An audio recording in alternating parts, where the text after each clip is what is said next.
the lazy bum of Shirshi village. It was a scorching summer day, the sun beating down mercilessly. Old Zhao Gui and his wife invited me over for drinks and got me completely drunk.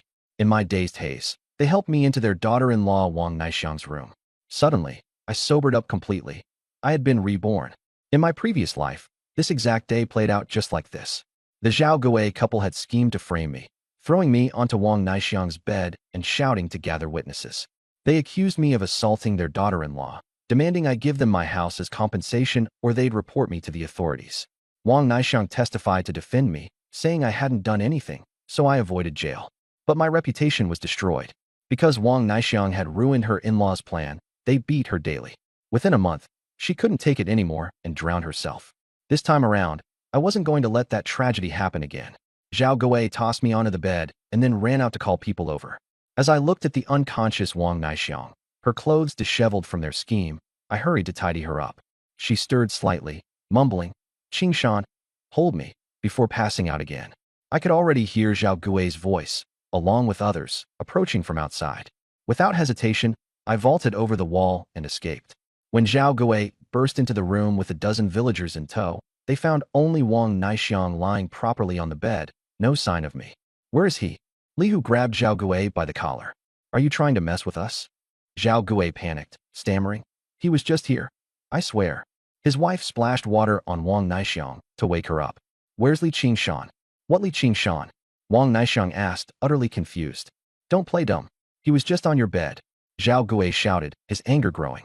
But the villagers began exchanging skeptical glances. Many felt Zhao Gui was crossing the line. Just then, I casually strolled in through the front door. "Looking for me?" "Li Qingshan, you assaulted my daughter-in-law." Zhao Gui pointed at me, seething. "Are you kidding me? I wasn't even here." "Impossible. We were drinking together just now." "Drinking? With you?" "This morning I stayed home drinking alone. Look how clear-headed I am. Do I seem like someone who was just drunk?" I let out a cold laugh and said, "If you don't have evidence, don't go around slandering people." Zhao Gui's face turned beet red with frustration, almost to the point of fainting. "You?" Li the blacksmith spoke up. "Zhao Gui, although Qingshan might not have the cleanest reputation, he's never gotten involved with anyone's wife. You shouldn't falsely accuse him like this. How will he ever find a bride if word gets out?" "Exactly. Accuse someone of a crime, and you'd better have proof. Look, your daughter-in-law is fully clothed, and Qingshan wasn't even in the house. How does that count as assault?" "Zhao Gui, you've gone too far this time." The villagers' voices rose in condemnation. Zhao Gui and his wife were nearly trembling with rage, left utterly speechless. "Damn it. Zhao Gui, you trying to mess with me?" Li Hu growled, pulling out a piece of paper. "Your younger son owes me gambling debts. You better pay up today, or you know what's coming." Zhao Gui collapsed to his knees, trembling. "Li Hu, just a bit more time, please. Don't lay a hand on my son. He's all I've got." Understanding dawned on me. "Ah, so your son's gambling debt is why you're trying to frame me, to extort me for money to cover his losses? Zhao Gui, aren't you a piece of work? And you even called your own daughter-in-law a shameless harlot. Watch me take you down for this."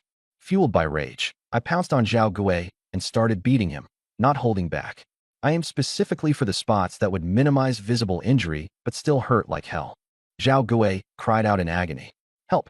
Li Qingshan, how dare you hit me?" But he was drunk and no match for me. I pinned him to the ground and pummeled him mercilessly, venting all my pent-up fury. "Qingshan, that's enough." The villagers stepped in to pull me away. Zhao Gui lay on the ground, bloodied and bruised, groaning in pain. That beating had been more than satisfying, but it was just the interest. The real debt would be settled later. If it weren't for Zhao Gui, Wang Naixiang wouldn't have died, and I wouldn't have been forced to leave my hometown. Li Hu grabbed hold of Zhao Gui. "Now, let's deal with your debt. We really have no money. Isn't there any other way?" Zhao Gui pleaded desperately. Li Hu glanced at the bed where Wang Naixiang lay, soaked and looking pitiful but beautiful all the same. "Fine. Your daughter-in-law's been a widow for 3 years. Marry her off to me, and we'll call it even." "Are you serious?" Zhao Gui's eyes gleamed. His eldest son was gone, and keeping the daughter-in-law around served no purpose. Using her to pay off the debt seemed ideal. "I refuse." Wang Naixiang objected firmly. Li Hu was known for being both filthy and brutish. Marrying him would be a nightmare. "It's not up to you." Zhao Gui snapped. "You married into this family. You'll do as I decide. If you don't marry him, my son's hand might get chopped off. What will he do for the rest of his life if he's crippled?" Zhao Gui's wife chimed in. She's right. Stop being so selfish. Li Hu watched the scene with glee. He'd been lusting after Wang Naixiang for some time. Panic evident in her eyes, Wang Naixiang turned to me for help. I stepped forward and declared, "This is the modern era. Marriage is a free choice. Even if parents have a say, it's the bride's family that decides, not the in-laws. What right do Zhao Gui and his wife have here?" I continued, "If she owes a dowry, go find her maiden family for that. Besides, when Wang Naixiang married into your family, it was as a wife, not a perpetual widow. Your eldest son is gone, and she's wasted 3 years in mourning. That's something your family owes her. You're talking about backward thinking during a time when society is all about progress and equality? Do you want to be labeled as relics of the past?" Zhao Gui and his family, along with Li Hu, immediately fell silent. While they weren't afraid of me personally, they were terrified of being caught up with the authorities if word spread. Suddenly, Wang Naixiang grabbed a pair of scissors from who knows where and held them to her neck. "If you try to force me to marry Li Hu, I'll take my own life." The sharp scissors had already drawn blood, a thin red line trickling down her pale skin. "Wait, stop." The villagers were thrown into a panic. "Zhao Gui, if she dies, it'll be on your heads. Forcing a woman into marriage and driving her to death, that would make you outlaws. Li Hu, you think you'll still get to be militia commander after something like this? Dream on." Panicked, Li Hu started to sweat. His spot as militia commander was practically in the bag, but if this scandal blew up, it was all over. I coughed, stepping up confidently. "The matter of Zhao Gui's debt? Let me handle it." To someone's door. The essence of this narrative would translate into English, formatted for a more local, colloquial voice, as follows. "The new storage building would be perfect for keeping all the game we hunt. Then we could sneak off with a few of the village widows, cook up some proper meals, and feast to our heart's content. Now, wouldn't that be the life? You're willing to pay Zhao Chang's debt?" Li Hu raised an eyebrow, looking me up and down. "How much are we talking about?" I asked. $36. The villagers gasped audibly. In these times, a pound of pork was just 40 cents, and wild boar meat 36 cents. $36 was a fortune. Zhao Gui's wife wailed. "I'll give you our house. Just let my son go." Li Hu snorted. "That old shack you call a house isn't worth $36. "Forget it," I chimed in. "Here's a deal for you. Lend me $36, and I'll give you 40 back in a month. To show I'm serious, I'll put up my family's new estate as collateral." Our family's new estate wasn't just good, it was great. Big, well-built, located in the best part of the village. It was easily worth $40, no question. Sure, Dad and I had poured sweat into building it, but truth be told, it wasn't mine. We hadn't divided up the family property yet. My grandfather decided everything in our family, and he had a clear favoritism for my brothers. That old man had been leeching off of my household for years, just to prop up my uncles. So, honestly, if it wasn't my house, why not put it up to seal the deal? "You serious?" Li Hu's eyes gleamed. He'd had his eye on that estate for months. Having it outright would save him a lot of hassle. "Let's write it up," I said, thumping my chest proudly. "Qingshan, don't be reckless. That estate's for your future bride. Your dad's going to break both your legs when he finds out." The villagers flocked around me, trying to talk me out of it. "I appreciate everyone's concern," I said. But my mind's made up. The deal was sealed. Walking away with the money, I turned to Zhao Gui and threw the cash on the table in front of him. "Your house is mine now. $36, done deal." Zhao Gui's face lit up. He clutched the money like it might disappear. "You're serious, Li Qingshan? Don't waste my time. Sign the contract first. Once the house's ownership is legally transferred, the debt's erased." I looked at him sternly. All right. Zhao Gui quickly agreed and signed, eager to hold onto the money. "The house is mine now," I declared. "You've got 5 days to move out. We'll go to the town office tomorrow to make it official." Word spread like wildfire through the village. "Did you hear?" Everyone whispered. Li Qingshan used his family's estate as collateral, just to buy Zhao Gui's rundown shack. He's just as foolish as Zhao Chang. When this news reached my grandfather, Li Laoduan, his anger was instant. "What? That good-for-nothing brat used our prized estate as collateral? That house was meant for my eldest grandson." Overhearing this, Zhao Yutian smirked. "It's true, Li Laoduan. The whole village is gossiping about it now. And you better believe, they've already written up a contract. That worthless little wolf pup. I'll teach him a lesson he won't forget." Spitting venom, he stormed out. But he came home to find the house empty. I'd already taken the household records and was at the town office, getting everything sorted. The transfer went smoothly, and in just 3 days, the paperwork confirming ownership would be in my hands. Back in the village, I confronted Zhao Gui. "The second I get that ownership certificate, we're done. Don't test me. Start packing." Relieved to move forward, Zhao Gui nodded hurriedly and went back to tend to his son. I smirked to myself. Everything was going dangerously well. I pictured winter evenings, snowfall blanketing the ground, while I sat by a roaring fire, roasting wild pork, dipping into a bubbling hot pot. Maybe with a few female acquaintances at my side, life could be downright enjoyable. But before I could afford such luxuries, there was work to be done. Stored meat would only get me through the winter if I hunted it. Lucky for me, I wasn't new to the hunt. In my younger days, I'd learned plenty from an old Taoist hunter, and later in the military, I perfected my aim with a range of firearms. Physically, I was in excellent shape. Our village, backed up against the mountains, was a treasure trove of wildlife. A wild chicken fetched 40 cents. Rabbits were similar. A young wild boar weighing 150 pounds could sell for 50 or 60 bucks. And if I managed to nab a sable pelt, we're talking over $200 per skin. Having a gun and a trained hunting dog would make everything easier, but a bow, a knife, or even a set of well-placed traps would work too. That was tomorrow's mission. Qing Shan.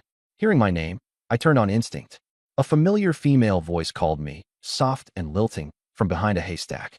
It was Wang Naixiang, the village's widow. She'd changed into an old dress, maybe one from her teenage days, but it hugged her frame tightly in all the right places, unintentionally showing off her curvy figure. Her sultry, tear-soaked eyes could draw a man in helplessly. Naixiangjia, what's wrong?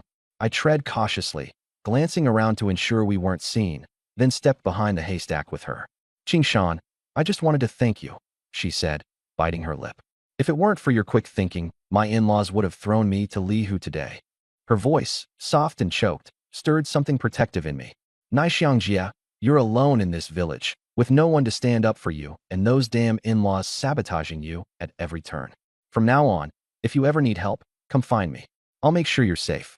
Her lip trembled, her eyes wet with gratitude. For a long time, she'd been cast adrift, like a lone lily pad on a raging river. She'd been through hell since the day her husband passed, and my actions carried more meaning and weight than I could have imagined. Qing Shan, you've already done so much for me. But how are you planning to pay back Li Hu? $36 in 1 month. Everyone knows your family's situation.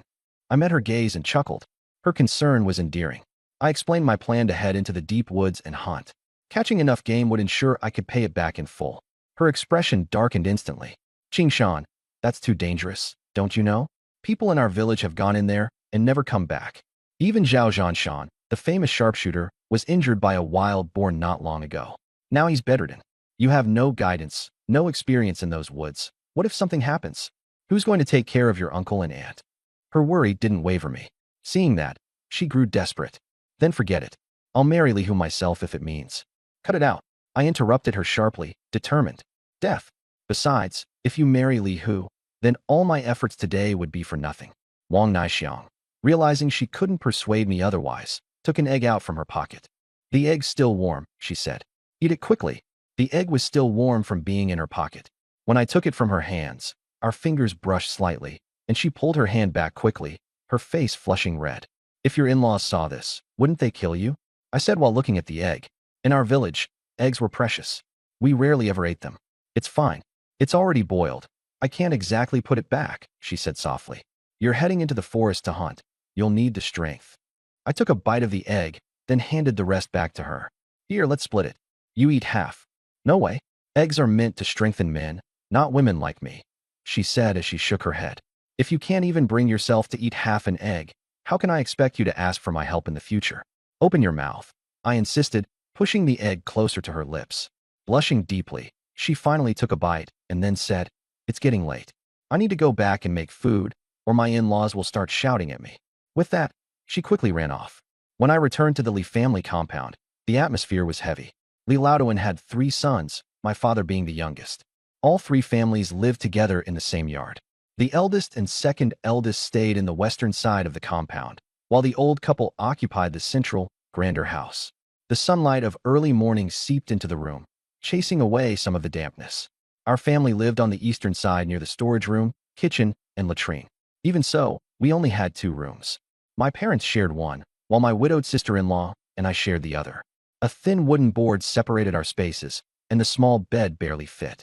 Even the door was crudely split in half. Meanwhile, my eldest uncle's only son, Li Qingshu, was the family's golden boy, the darling of our grandfather's heart. He not only had his own room, but also a private study. The whole family had contributed money to send him to higher primary school, even though he consistently ranked at the bottom of his class. Still, Grandpa thought he was our brightest hope. The newly built house in the compound? Grandpa claimed it was supposed to be for me to bring home a bride. But in reality, it had already been earmarked for Li Qingshu. That house was built with my father's blood, sweat, and tears. But this time, with my second chance at life, I refused to be as spineless as I was in my past life. When it came time to eat, grandfather and grandmother occupied the heads of the table where all the good food was placed. Li Qingshu, along with my eldest uncle and aunt, sat beside them. My second uncle's family took the middle seats, while my parents and widowed sister-in-law sat at the far end. As I walked in the door, everyone's eyes turned toward me. My eldest uncle and grandfather looked at me like they wanted to tear me apart. My parents and sister-in-law looked at me with worry etched across their faces. Li Qingshan, you ungrateful brat. You still dare to sit down? Stand up, my grandfather roared. Dad, Qingshan's still young. If anyone should be punished, let it be me, my father pleaded. My eldest uncle immediately jumped in. Young? Old third, he's already 18. Today he dares to use the new house as collateral for a loan, and tomorrow he'll probably commit arson. My aunt chimed in, adding fuel to the fire. Exactly, Dad. If Qingshan gets into trouble, it'll ruin Qingshu's reputation and career. Hearing this, Grandpa's face turned red with rage. What? Affect Qingshu's future? Get up. I scoffed and stood up, walking straight over to their table. Li Qingshan, did you use the new house as collateral to borrow 36 yuan from Li Hu? Grandfather demanded. So what if I did? I said casually as I took another step forward. That house was meant for Qingshu. Now hurry up and get that IOU back. Grandfather bellowed. My father looked stunned. Dad, didn't you say it was for Qingshan to marry? That house was built brick by brick from my labor. My eldest uncle slammed the table. Old third, are you questioning father? Grandfather, stubborn as ever, puffed up his chest and said, First of all, I never explicitly said it was for Qingshan. Second, the land belongs to me. Third, I'm the head of this family. And fourth, Qingshu is the eldest grandson. He should get married first. My father, cornered as usual, could only lower his head and nod. I walked over to where Li Qingshu was sitting. Move. Then I unabashedly picked up the leftover steamed buns, bean paste, and stewed cabbage from their table and carried it back to my own seat. The room fell into stunned silence. I've been drinking sweet potato soup every single day, I said, annoyed. If I drink any more, I'll turn into a potato. Today, I'm switching it up. Grandpa, you wouldn't deny me a meal, would you? When have I ever refused to feed you? Grandfather snapped, raising his tobacco pipe threateningly. My eldest uncle tried to add something, but I shot him a glare. Shut up. If Grandpa says I can eat, then that's the end of it. Mind your own business. And as for the loan from Li Hu, the collateral was the house. It doesn't mean I won't repay it. And how exactly are you going to repay it? With what money? My eldest uncle, Li Dakwai, shouted furiously. Give me a month, I said evenly. I'm heading into the mountains tomorrow. I'll hunt some big game and sell it. 40 yuan will be a breeze. At this, everyone around the table burst into disbelief. You? Don't let some bear in the forest eat you alive. You've lost your mind if you think you can hunt anything. I ignored their chatter and focused on eating. It would be a waste of breath trying to reason with these people. They'll see for themselves when I return with my haul. Still, I couldn't stay in this household anymore. I needed to separate from the family. But right now, splitting up wasn't realistic. If I tried, I'd lose the house entirely because that old man definitely wouldn't let me have it. Dad, Li Qingshu muttered slyly to my elders. If he dies in the mountains, the debt dies with him. And since the new house isn't technically his, it'll still be ours. Plus, if third uncle's line ends there, I could even offer to take care of third uncle in his old age. All his property would end up ours anyway. Li Laoduan and my uncle Li Dakwai exchanged a glance, their faces breaking into sly smirks. Qingshu is definitely the future of this family, my uncle praised. Yes, just let him go. These young men and their tempers. You provoke them, and they'll dive headfirst into trouble, my uncle added smugly. Grandfather turned back to me. All right, boy. If you can drag back a 300-pound wild boar, then we'll call it a real feat. The old fox. He thought he could rile me up? I played along. Forget 300 pounds. I'll bring back a 500-pounder. But I'm short on tools, Grandpa. How about a little cash to get a hunting rifle?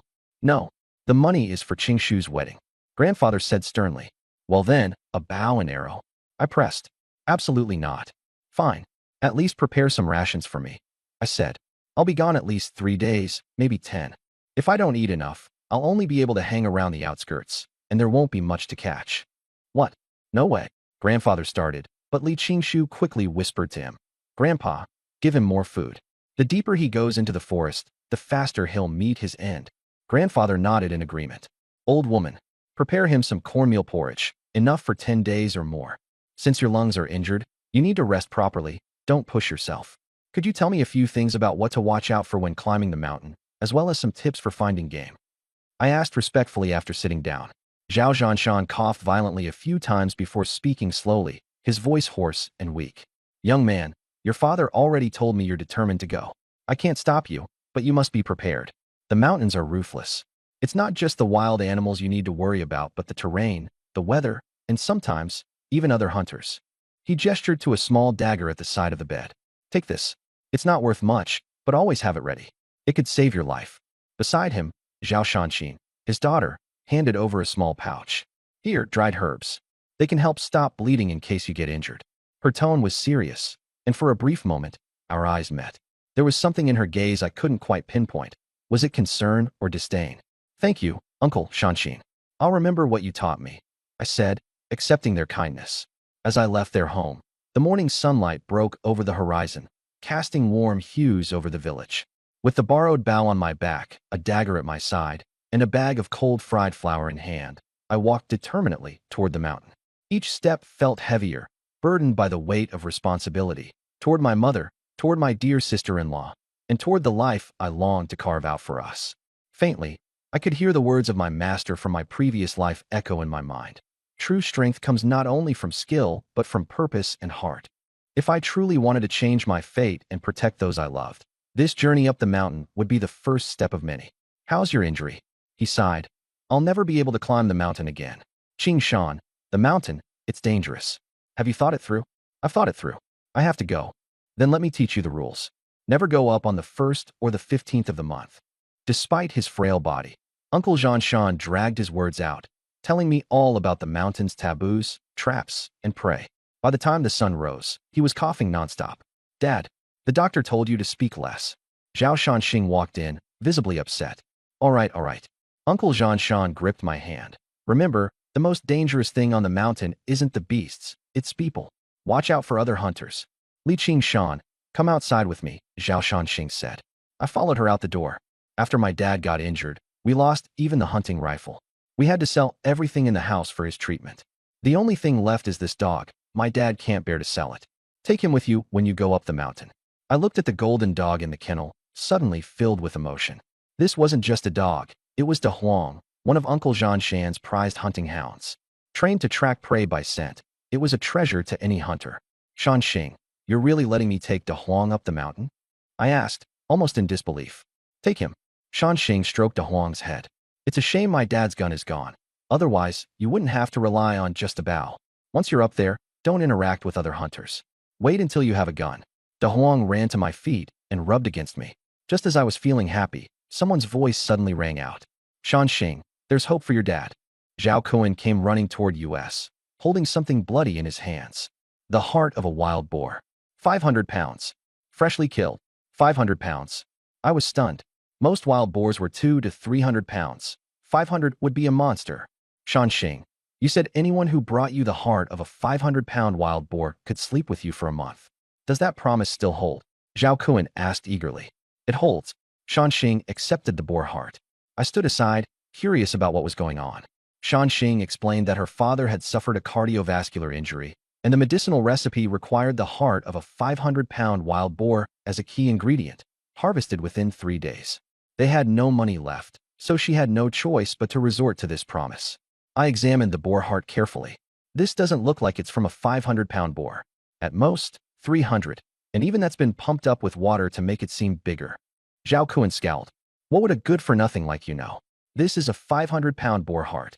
A real 500-pound wild boar's heart would have streaks of meat huangtung, I said directly. Under strong light, you'd see 2 or 3 golden thread-like lines.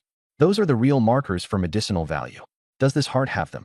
Shanxing immediately looked at Zhao Kuan, suspicion filling her eyes. Ridiculous. There's no such thing as meat huangtung. Zhao Kuan snapped, visibly flustered.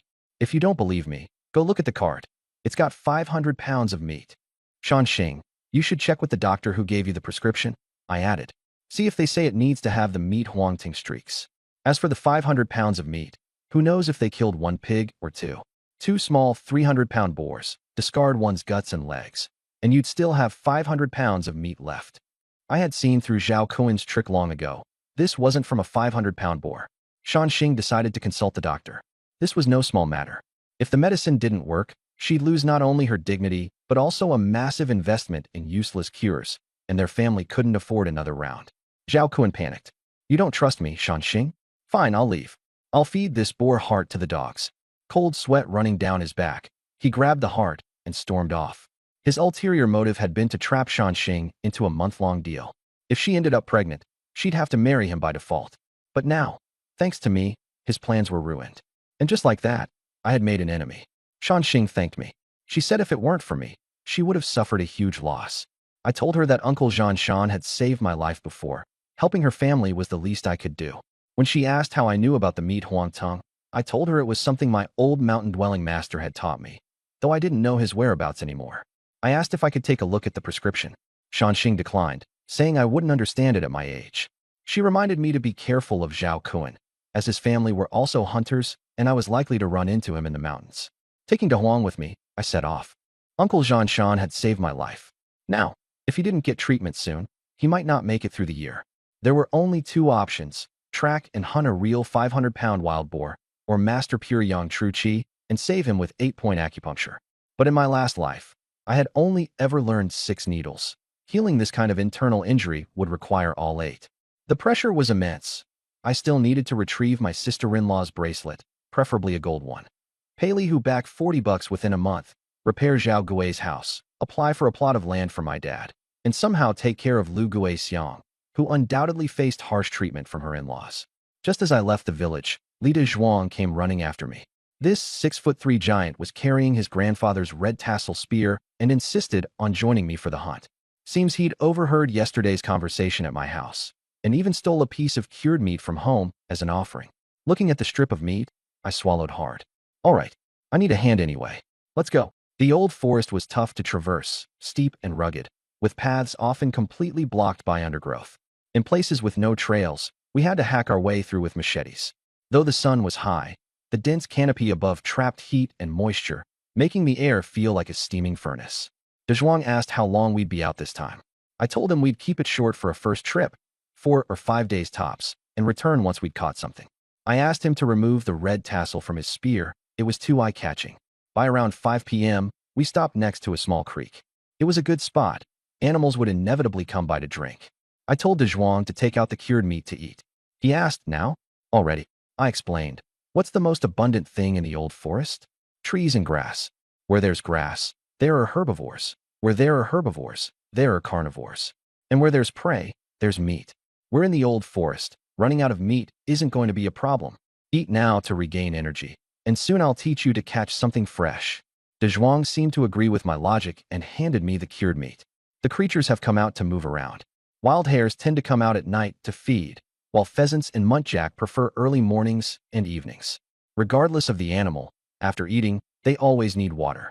I figure if we stake out this little creek, there's bound to be some action. I plan to stay here for 3 days before heading back. Including travel time, this outing will last 5 days total. Zhuang, go chop some straight branches for us. We'll be staying here tonight, I said. Don't go too far.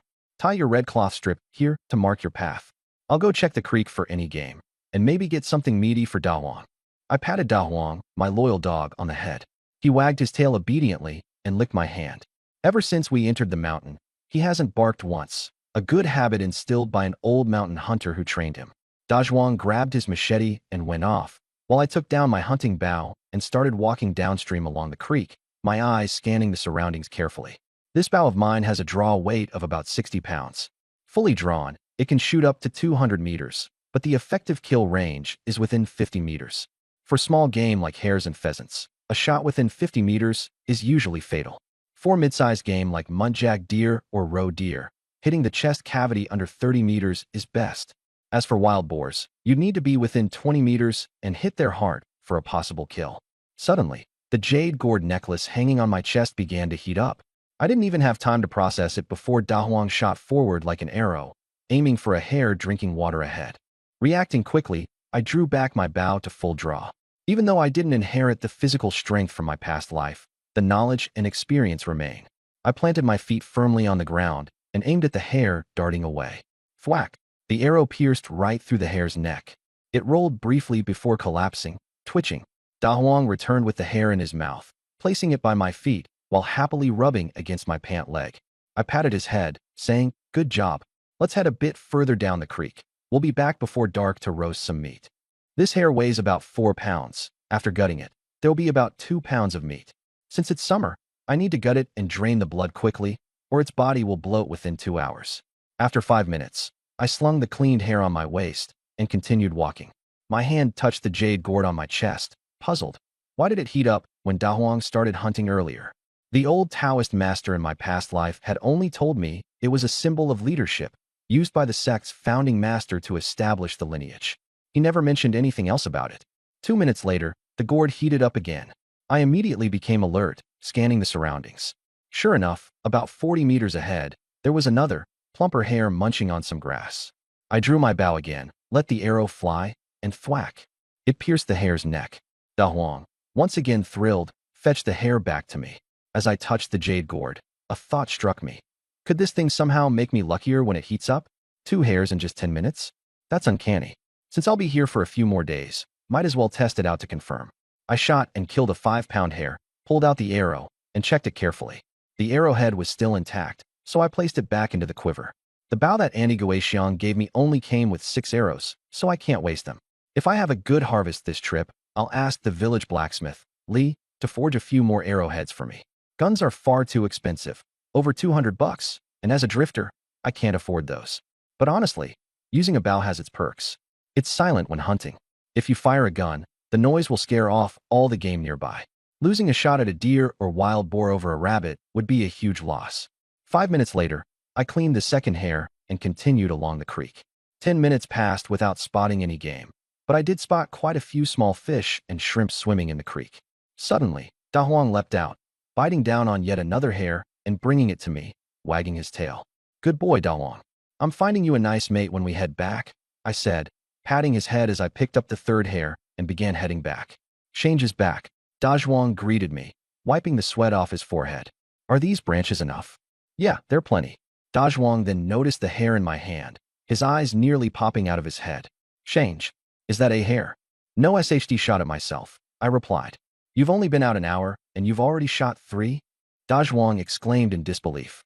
Even veteran hunters sometimes spend an entire day with no luck. Yet this is your first time hunting, and you're already this good? Pure luck. Go dig a pit and start roasting these hares. The innards can go to Da Huang. I'll set up a lean-to. We'll be staying here a few days." Da Huang looked at me with admiration. "All right, I'll roast the hares first. I'll come help you in a bit." I started constructing a lean-to shelter. First, I dug out the foundation, then used branches to form walls and tied them together with vines. I elevated it off the ground to keep out moisture and bugs. By the time I finished, dusk had fallen, and the little shelter was just big enough for 2 people. By around 6 in the evening, darkness had blanketed the forest. The sounds of various animals echoed through the woods, eerie and unsettling. But thankfully, the campfire was lit, bringing some feeling of safety. "Change, you even know how to build a shelter like this?" Da Huang marveled, impressed. "Not even the old hunters in the village are this skilled. This is nothing. Tomorrow, I'll build a bigger one. Come on, let's roast all 3 hares and eat." "What? All 3? Da Huang was shocked. "That's so extravagant. Most hunters sell their game to support their families and typically eat coarse grains and wild greens. Meat is reserved for festivals or special occasions. But here I was, about to eat all 3 hares after just catching them. Meat will spoil quickly in this summer heat if we don't eat it. Besides, there's plenty of game in the forest. Once we're done, I'll just hunt more," I said nonchalantly. Today's catch amounted to 3 hares. The first weighed 4 pounds, the second 5, and the third over 4, making a total of 13 pounds. After skinning and gutting them, we'd be left with about 7 pounds of meat. Of course, some of that weight would shrink after roasting.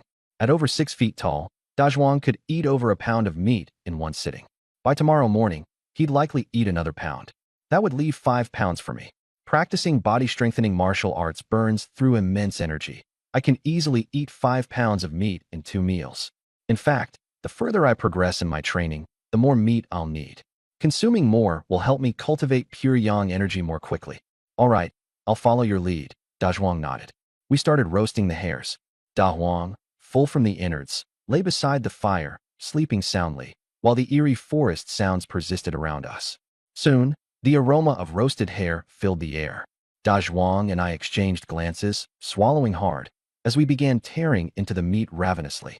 After our meal, I immediately got up to practice my martial arts. Every move I executed was precise and deliberate. Brother Sean, when did you learn martial arts?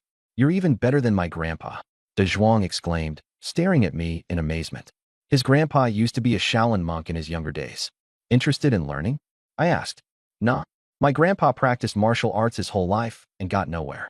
I'll stick to lying around. De Zhuang waved his hand dismissively. After finishing a few rounds of practice, I grabbed the rabbit meat and dug in, eating bite after bite before resuming my training. I kept going until 10 p.m. before heading to the resting hut for the night. At 2 a.m., I woke up and dragged De Zhuang out of bed too. Daybreak was at 4 a.m. around here, and the early morning was the best time for both training and hunting. I had only slept for 4 hours, but I felt full of energy. That's the power of body refinement techniques. De Zhuang, go chop some straight branches. I'll practice my form, and then we'll head out hunting. Got it. De Zhuang grabbed a machete and headed out. I started practicing my martial arts, focusing on whether any pure yang energy had started to form in my body. Around 3 a.m., I stopped. My stomach was a little hungry, but I was in peak condition. De Zhuang had already returned with a pile of tree branches. Daybreak is coming. Let's head out. Make sure we're back before 10. Got it. De Zhuang was excited. It was his first time hunting. I planned to follow the small stream for a bit and then explore other areas. Brother Sean, how much game do you think we'll get today? If we could catch 3 more rabbits like yesterday, that would be amazing. They were delicious, De Zhuang said, still drooling at the thought of the rabbit meat. 3 rabbits? That's nothing. Today, I'll bag us a roe deer, I said confidently. No need for a deer. A few rabbits will do just fine, De Zhuang replied. Before we even reached the stream, the talisman gourd pendant on my chest suddenly grew warm. Stay alert. I immediately slowed down. What is it, Brother Sean? De Zhuang followed my lead, moving cautiously. I pointed ahead. A plump wild rabbit, probably close to 6 pounds, was nibbling on some grass. Whoa, that's a huge rabbit. De Zhuang's eyes widened in disbelief. I drew my bow, aiming at the rabbit 40 meters away, and released the arrow. It pierced straight through the rabbit's neck, pinning it to the ground. Wait, did you even aim? De Zhuang exclaimed, astounded. Yellow, our hunting dog, dashed over, grabbed the rabbit, and dropped it at my feet, wagging its tail eagerly. It knew it was about to get the rabbit's innards as a reward. Brother Sean, was this how you got the 3 rabbits yesterday too? You're insanely accurate. One of them was thanks to Yellow, I said, giving the dog a pat on the head. Man, I'm worse than a dog. De Zhuang laughed. Come here. I'll teach you how to process the rabbit. From now on, I'm putting you in charge of prepping the game and carrying the haul. No problem. Brother Sean, even if you send me to wrestle a bear, I won't complain. De Zhuang pounded his chest in feigned bravado. After showing De Zhuang how to handle the rabbit, we continued downstream. About 10 minutes later, the gourd pendant heated up again. My instincts kicked in, and I motioned for De Zhuang to slow down. Another wild rabbit was munching on grass up ahead. Brother Sean, another rabbit? What? Is the whole forest nothing but rabbits now? De Zhuang said, puzzled. Game is game. A single rabbit goes for just over 40 cents. 10 rabbits? That's more than $4. Enough to buy 40 pounds of rice. Rice? Brother Sean, I haven't eaten rice in ages. De Zhuang swallowed his drool. When did you ever eat rice in the first place? I teased him. Well, I think I've only ever had rice soup. This time, if we sell the game, I swear I'll buy rice and cook some for myself. De Zhuang's excitement was palpable, though he quickly furrowed his brow. Brother Sean, this rabbit is pretty far, though. 70 meters away. Can you even hit that? My bow was only good for 50 meters. Past that, the power dropped sharply. The farthest I'd ever shot game was 40 meters. 70 meters was a whole different challenge. The target was tiny at that distance, and I'd have to account for wind speed and other variables. An old monk had taught me to calculate these factors, but now I relied purely on instinct. It had become second nature. Whoosh! Before De Zhuang finished his sentence, I stood up, fully drew the bowstring, and let the arrow fly. It arced gracefully through the air and struck the rabbit's neck dead on. Got it. Yellow ran out again to retrieve the still twitching rabbit. My goodness. Unreal. De Zhuang stood there, flabbergasted. Brother Sean, you're better than Uncle Jean Sean. Did you even take time to aim? De Zhuang thought I was already the best hunter in Stone Creek Village. What he didn't notice was that every rabbit I shot was hit precisely in the neck. That way, the pelts stayed intact, maximizing their value. Rabbit pelts might not be worth much, but every little bit counted. Get a move on. Morning is when the forest is most active. Once it's over, the chances get slim. I motioned him to hurry up. De Zhuang quickly processed the rabbit. But he raised a good point. Why were we only finding rabbits? It'd be nice to bag a wild pheasant or something else for variety. We hadn't walked 3 minutes when Yellow tugged at my pants leg and raced forward. More game. An excited grin spread across my face as I sped after him. Sure enough, in the bushes ahead were 2 wild rabbits, each at least 4 pounds. Including these, we now had 4 rabbits this morning already. However, this time, the gourd pendant didn't react. It seemed when the pendant heated up, it gave me a stroke of luck. Other times, like now, we could still find game purely through Yellow's instincts. Brother Sean, 2 rabbits. Too bad we can only shoot 1. The other will definitely escape, De Zhuang lamented. Whoosh, whoosh. I drew and fired 2 arrows in quick succession. Both rabbits were hit in the neck simultaneously and collapsed, twitching. Holy smokes. 2 arrows at once. De Zhuang stood there frozen in shock. You shot 2 arrows and hit 2 rabbits? What hunter could ever pull that off? Flap, flap. A wild pheasant suddenly burst out of the nearby bushes, startled by us. Brother Sean, a pheasant. Ah, but it's flying away. De Zhuang sighed in disappointment. Not so fast. Whoosh. I drew my bow and fired again. The arrow struck true. The pheasant flapped its wings twice in midair before dropping to the ground. Yellow dashed over and brought back the 2 rabbits and the pheasant. Brother Sean, you're incredible. I'll worship you for life. De Zhuang's voice quivered with excitement. Come on, let's process the game. I chuckled. 2 rabbits at 47 cents a pound came to 94 cents. The pheasant was cheaper, about 43 cents for one. This haul alone was over $1. This forest really was a rich hunting ground. Money is everywhere. Just bend down and pick it up. This time when I go back, I'll get fabric to make new clothes and buy new shoes for mom and sister-in-law. They've endured constant mistreatment at the Lee family's place, eating the worst food and wearing the most tattered clothes. They haven't had anything new since marrying into that household. I have to make things right for them. I'll also buy them snacks and some nice face cream, just to make the folks in the village jealous. From now on, I'm only eating fine grains, no more coarse ones.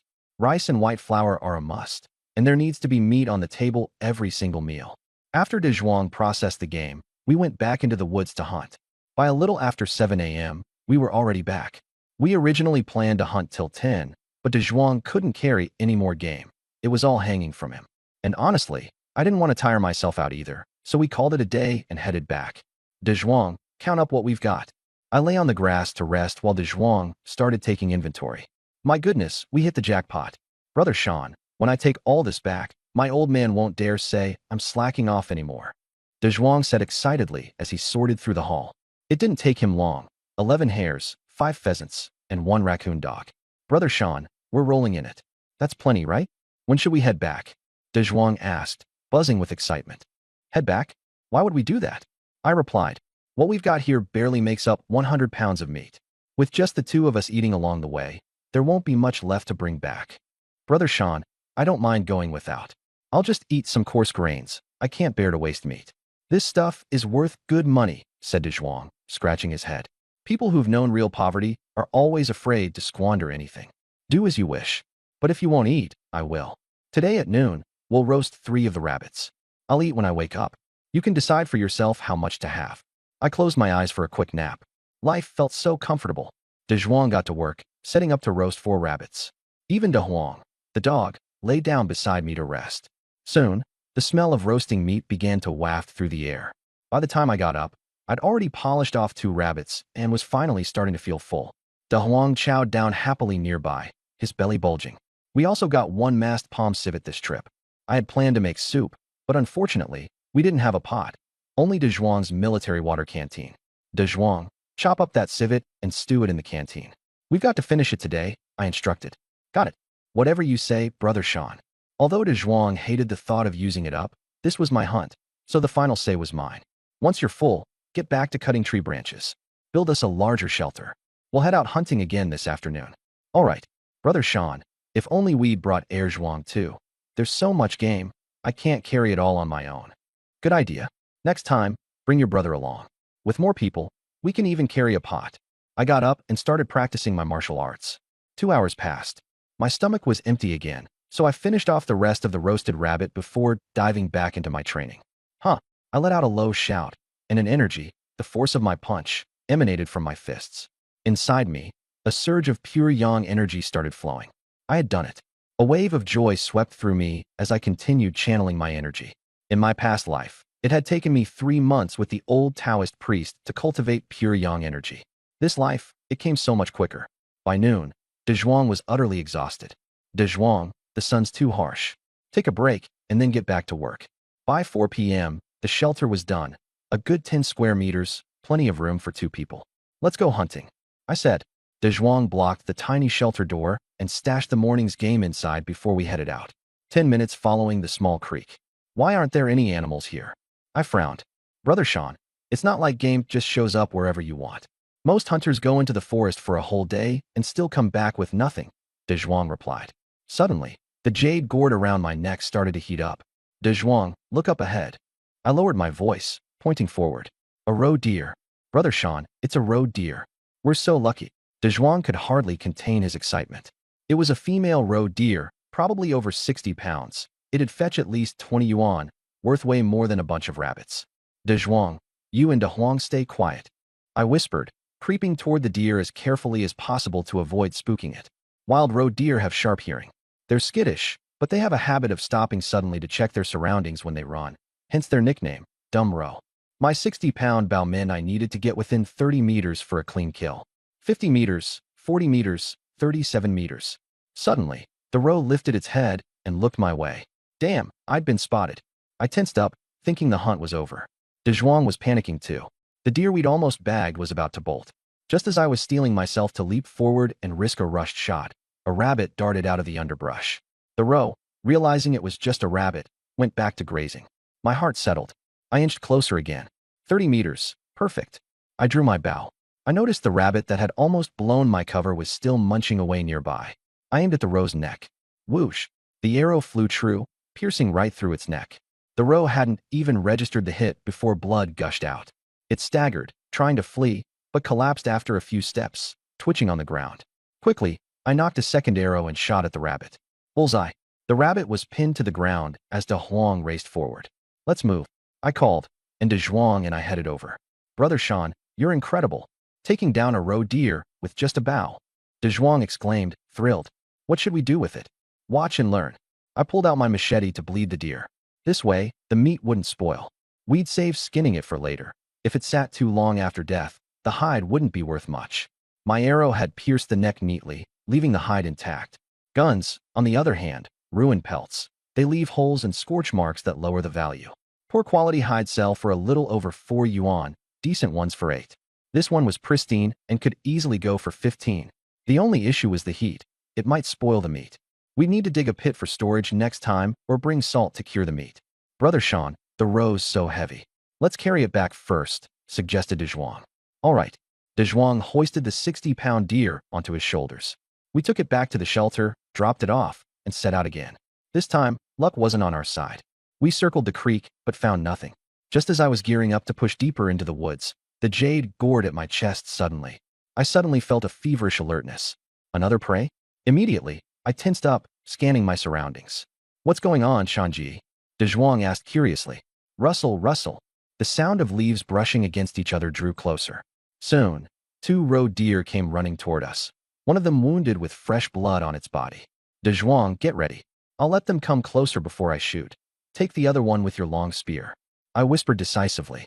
Shooting 2 arrows at a time wouldn't have enough impact to bring down a roe deer properly. But these 2 were charging straight at us, giving De Zhuang the perfect opportunity for a precise strike with his spear. Got it. De Zhuang tightened his grip on the spear, his palms already sweating in anticipation. 30 meters, 20 meters, 10 meters. Swoosh. I lunged up from the underbrush, pulled my bowstring to its limit, and released the first arrow. Without hesitation, I quickly knocked a second one. Ah! De Zhuang leapt forward, driving his sharp spear deep into the roe deer's body. Thud! The spear sank in, and the sheer force of the collision sent De Zhuang staggering backward, nearly tumbling over. He lost his grip on the spear as the roe deer collapsed onto the ground, twitching in its final moments. Huff, huff, huff. De Zhuang panted heavily, his arms trembling from the exertion. All right, De Zhuang, let's head back. I slung my bow onto my back. Right. De Zhuang hoisted one of the deer onto his shoulders as we began the hike back to the drop house. Earlier that afternoon, I'd gone hunting and hit the jackpot. 3 roe deer and a wild rabbit. 3 gutted roe deer could fetch us $15 each, which would total $45. Plus, the rabbit was a bonus. De Zhuang, we've got too much prey to carry all at once, I said while taking stock. You head back lightly loaded. Get your dad and your younger brother to come out and help carry the haul.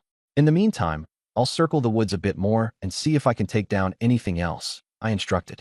At 6 feet 4 inches, 195 centimeters, and 330 pounds, 150 kilograms, De Zhuang could barely manage the 45 pounds of meat from one deer.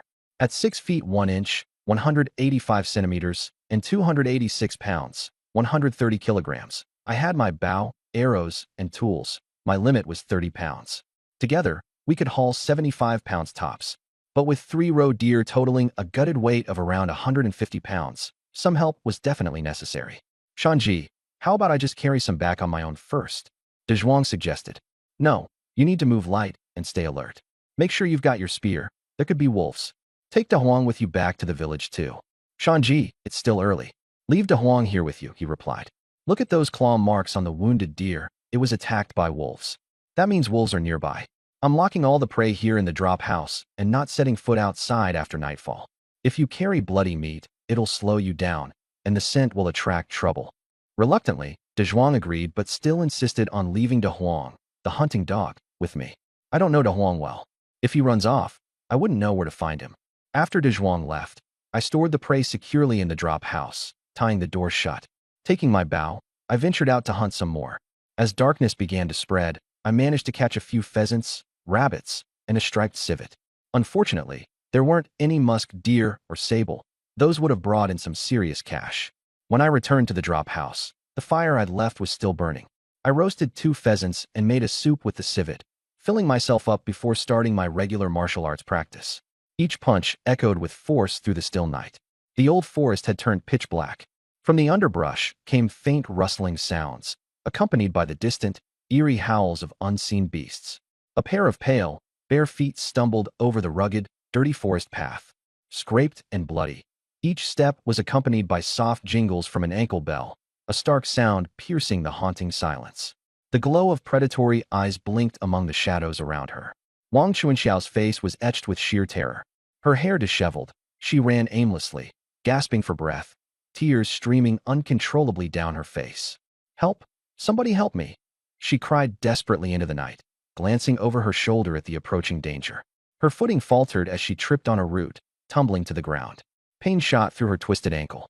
This is it, she thought, her heart sinking in despair. Under the moonlight, a black-furred wolf emerged, its rancid breath roaring closer with every step. Terrified, she clawed at the soft earth, trying in vain to push herself further from the imminent threat. There's no escape. She was readying herself for her end. Whoosh! A shadow flew out from above, landing squarely on the wolf. A whoo! The wolf howled in pain as its leg gashed open.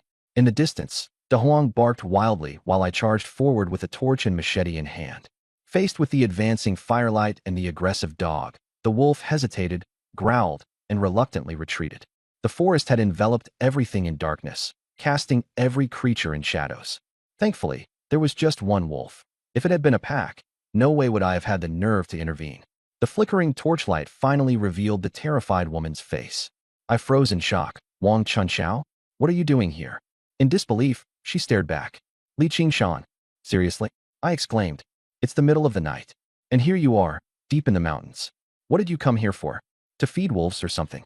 Ha ha. Wang Chunxiao was a local outsider, her family having moved to Shirshi village during her grandfather's time. Our village was mostly composed of 2 major family clans, the Zhaos and the Lis. No sooner had I finished my joke than she burst into tears, her sobbing as sorrowful as dripping pearls. All right, stop crying. I quickly said. Keep that up, and you'll summon the wolves right back, and I won't be saving you again. Startled, she clapped her hands to her mouth to muffle her sobs, though her lips still quivered. Under the light, I noticed for the first time her torn blouse, revealing a swathe of pale skin. What are you looking at? She snapped, tugging at her collar with a flushed face. Nothing, geez. Let's just get you to my cabin, fast, before wolf packs start roaming around. I deadpanned and picked up the blood-streaked arrow I'd shot earlier. But my ankle, she murmured pitifully. Fine, I'll carry you. I crouched and gestured for her to climb on. Back at the drop house, I lowered her onto a bed of dry hay and knelt down to remove her sock. What are you doing? She yelped, her face bright red. Relax. Let me take a look. Removing her sock revealed her delicate foot, and I began massaging her ankle where it had twisted. At first, she was shy and resistant, but soon, the tension eased, and I felt the joint pop back into place with a satisfying crack. Try standing now, I encouraged. Wary but curious, she stood. To her surprise, she felt no pain. Li Shan, you know medicine? She asked incredulously. Back in the day, I learned some things from an old doctor in the forest, I said. But seriously, how did you end up here? She finally sat down and disclosed the truth. My dad wanted to marry me off to Xiaoba, and I didn't want to, so I ran away. I got lost in the woods and almost got eaten by wolves. Xiaoba, the village party secretary's son. I frowned. You don't want to marry him? Li Shan took off Wang Chuanxiao's other sock, his rough hand cupping her small foot. Of course not. If I wanted to, why would I run away? Why would I get lost in the woods?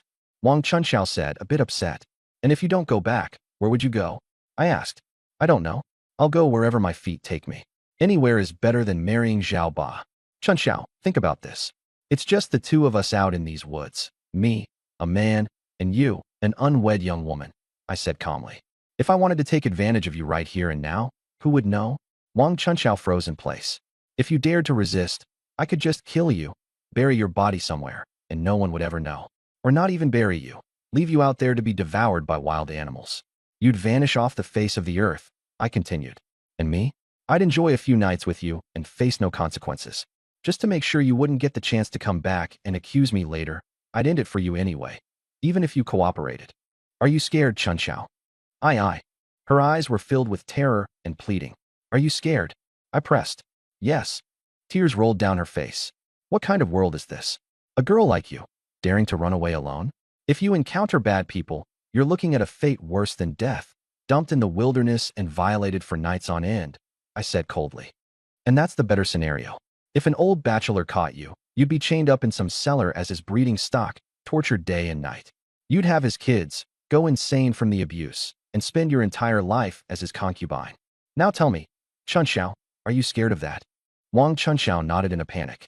I'm scared. Will you try to run away again? No, I won't. But I really don't want to marry Zhao Ba. She started sobbing. Then confront the problem instead of running. Why is your father trying to marry you off to Zhao Ba? Why else? Zhao Ba's family has money.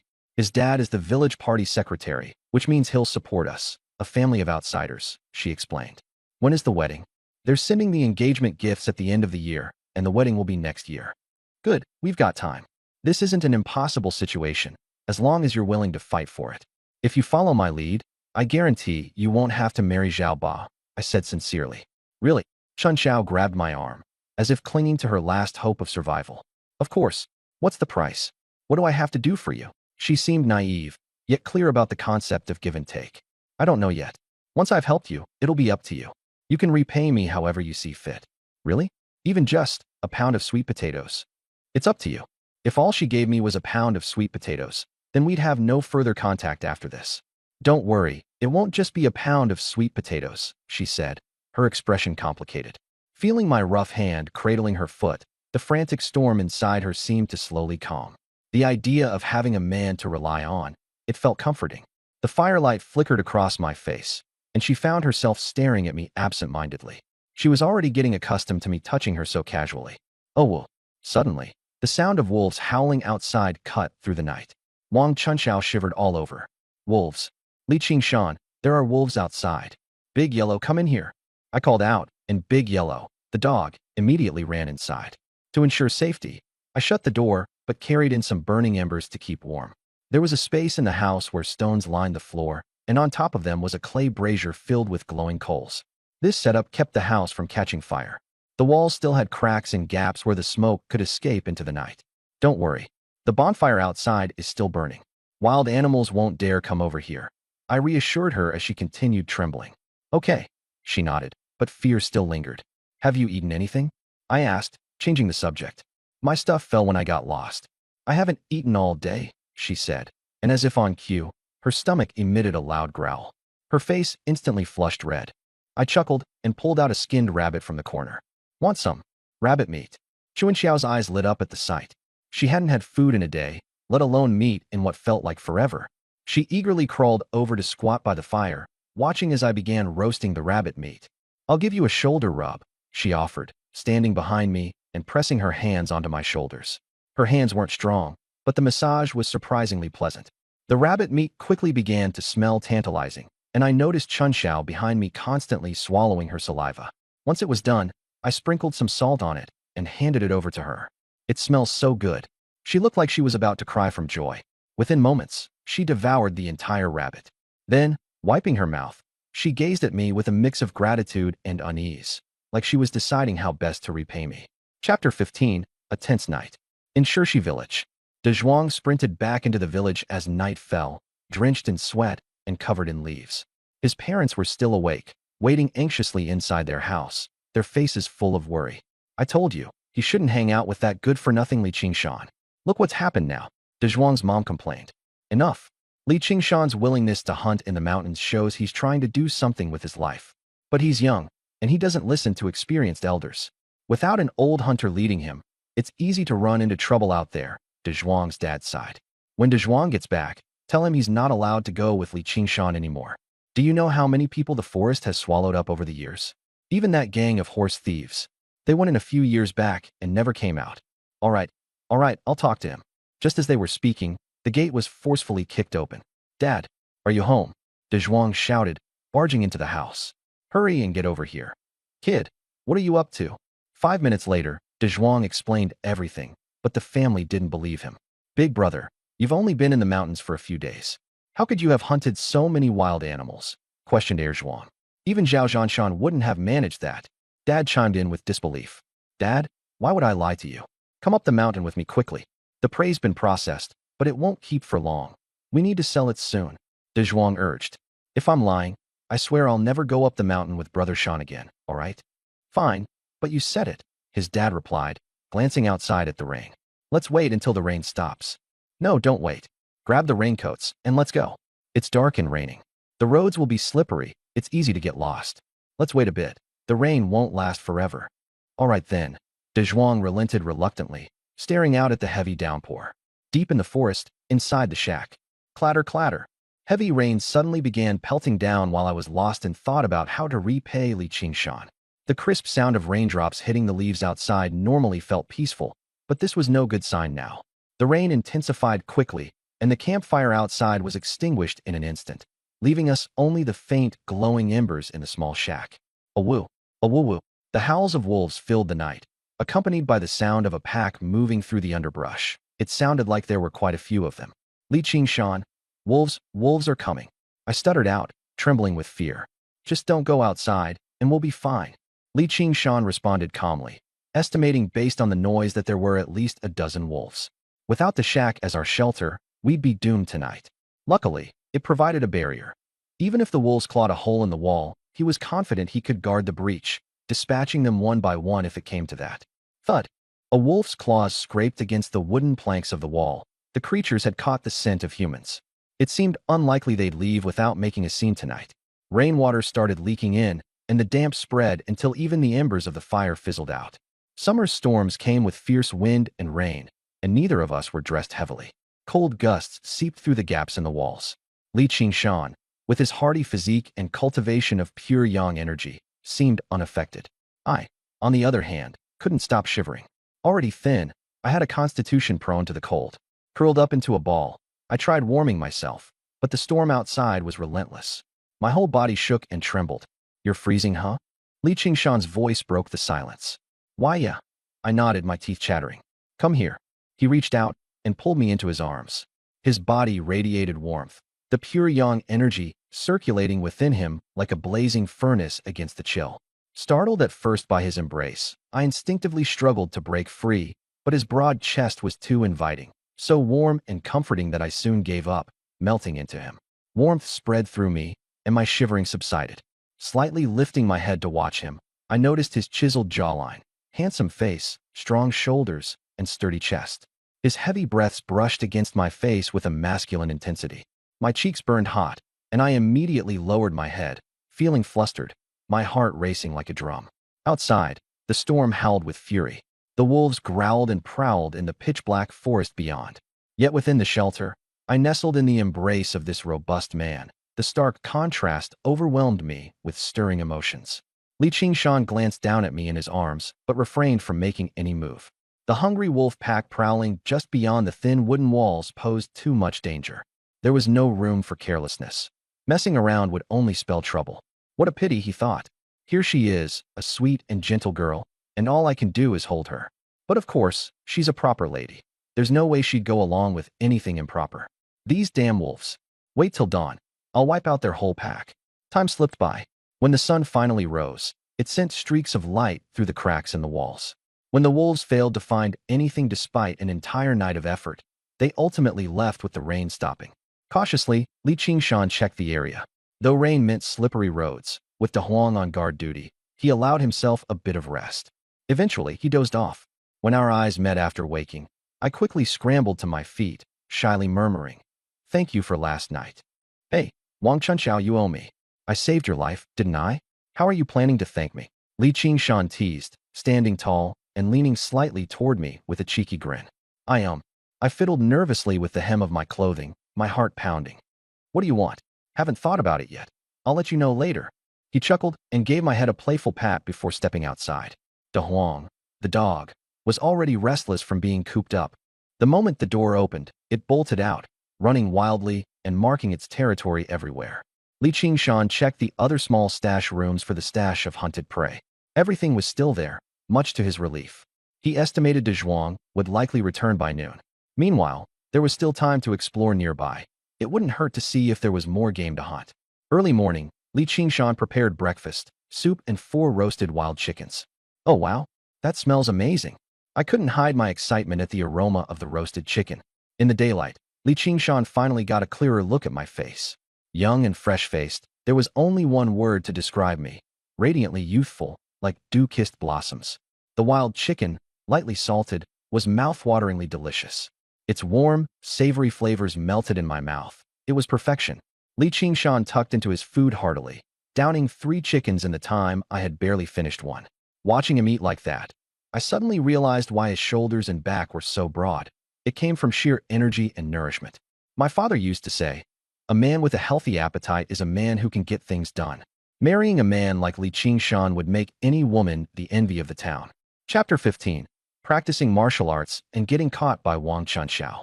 Taking advantage of the early morning, I practiced a set of health-boosting martial techniques just outside. Somewhere during the routine, my jade gourd pendant slipped out from underneath my clothes, catching the light in a curious way, as if absorbing unseen energy. I didn't fully understand what it was doing, but I figured I'd ignore it for now. Wang Chunxiao, gnawing on another piece of roasted chicken, had her gaze locked on me.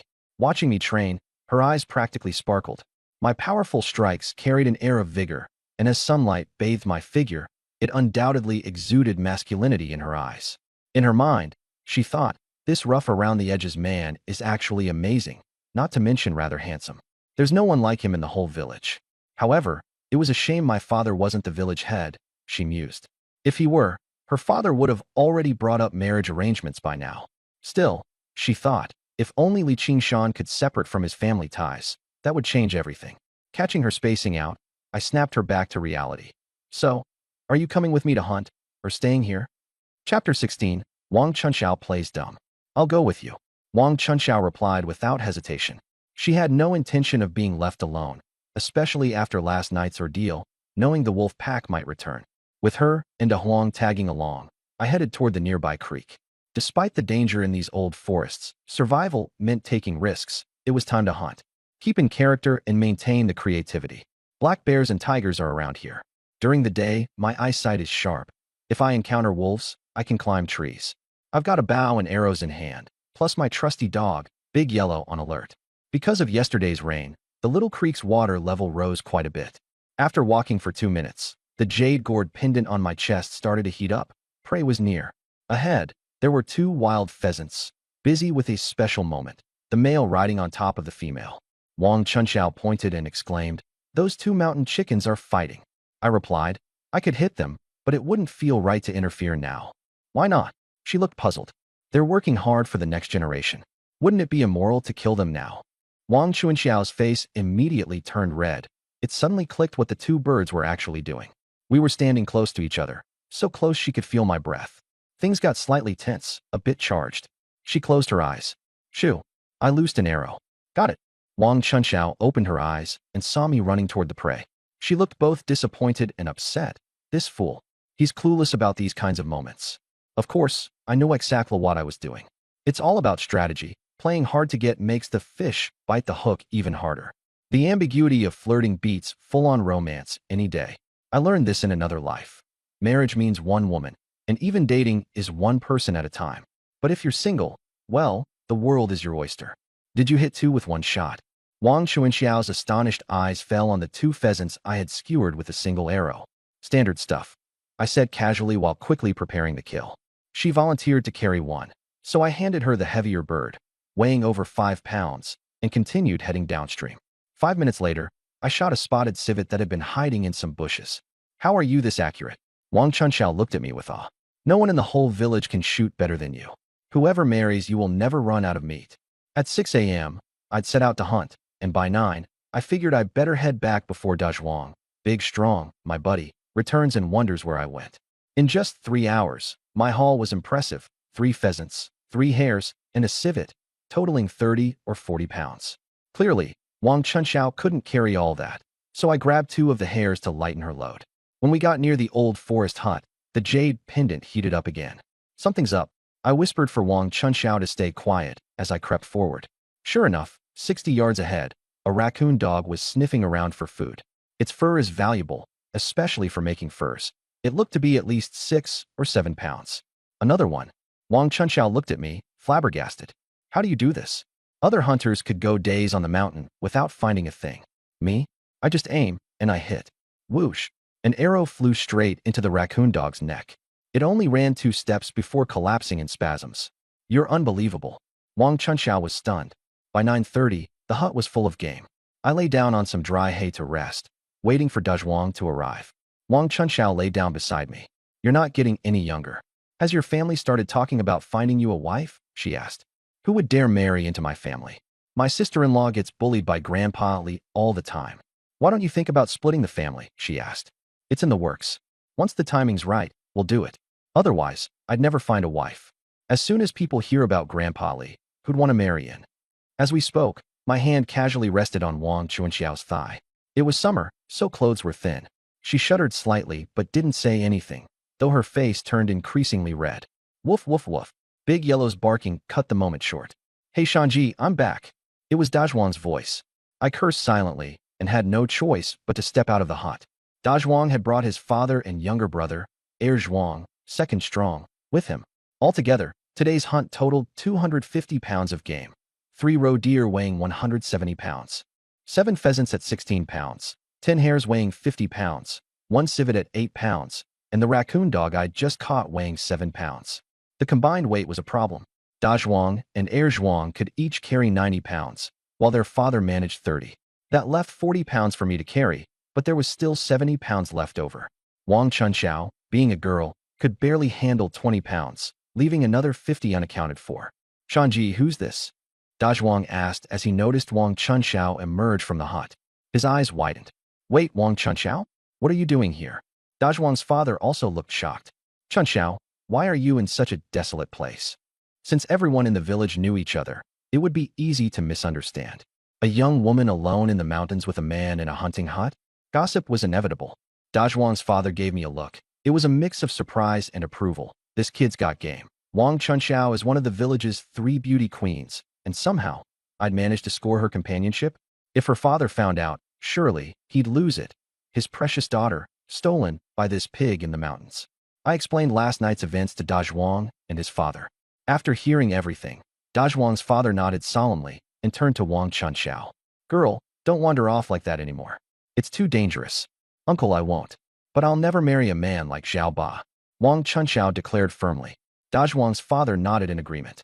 Then he turned to me. So, Aoyama, Green Mountain, Dazhuang said you caught plenty of game today?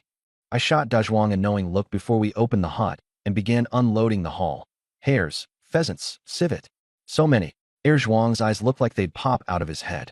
Brother, no way you're pulling my leg. Even Zhuang's father was dumbfounded. You two rookies managed to get all this in one day? Thud. A 60-pound roe deer hit the ground. Both father and son froze. A roe deer? These rookies even managed to bag a roe deer? Thud. The second roe deer was thrown out. Thud. Followed by the third. Wait, are all these yours?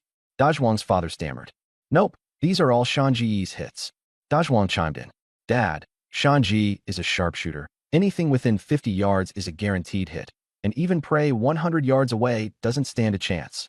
Shanji is amazing. My cousin Qinglian isn't married yet. Should I introduce her? Zhuang suggested. Wang Chuanxiao's face immediately darkened, clearly displeased. Will you two shut your mouths? Dazhuang's father scolded his sons. You two don't even have girlfriends. How's it going out here? He turned to me and said, Qingshan, this is way too much game for us to carry back. Uncle Kai, let's skin and process them now, I replied. We can take the meat with us and leave the hides here to dry. Next time, we can come back to get them. Everyone got to work skinning and cleaning the animals. Qingshan, your arrows always hit the necks. You're not damaging the hides. They'll sell for a good price. Uncle Kai praised me as he worked. After we were done, we started roasting wild chickens and rabbits over the fire. Father, it smells amazing. I haven't had any meat in half a year. Erzwang said as he stared at the roasting meat, practically drooling. Look at you, so pathetic. Li Kai scolded him, though he couldn't help but swallow hard himself. Man, it smelled incredible. The three of us hadn't had meat in months. Today finally felt like a feast. Once the rabbits and chickens were ready, I divided the food among everyone. Erzwang and Li Kai devoured it like it was the best meal they'd ever had in their lives. Back in the day, even during New Year celebrations, having a little meat meant rationing it so everyone could have a couple of bites. You'd barely taste it before it was gone. Today, though, there was plenty to go around. You could eat to your heart's content. What a luxury. As Li Kai watched Erzwang eating so happily, he started thinking maybe on the next trip, he'd let Erzwang come along too. After filling up, the five of us hoisted the meat and began making our way back to Shirshi village. The mountain path was tough to navigate, but since we'd left early, we'd make it back by sundown. By 5 p.m., we reached the village entrance. A group of villagers was milling around, chatting and bragging, men, women, and children alike. Isn't that Li Qingshan, that good for nothing? Someone pointed toward me. Word is he slept with widow Wang Naixiang. That true? Isn't he the one who said he was going up the mountains hunting? No way he actually managed to bag anything. No chance. Even the veteran hunters can't catch this much. How could that loafer pull it off? Zhao Chong snorted. Him? If he didn't die in the mountains, that'd already be a miracle. This guy owed me 37 yuan and was probably hoping I wouldn't come back so he could skip repaying me. The crowd quickly surrounded us when they noticed the skinned meat on our backs and the wild chickens tied at our waists. Whoa! Blacksmith Lee exclaimed to Uncle Kai. Did you guys really get all of this? Uncle Kai laughed. Not us. Qingshan here did all the hunting. We just helped carry it back. What? Him? That deadbeat did all this. Nobody seemed to believe it. That's when Zhao Chong piped up in his usual sarcastic tone. Since when does that bum know how to hunt? I bet he stole it. That one sentence cast doubt over the crowd. You better not have stolen this, Blacksmith Lee said nervously. If it's stolen, you better return it quick before it turns into a bigger mess. Stolen, huh? Figures. Our village really raised such a disgrace. I listened carefully, noting who was bad-mouthing me and who defended me. Blacksmith Lee, Carpenter Zhao, and the tofu shop lady all vouched for me. But Annie Ma, Zhao Chong, and Zhao Yutian insisted I was a thief. Erzwang couldn't hold it in anymore. Nonsense. My bro Qingshan hunted all of this. I can vouch for him. Wang Chunxiao, another villager, chimed in. Same here. I'm a witness. I walked straight up and grabbed Zhao Chong by his collar. You got something to say? Say it to my face. Li Qingshan, what are you trying to pull? I'm not scared of you. Zhao Chong struggled, but my grip was like a vice. You've got some nerve calling me a thief. Got any proof? I barked at him. How do you expect me to prove it? Zhao Chong stammered. You can't? Then how about this? I say you stole 100 yuan from me. Pay me back. I continued sarcastically. What? Don't you dare pin that on me, he retorted. Prove you didn't steal it. I, can't prove it, huh? Then following your logic, you must have stolen it. I didn't, he protested. So why the hell are you accusing me of stealing? I roared, glaring at him. Zhao Chong swallowed nervously and looked away. Your father made up some nonsense about me assaulting your sister-in-law the other day, and I let it slide. Now you're doing this. Your whole family really is rotten to the core. With that, I slapped him across the face, loud and sharp. 5 red finger marks appeared instantly on his cheek. Before he could react, I landed a flurry of punches, knocking him to the ground. Stop! I give up. I'm sorry, Zhao Chong cried out, tears welling up as he curled on the ground. The villagers quickly jumped in to break up the fight. I scanned the faces around me. Anyone else want to accuse me? Show me some damn evidence. The troublemakers immediately shut their mouths. Uncle Li Kai, let's go. We need to stash the meat in the cellar before it spoils. Just as I was about to leave, Auntie Ma stepped in my way. Qing Shan, come on now. Give your auntie a wild chicken, won't you? My grandson's been begging for some meat. Sure, I said casually. 50 cents a bird. Are you serious? Charging me? We're neighbors. You've got so much. I'm just asking for one, she whined. I fixed her with a hard stare. Auntie, I'm still a bachelor, you know. You've got 2 daughters-in-law, don't you? How about you let one of them come keep me company tonight so I can see what being a real man feels like? You shameless little jerk. Auntie Ma shrieked, enraged. Then don't expect to get a chicken for free. Now move, I said, hoisting my game and heading off. From behind, I heard Zhao Chong groaning as he got back on his feet. Just wait. Once the hunters bring the government here, they'll shoot you for poaching. Just wait. Auntie Ma chimed in. And dreaming about my daughter-in-law? In your dreams. That night at the Li family house. The dinner table sported cornbread, stir-fried veggies, and half a salted duck egg. Even these modest offerings seemed like a feast compared to their usual fare of sweet potato porridge and pickled vegetables. Grandpa dished out some salted egg to Li Qingshu and himself before taking a bite, smacking his lips in satisfaction. The second and third uncles could only sip sweet potato porridge while looking on enviously. Out of the blue, Li Qingshu said, Third uncle, Qingshan's been gone for 3 days now, hasn't he? Yeah, 3 days indeed, third uncle nodded. If he doesn't come back, you need to go have a word with Li Hu. Tell him that the new house isn't Qingshan's, it belongs to Grandpa. Here's the English translation with a touch of American storytelling flair to capture the essence and nuances of the original text. It's up to me now. There's no reason for anyone to pin Qingshan's debt on us, I said firmly. Grandpa immediately chimed in. Qingshu is absolutely right. Lao San, did you hear that? Uncle Third sighed in resignation. Got it, Dad. Aunt Lu Gui Xiang gritted her teeth. Qingshan will definitely come back safely. But Li Qingshu let out a cold laugh. Sister-in-law, everyone knows how many people the old forest has swallowed up over the years. Li Qingshan is just a naive, clueless kid. If he walks in there and comes back out alive, that'd be a miracle. I cast a frosty glare at Lu Gui Xiang. And what does the old forest-eating people have to do with me? She scrambled for words. Plenty of hunters go into the forest and make it back. Qingshan will be just fine. He might even bring back some game. Huh. Qingshu's laugh boomed through the room. If that little punk can make it back alive, that alone would be impressive. Bringing back game? Keep dreaming. Everyone in these villages knows Qingshan is a no-good loafer. If he had gone to apprentice as a carpenter with Qingyu or Qingyu back then, he'd already be skilled by now. He sneered. If he does come back, he's not sitting at the main table for meals. Let him sit at the far end, eating leftovers, so he learns his place. The second family chimed in, triumphant. Dad, just wait. Once Qingyu and Qingyu finish their apprenticeships and start earning money, they'll be able to support you. Grandpa Li Lao Tun nodded in satisfaction. We can only count on the first and second families. Lao San, just look at your 2 sons. One's off to die who knows where, and the other is a no-good slacker. Uncle Third muttered softly. Dad, when Qingshan gets back, I'll have a stern talk with him. The first wife glared at Lu Gui Xiang. Men are talking. Stay out of it. Didn't your parents teach you any manners?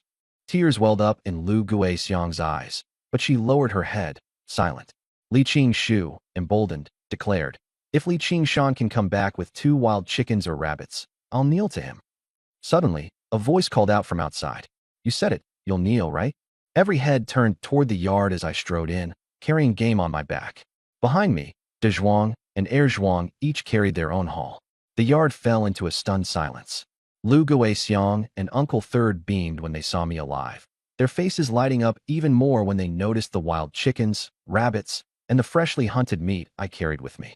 Grandpa Li Lao Tun and the first and second families stared in disbelief, their mouths agape. Qingshan, did you really catch all this? Uncle Third asked, unable to hide his excitement. Uncle Li Kai in the corner spoke up as well. Lao San, your son's got skills. Look at all this. Wild chickens, rabbits, raccoons, even 3 deer. This will fetch quite the price at market. Bursting with pride, Uncle Third eagerly turned to Grandpa. Dad, see that?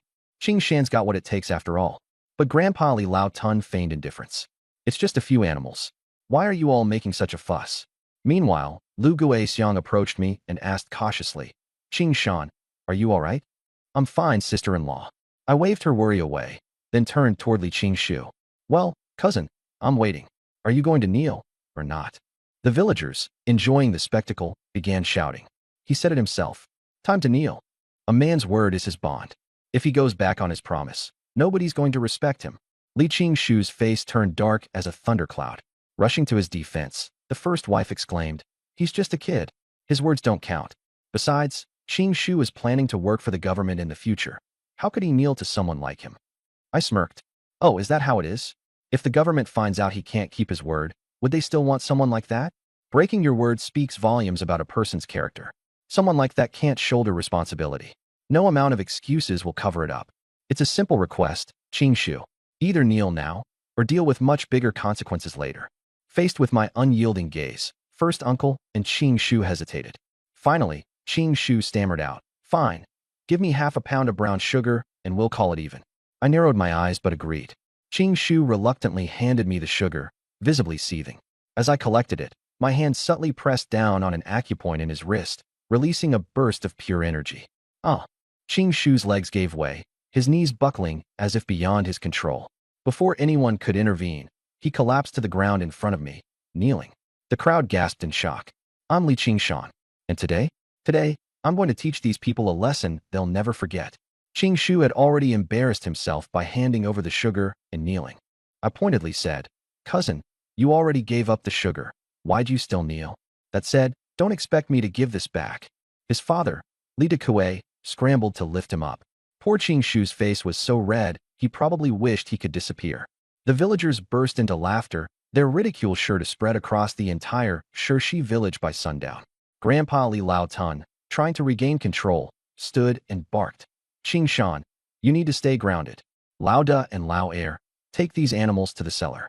Pick a few, one chicken and one rabbit for Qingshu to recover, another for me, and divide the rest among the first and second houses. Tomorrow, whatever's left can be sold at market, and with the proceeds, buy some sugar for Qingshu. The money goes to me. The first and second houses grinned ear to ear. They hadn't seen meat in months. But Uncle Third asked cautiously, What about our family, Dad? These animals were all caught by Qingshan. Shouldn't he keep at least one? Grandpa scowled at him. What? You think you deserve a reward? Your son already disgraced his cousin, and you still want meat?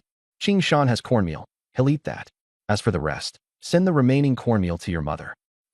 All you get is sweet potato porridge. Too insulted to stay silent, I stepped forward. Li Lao Tun, I caught these animals with my own hands. Why should you decide what happens to them? Grandpa slammed his hand on the table and shouted, You insolent little punk. Are you trying to overthrow this family? I'm the head of this household. What's yours is mine, and I make the rules. I let out a cold laugh. Family dictatorship in this day and age? Get real. These animals are mine, and nobody touches them without my say-so. Grabbing a knife, I slammed it down into the wooden table.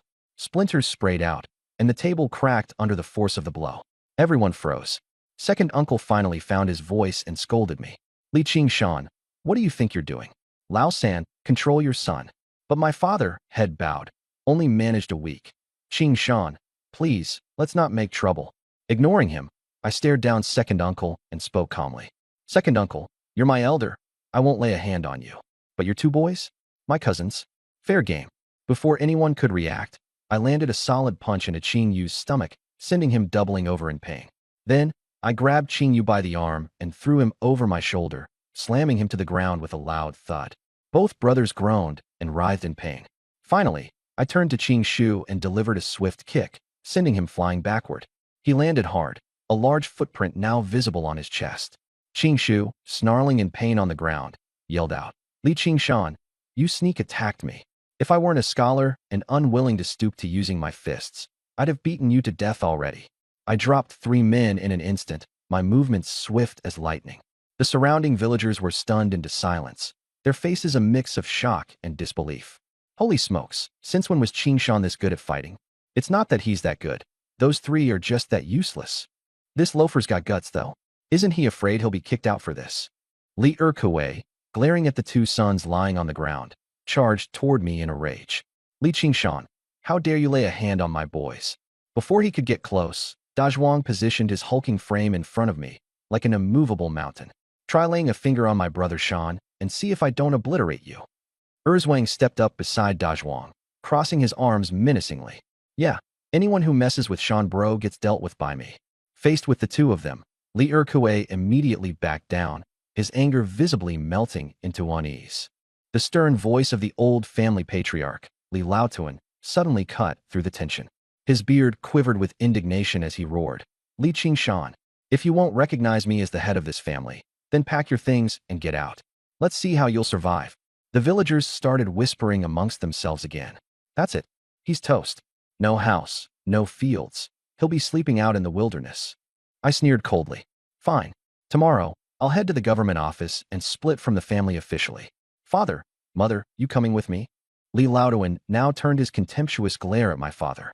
Old third, you're siding with your son to make this ruckus? But my mother, Hanshio, gritted her teeth and stepped to my side, resolute. Where my son goes, I go. Then came my sister-in-law, Lu Guixiang, surprising everyone. Me too. I'm out. My father, Li Sanka, clenched his fists and finally found his resolve. For the first time, he stood tall and spoke with unshakable firmness. Father, you've got 3 sons. I've only got 1 wife and 1 son. All these years, I've done right by you, but you've never treated me fairly. Fine by me. Let's split up the family tomorrow. Enraged, Li Laoduan's face turned beet red. He began tremoring with fury. Fine.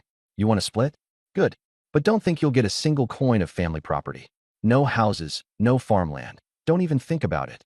My eldest brother, Li Daqi, ever the slimy smooth talker, tried to play peacemaker. Qingshan, just apologize. Let's end this nonsense here. Apologize? I snorted. Not a chance. I crossed my arms, utterly unfazed. Until my name's officially moved out of the family registry, I'm staying right here. And let's not forget, the house from the Gizi family is mine, and I've got a place to stay regardless. As for our farmland, back when it was divvied up, it included shares for me and my father. But here's the deal. Slap $5 on the table, and we'll waive any claim to the land. How's that sound? Li Laoduan's expression soured further. Clearly, he'd forgotten about the other house I had. If $5 isn't doable, I continued, voice icy, then at least sign an IOU. Gritting his teeth, Li Laoduan nodded bitterly, muttering under his breath, let's see how long they last with no farmland. Sooner or later, they'll come begging back. But I already knew what he didn't. By next year, under the new collective farm system, personal land ownership wouldn't matter anyway. Dazhuang, Erzwang, I ordered. Take everything to the root cellar.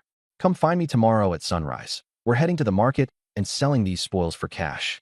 Oh, and Laotuan, don't forget, you're coming with me to finalize the paperwork for splitting up the family. Oh, and while you're at it, get that IOU finalized as well. Unwillingly, Li Laoduan begrudgingly directed Qingshu to write the IOU. $5. He swiped his thumb across the ink pad and pressed his fingerprint down, marking the deal sealed. Meanwhile, Qingshu's thoughts betrayed his foolish grin. $5 for all that land? What an idiot. When the transactions were done, I turned to my mother. Mom, take these rabbits, pheasants, and that raccoon dog to cook up a feast. Tonight, we're hosting Dazhuang's family for dinner. For a moment, my mother, Hanshio, looked dazed. Never had anything like this happened in the Li household before. A private, special meal? It felt almost unreal to her. But then, Lu Guixiang stepped up and took the wild game from my hands. Come on, Mom, let's prepare. It's getting late, and we don't want to keep them waiting. As Guixiang's fingers brushed against mine while taking the bundle, our eyes locked. Hers were filled with relief from seeing I'd returned safe, while mine held a promise to protect her and our family from all harm. By now, the loitering villagers had mostly been shooed away. Dad, Mom, I said, I'm heading over to Uncle Jean's place. If old man Li dares touch any of the things in that cellar, come straight to me. Don't you worry, my father vowed, his clenched fists trembling in newfound defiance. As long as I'm here, they won't dare move a thing. For the first time, standing up to the old man seemed satisfying. Even the spoils of today's hunt, which should have been divided among the family, were now secure, ours alone. Carrying the last load of our haul, I trekked to Uncle Zhao's house with Da Huang by my side. As for Dazhuang and Erzwang, they dispersed home to prepare for the feast later that night. Chun Xiao, I said to the young woman sneaking glances at me as I passed her house, you should get back home. Your folks are probably worried sick. She lingered for a moment, blushing lightly. Shanji, When's your next trip to the mountains? As soon as we've sold off today's haul and dealt with the family business. I replied swiftly, my focus unwavering. Let me know, all right? She said, her subtle determination catching me by surprise. I furrowed my brow. Why, you want to go with me? Don't be silly. That's no place for a girl. Her chin lifted, defiance tinging her voice. I didn't say I wanted to climb a mountain. Just, let me know when you're going. You'll see. There was something cryptic about her tone, but I didn't press her further. Instead, I handed her a rabbit. Here, take this. Just tell him you were craving game and went hunting on a whim. Say anything, but don't involve me. She took the rabbit with a nod of gratitude, her face lighting up. Got it. And, Shanji, I trust you. Then, without another word, she turned and hurried off. Poising myself to leave, I couldn't help but smirk that in this village, trust and loyalty are rare commodities. Let's see how long the old man and his cronies stand their ground once tomorrow comes. Their relationship with Li Kai is strong. If someone messes with them, Li Kai's two sons will undoubtedly step in to help. Sure, we're not scared, but ending up in mutual destruction while others laugh at us isn't worth it. I think we should do nothing for now. Tomorrow, you should go to the authorities and split household registrations. Kick them out. Make it official so they have no way back. Think about it. Zhao Zhanshan, the old hunter, has land and hunts daily just to feed himself and his daughter. But Li Qingshan, all alone and with no land, can he really sustain a family of 4? This time, he caught so much just out of sheer luck, but luck never lasts. Next time, who knows? He might even die in the mountains. When that happens, wouldn't third uncle's household come begging to you for food? That's the moment we strike proper, and maybe even take Zhao Gui's house for ourselves. With third uncle's family working for us, we'd have help with the farm. And most importantly, when third uncle no longer has sons or heirs, wouldn't his property be at our mercy? On my way, I ran into Zhao Chong. The moment he saw me, he recoiled in fear. Li Qingshan, I swear, I didn't say anything bad about you. Earlier, I only went easy because De Zhuang and Heir Zhuang helped you. But now it's just us two here. If you dare make a move, you'll be the one on the ground. I couldn't be bothered with his nonsense and said directly, go home and tell your parents. Move out by noon tomorrow, or don't blame me for what happens. Then I left without another word.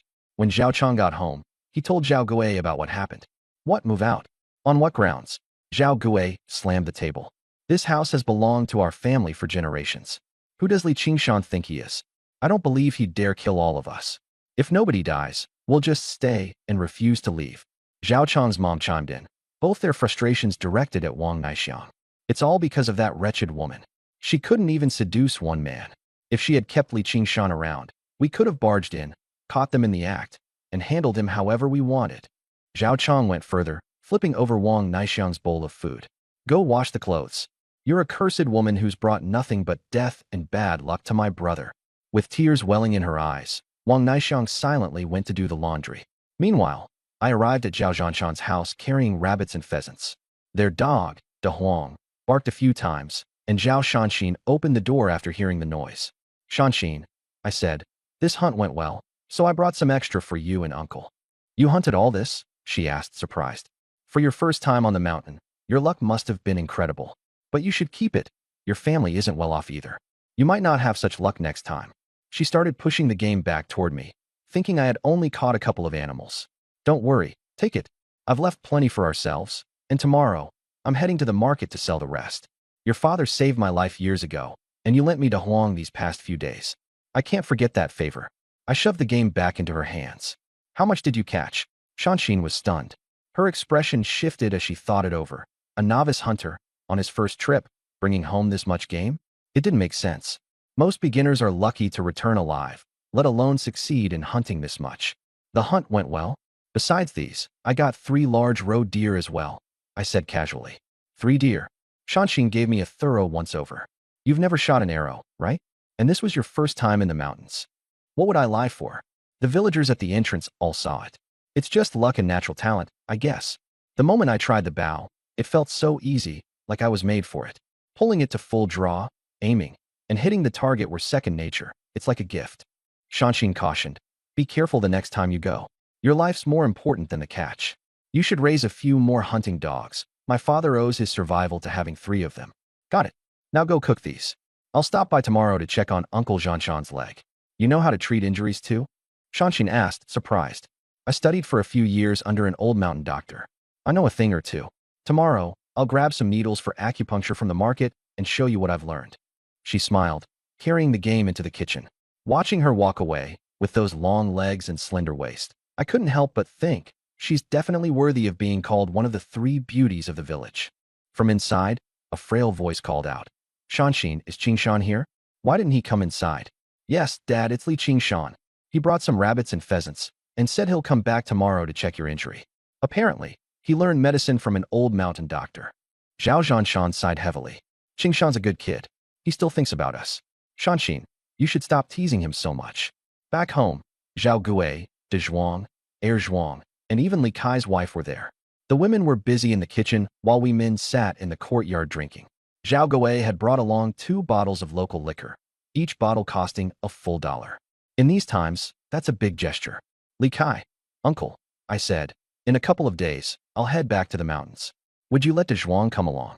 Before Li Kai could reply, De Zhuang's eyes lit up. Dad, I want to go with brother Qingshan.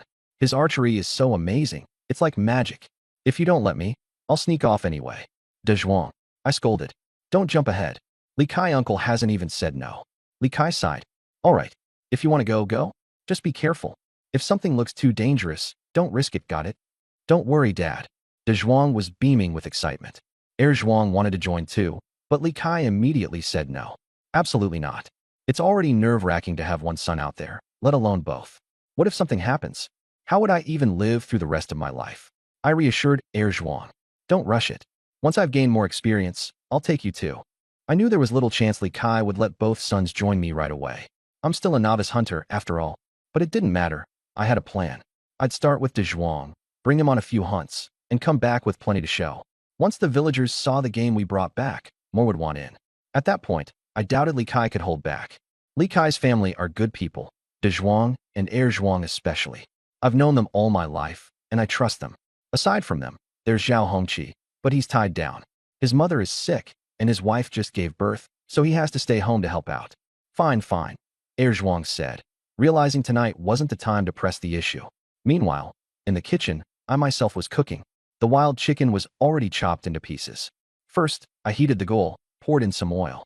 Using a gene, about half a kilogram, of inexpensive cooking oil, I heated it up with slices of ginger until they turned a light golden color.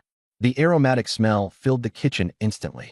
Next, I tossed in pieces of wild chicken, keeping the flame low, and slowly sautéed them until the moisture evaporated.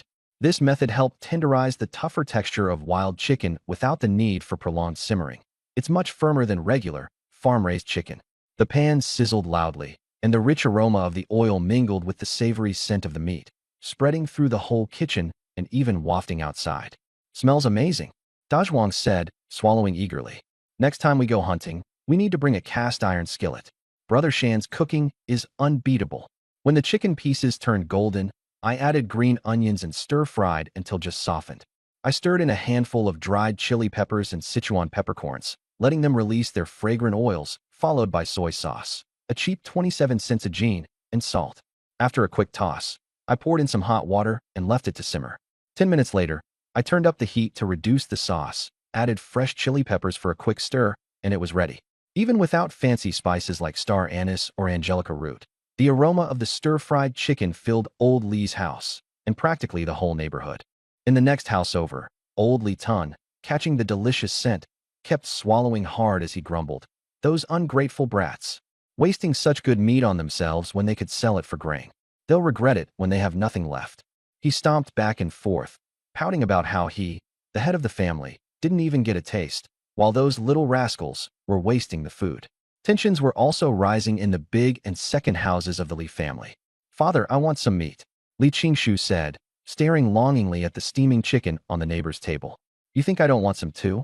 Li Dakuai fumed, pacing back and forth. Those wasteful kids are even drinking wine.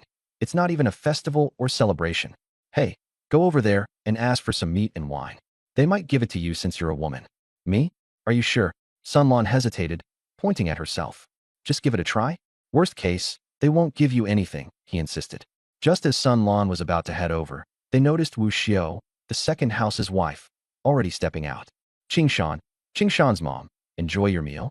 Wu Xiao walked in, her eyes practically glowing as she stared at the plates of stir-fried chicken and stewed rabbit on the table. Auntie, Is there something you need? I asked with a smirk. No, no. Just thought I'd check if that chicken was your cooking. Looks good. Wonder how it tastes. I sneered. Don't waste your thoughts. In this lifetime, you'll never get to taste chicken cooked like this. What did you just say, Qingshan? Why wouldn't I get to taste it? Wu Xiu tried to argue, but her voice faltered. She remembered her life. Growing up, the best meals she had were rice mixed with lard or the occasional egg. Before marriage, she was just a burden to her family, lucky simply to sit at the table. After marriage, the only time she got chicken or eggs was during postpartum recovery. She realized her fate was bitter indeed. Auntie, what are you still standing here for? We don't even have a plate for you. When we're done eating, you can come pick up the scraps. Maybe gnawing on some chicken bones will give you a taste. I added, full of mockery. Rotten brat. Mark my words. When the food is gone and you come crawling back to us, don't even dream of entering my house. Wu Xiu stormed off in fury. From her house, we soon heard her husband, Li Erkui, yelling, "That little punk Qingshan. I'm still his uncle. He can't even offer us a bite. You keep shouting, but there's no meat here either. Useless man. How did I end up married to you?" Wu Xiu fired back. Say that again, you shameless woman. I'll teach you a lesson.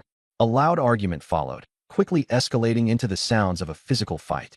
Back in our house, I glanced outside, pondering, forget it. Even if I went out there, Li Qingshan is never sharing the food with us. Sun Lan muttered, why is that brat acting so tough all of a sudden? Uncle Li Dakuai glared at me, his displeasure obvious. After catching so much game, why aren't they sharing with the rest of us? We sat down to eat. My sister-in-law, Lu Guixiang, sat close beside me, her figure brushing against mine. Mom, is everything ready? I asked. Yes, everything's on the table, she replied. Tonight's meal featured 2 stir-fried chickens, 2 stewed rabbits, and a civet cat dish. Enough food for everyone. After dinner, my plan was to have Mom prepare the leftover wild chicken and rabbit. We'd fry and store them, preserving them for a couple of days. The remaining rabbits would be smoked or salted for preservation. Tomorrow, I intended to head to market. I'd be selling 3 roe deer and 1 raccoon dog, while keeping the wild chickens and rabbits for us. My hunting skills had improved greatly, and there was no reason to skimp anymore. If I could stay in the woods for longer with more hands to help, I'd bring back even more game. As for the 40 yuan I owed Li Hu, no rush. There was still plenty of time left in the month to pay him back. First, I needed to get enough rest and keep myself in top shape. Catching just 1 small wild boar weighing 200 pounds would more than cover the debt. Everyone, eat up and don't hold back, I said, encouraging my family while serving the food. Third Uncle Li Sankue couldn't hold back any longer and immediately dug in. Plates were quickly emptied as everyone devoured the rare feast. Meat was a luxury. We usually sold eggs for money without ever eating them ourselves.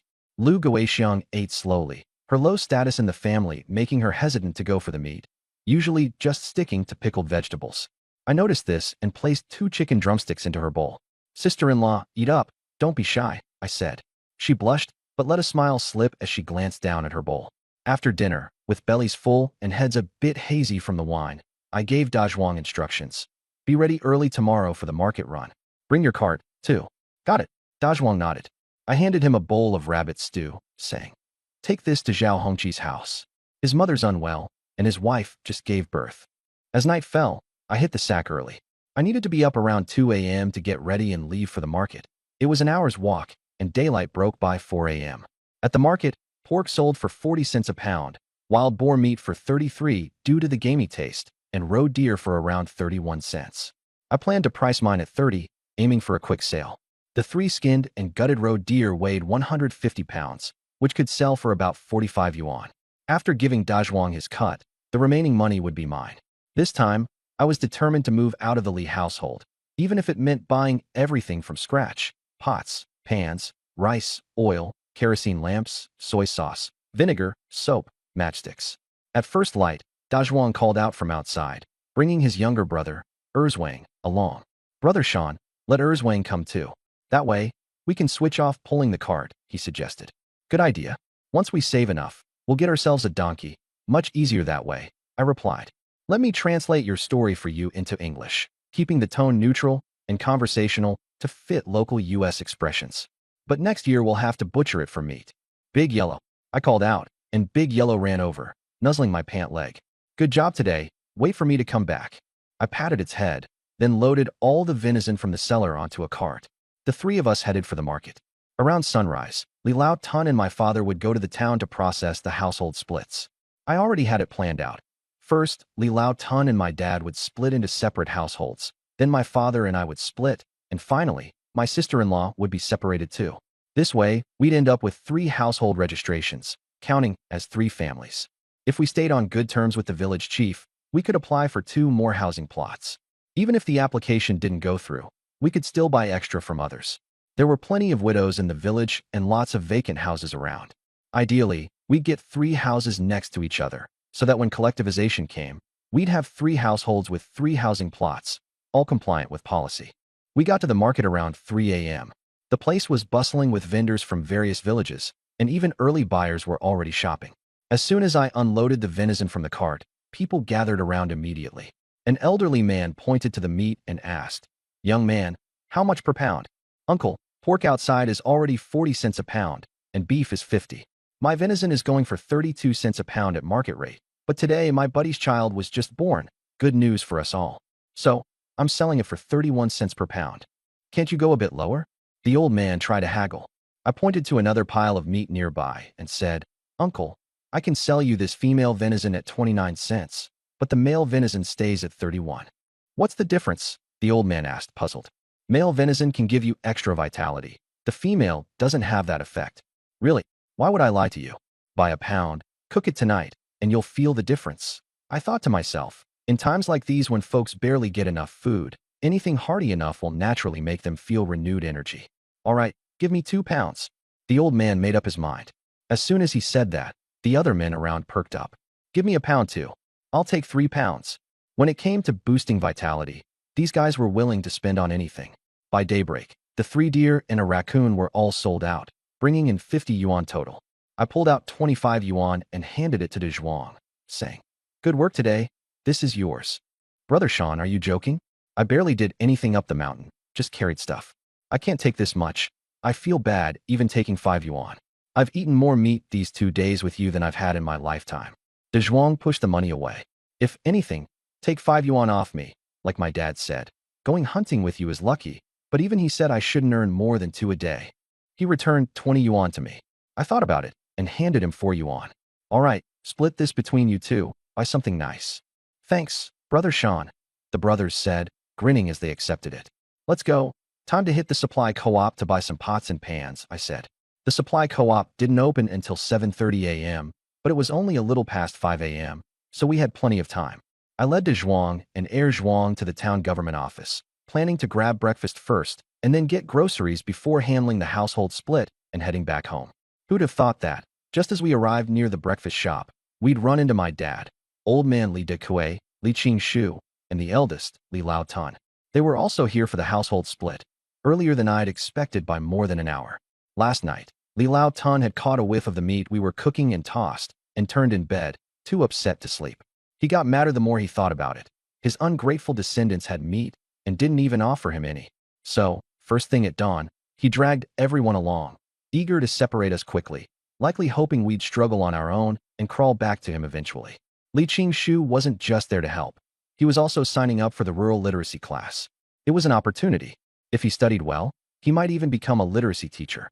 It's also the path I had suggested to Wang Chunxiao. "Qingshan sold all the meat?" my father asked. "Yep, sold it cheap, so it went quickly. The office isn't open yet. Let's have breakfast first," I suggested as we walked to the breakfast shop. Li Qing-shu, Li Dekui, and the old man looked at me with expressions like they wanted to devour me alive. There were quite a few people crowding the shop door, most eating corn cakes with pickled veggies, the cheapest option. The young proprietress, probably around 27 or 28 years old, had a slender figure, and several men sneaked glances at her as she kneaded dough. "Ma'am, 8 fried dough sticks, 12 large meat buns, and 8 bowls of porridge." I placed the order right away.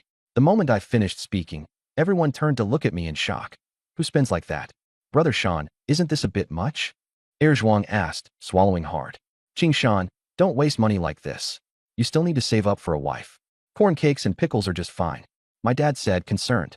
These buns were the size of fists, generously filled, the kind that could fill anyone up with just one and a dough stick. "Don't worry. It's no big deal. We can't skimp on ourselves," I reassured. Li Qing-shu scoffed. "Huh, a petty man flaunting his temporary earnings. People like you can't hold on to wealth and we'll end up back here begging for help. Li Lao Tun chimed in. Let him spend it all. It'll be entertaining to watch him fail. Later, make sure to eat as much as you can, so this little brat racks up a larger bill. You bet, Grandpa. I'll have at least 2 buns, 2 fried dough sticks, and 2 bowls of porridge. Li Qingshu said, swallowing saliva. He probably hadn't ever eaten like this in his whole life. The shop owner's wife came over and frowned. Fried dough sticks are 4 cents each. Meat buns are 8 cents each. 8 dough sticks cost 32 cents. 12 buns 96 cents. Plus porridge, it'll be 1 yuan and 30 cents total. Most customers paid after eating, but since I was ordering quite a lot, I pulled out exactly 1 yuan and 30 cents and handed it to the owner's wife. Here you go, ma'am, make it quick. I'm starving. The owner's wife deliberately let her fingers brush against mine as she took the money and even threw me a flirty glance. This woman, amazing how bold she was trying to be in her late 20s. It got my heart racing a little as my eyes lingered on her for a moment longer than they should have. Just then, a girl with a ponytail entered. Miss, 1 bowl of hot tofu. Extra spicy. That'll be 20 cents, the shopkeeper replied, slicing up tofu. The girl patted her pocket and said, Shoot, I forgot my money. Could I pay you tomorrow? Don't know you. No way. The lady boss shook her head. Li Qingshu chimed in from the side. Isn't it just 2 cents? This young lady is so pretty. Let her pay tomorrow. The lady boss sneered. Are you going to cover for her then? Li Qingshu instantly shut his mouth. I stood up. Lady boss, just put it on my tab. Fine. The lady boss shot Li Qingshu a glance and then turned to the girl. See that? Some people only know how to talk big. Li Qingshu's face turned green with embarrassment. The girl looked at me and smiled softly. Thank you. My name's Su Wanin. I just arrived here to start work. I'm Li Qingshan. A matter of 2 cents. Come, have a seat and eat with us. I gestured to the seat next to me. Our breakfast arrived. Steaming, fist-sized meat buns and golden, crispy fried dough sticks. Su Wanin looked at the food, her eyes lighting up as she swallowed hard. Across the room, Li Qingshu pointed to another tray of buns. Lady boss, bring those to our table. I immediately spoke up. Lady boss, we ordered those first. Why are you giving them to them? You're not sitting together? No, we're a group of 4. They're a group of 3. The lady boss set the buns on our table and turned to Li Qingshu. How many do you want? Pay up first. Angrily, Li Laotuan slammed his fist on the table, shattering it into pieces. Are you here to wreck my shop? The lady boss shouted furiously. Li Dakwai quickly tried to smooth things over. We're leaving. We're not eating anymore. Not eating. You broke my table. Compensate me. 20 cents. The shop's cook came out menacingly brandishing a cleaver. No money? I'll call the authorities. Left with no choice, Li Laotuan grudgingly handed over the 20 cents they had saved to buy meat. I turned to Su Wanin and said, Eating nothing but tofu won't do. Look how thin you are. Here, have a meat bun. I grabbed a meat bun and handed it to Su Wanin. Eat. Eat up, I said, giving her no chance to refuse. De Zhuang and Er Zhuang, my companions, were already starving and grabbed their share of buns, devouring them with gusto. I picked one up too, sinking my teeth into the juicy meat, the aroma tantalizingly filling the air. At the next table, the trio of men glared at us. Their empty stomachs growled audibly as they caught the scent of the meat buns. Li Qingshu and Li Dakwai's eyes fixated on our food, burning with jealousy, as if ready to snatch it all away. Let them stuff themselves, Li Laotuan grumbled, trying to save face. At the rate they're spending, they'll be broke soon and come crawling to us for help. Li Dakwai backed him up. Yeah, let them be all high and mighty for now. Inwardly, though, Li Qingshu cursed his elder. What's the point in slamming the table like that? With that 20 cents, we could have at least gotten something to eat. De Zhuang and the others finished off 6 buns and 3 dough sticks, their bellies bulging. Su Wanin only managed 1 bun, but I handed her a dough stick, and she looked at me pitifully, unsure how to refuse. With 4 dough sticks and 5 buns still left, I polished off the rest. Not quite full yet, I muttered, patting my stomach. Ever since practicing my health-focused martial arts, my appetite had increased tremendously. Lady boss, 4 more buns and 4 dough sticks to go, I shouted. Still hungry, my dad, who had just arrived, looked on in disbelief. They're for Mom and my sister-in-law. I'll bring them back. The lady boss packed up the food and handed it to me with a pleased smile. What a filial young man. Just hope you'll treat your future wife as well. Lady boss, have a sister to introduce me to? Promise I'll be good to her. As she took my money, her fingers lingered a little too long on my hand, throwing me a playful look. After that, I headed outside to practice my martial arts form. My punches swung with such force that the onlookers in the breakfast shop couldn't take their eyes off me. Su Wanyin gazed at me in amazement, while even the lady boss seemed entranced, her eyes sparkling. Li Qingshan, your moves are amazing. Su Wanyin praised me, her admiration obvious. Nothing special, I replied dismissively. Oh no, I need to get to work, she suddenly exclaimed, jumping up in a panic. Work? This early? I've just started at the supply and marketing cooperative. I can't be late. Well, that's convenient. I was planning on buying some things from there anyway. Then come with me. I'll open the doors for you. When we arrived at the cooperative, she unlocked the door and said, make a list of what you need. Grabbing a pen, I began to write. You know how to write? And quite well, too, she said, her voice laced with surprise. Learned a thing or two from an old Taoist once. After gathering the supplies, Su Wanyin started calculating. A large iron pot, $3. Small iron pot, $1.03. Soap costs 60 cents. Matches, 20 cents. 2 pairs of embroidered shoes, $5. Grand total, 30. Her eyes narrowed slightly when she saw the 2 pairs of embroidered shoes. Planning to give these to your sweetheart? Nope, just shopping for some essentials. I handed over the money. After finishing the transaction, she purposefully threw in a little extra while packing up my purchases. As I was leaving, she suddenly pulled De Zhuang aside. So, does Li Qingshan have a girlfriend or not? She asked in a quiet voice. Never heard of one. De Zhuang replied, genuinely puzzled. When I noticed the two of them talking, Su Wanyin hastened back and handed me some fruit candies. Thanks for earlier. I'll pay you back next time. After leaving the cooperative, I headed straight to the rural clinic, hoping to buy a set of acupuncture needles. As soon as I entered, I ran into village chief Li Shengli, whose limp and pained expression told me he was in discomfort again. Village chief, is your leg acting up again? I can't seem to shake this old injury, he sighed deeply. A bullet tore through my knee back during the war. Every time the pain flares up, I come to Dr. Hua for some acupuncture. Inside the treatment room, Dr. Hua, already in his 60s, was ready with his instruments. A young woman, seemingly a Western-trained doctor, sat beside him. Up early, Dr. Hua? Li Shengli greeted as he hobbled in. Couldn't sleep, Dr. Hua replied, introducing the young woman. This is my great niece, shouting. She's here to offer her expertise in Western medicine. Dr. Hua examined Li Shengli's leg carefully. Acupuncture will help, but won't solve the issue permanently. Shouting could prescribe some painkillers for you. No, Li Shengli waved him off.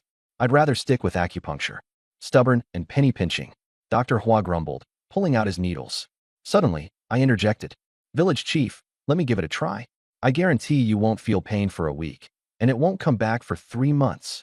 Everyone froze and turned to look at me. Li Qingshan, don't joke about this. Li Shengli warned. Dr. Hua, this kid doesn't even know what he's talking about. Village chief, I'm serious. The injury is simple to treat, just needs 2 needles. My voice was calm and measured. Before I could finish, the young doctor's shouting burst into laughter. He's sick, and even my second uncle couldn't help him. You're saying you can cure him in 3 months? Are you joking? Just because you can't do it, doesn't mean I can't, I replied confidently. Stop bragging. My second uncle is a renowned doctor here in the city. Even the city's officials have personally invited him multiple times, but he stayed here because he's attached to home. You could say he's a modern-day miracle healer. Our family even has ancestors as skilled as Hua Tua. If he says a condition can't be cured, who dares claim otherwise? Get out of here and stop causing trouble. Just then, a young Western doctor dressed in a white coat entered the room. He looked to be in his 20s and had a peculiar gaze fixed on shouting. Comrade, please leave immediately and stop interfering, he said, glaring at me. Modern-day miracle healer? I looked over at Dr. Hua. Was it you who was treating Zhao Zhanshan from Shirshi village? Dr. Hua remained silent, focusing on organizing his fine needles.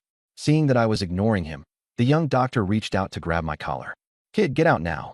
Using yellow vine as a medicinal guide is a good choice. But Fuline and Tianyu aren't necessary. Switch them out for Xingui, it'll work far better, I said calmly. Dr. Hua paused his hands and looked up to scrutinize me. Go ahead, tell me how you treat your village chief's condition. The young doctor also stopped in his tracks. In the village chief's case, it's either nerve damage caused by a bullet or an infection leading to severe inflammation. An old Taoist priest once told me, you need precise techniques to stimulate the acupuncture points. The ones you selected are close enough, but the key lies in the force. After speaking, I immediately grabbed a fine needle and activated my pure yang energy. Aiming at Li Shengli's knee, I inserted the needle. Whoa, I can feel something, Li Shengli exclaimed after the first needle. Then came the second and the third. Once done with all three, I set the needles down. Just 3 needles? Dr. Hua asked, astonished. Yeah, that's enough. Any more would be a waste. Dr. Hua, my leg really doesn't hurt anymore. Li Shengli said excitedly, standing up. Qing Shan, where on earth did you learn this? From an old Taoist priest in the mountains. He passed away a while ago, I replied. Impossible. Shouting gasped in disbelief. Uncle Li, are you guys conspiring to fool us? Not at all. His technique is authentic, Dr. Hua said, waving her off. Whatever, he just got lucky with this particular problem. It's nothing special, the young Western doctor sneered. Dr. Sun, why aren't you staying in your own clinic? Why are you here? Dr. Hua dismissed him. Dr. Sun rubbed his nose awkwardly, but didn't leave. I retrieved the 3 needles, then said, Chief, try walking around. Li Shengli took a few steps and, with sheer excitement written all over his face, remarked, It really doesn't hurt anymore. Qing Shan, can you truly cure this fully in 3 months? Absolutely, I guarantee it. I patted my chest confidently. Dr. Hua adjusted his glasses and asked, Young man, what was the name of that Taoist priest? I shook my head. I don't really know his name. Dr. Hua stared at me. You don't even know his name? Sounds to me like you never had a master at all. Young man, you have talent. How about becoming my apprentice? What? Grandpa wants to take an apprentice. Shouting exclaimed in shock, pointing at me. So many university graduates and city-recommended professionals have begged him to be their mentor, but he declined all of them. And now, he's willing to take him as an apprentice.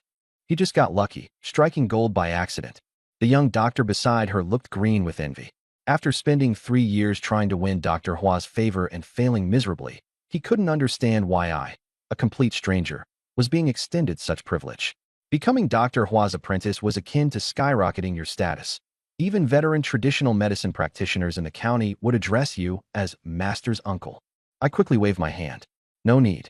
I just came here to buy a set of fine needles. I have no interest in taking on a mentor. After all, in my previous life, I had already reached the pinnacle of the field.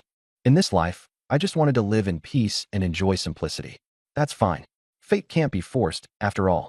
Dr. Hua rummaged through a drawer and suddenly found something. Young man, do you know how to use silver needles? Do you have a set of silver needles? My eyes lit up. I do, he said with a smile. That's great.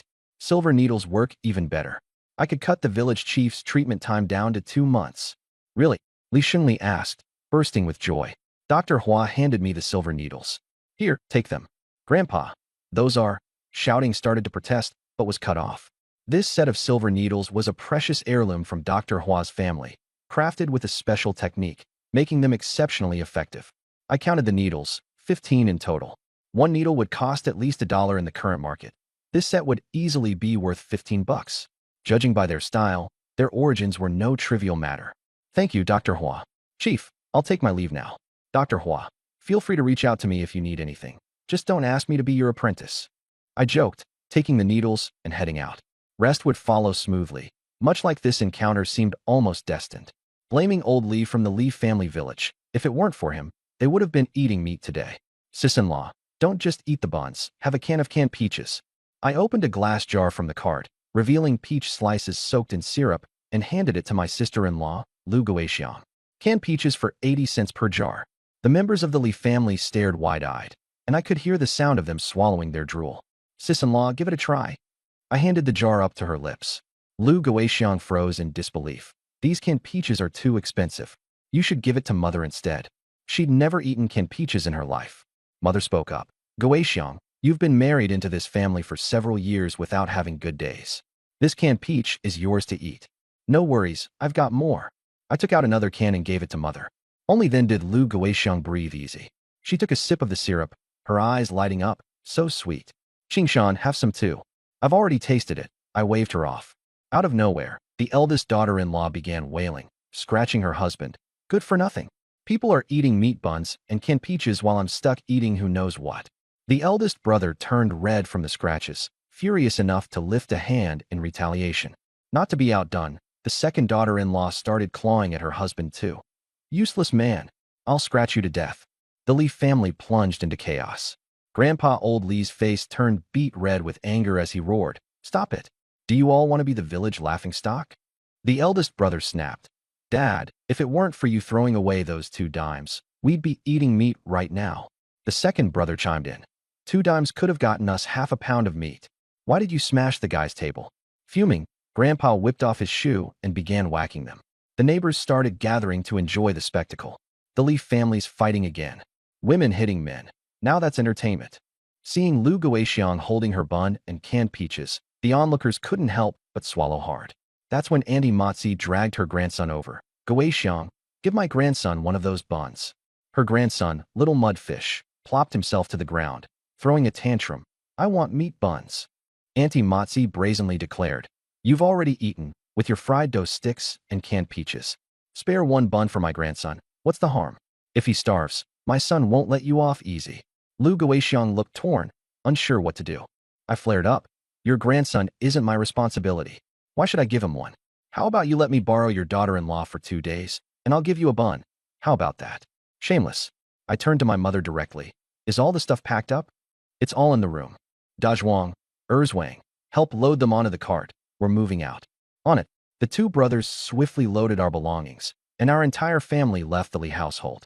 The Li family was left panting and entirely disgraced, glaring at us with resentment as we walked off into the distance.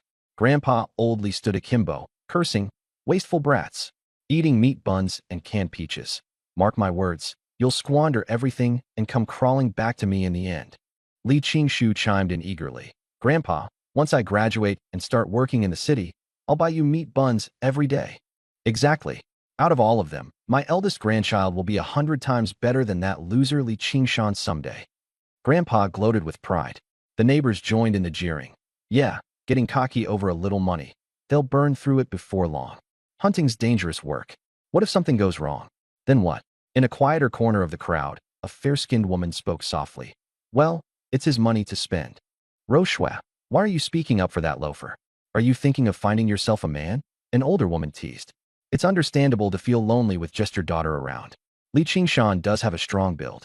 The crowd hooted with laughter, teasing Roshua relentlessly. Roshua stomped her foot in embarrassment. What nonsense are you all spouting? She quickly grabbed her daughter and left. Roshua was originally from the city. Her husband died young, leaving her with a beautiful and delicate daughter. Both mother and daughter were strikingly pretty. We arrived in front of Zhao Gui's mud brick house. The door was locked tight, the house completely untouched. Zhao Gui and his family were still squatting here. The neighbors surrounded us, eager for drama. Zhao Gui hasn't moved out. Where's he supposed to go? This is his only home. Now this is going to be interesting. If Zhao Gui refuses to leave, what can Li Qingshan do? It's not like he can kill anyone. Poor guy, he's got nowhere to go. Can't live with the Li family, can't get into his own house. If Grandpa Li finds out, he'll laugh his butt off. The whispers spread like wildfire. Qingshan, what are we going to do? My father, Li Sankue, asked, worry creasing his face. Qingshan, don't worry. Wherever you go, we'll follow, Lu Guixiang comforted. There's that rundown house at the edge of the village. If worst comes to worst, we'll make do there. At that moment, Li Qingshu and Old Li showed up. Stumped now, aren't you, Li Qingshan? Li Qingshu taunted gleefully. Outside the locked door, Zhao Gui played dumb, pretending not to hear anything. Inside the house. Will this work? Zhao Gui's wife asked, hesitating. What's there to be afraid of? Worst comes to worst, we'll die here. What's Li Qingshan gonna do, kill us? Zhao Gui looked smug and defiant. Bang! I kicked the rickety wooden door open.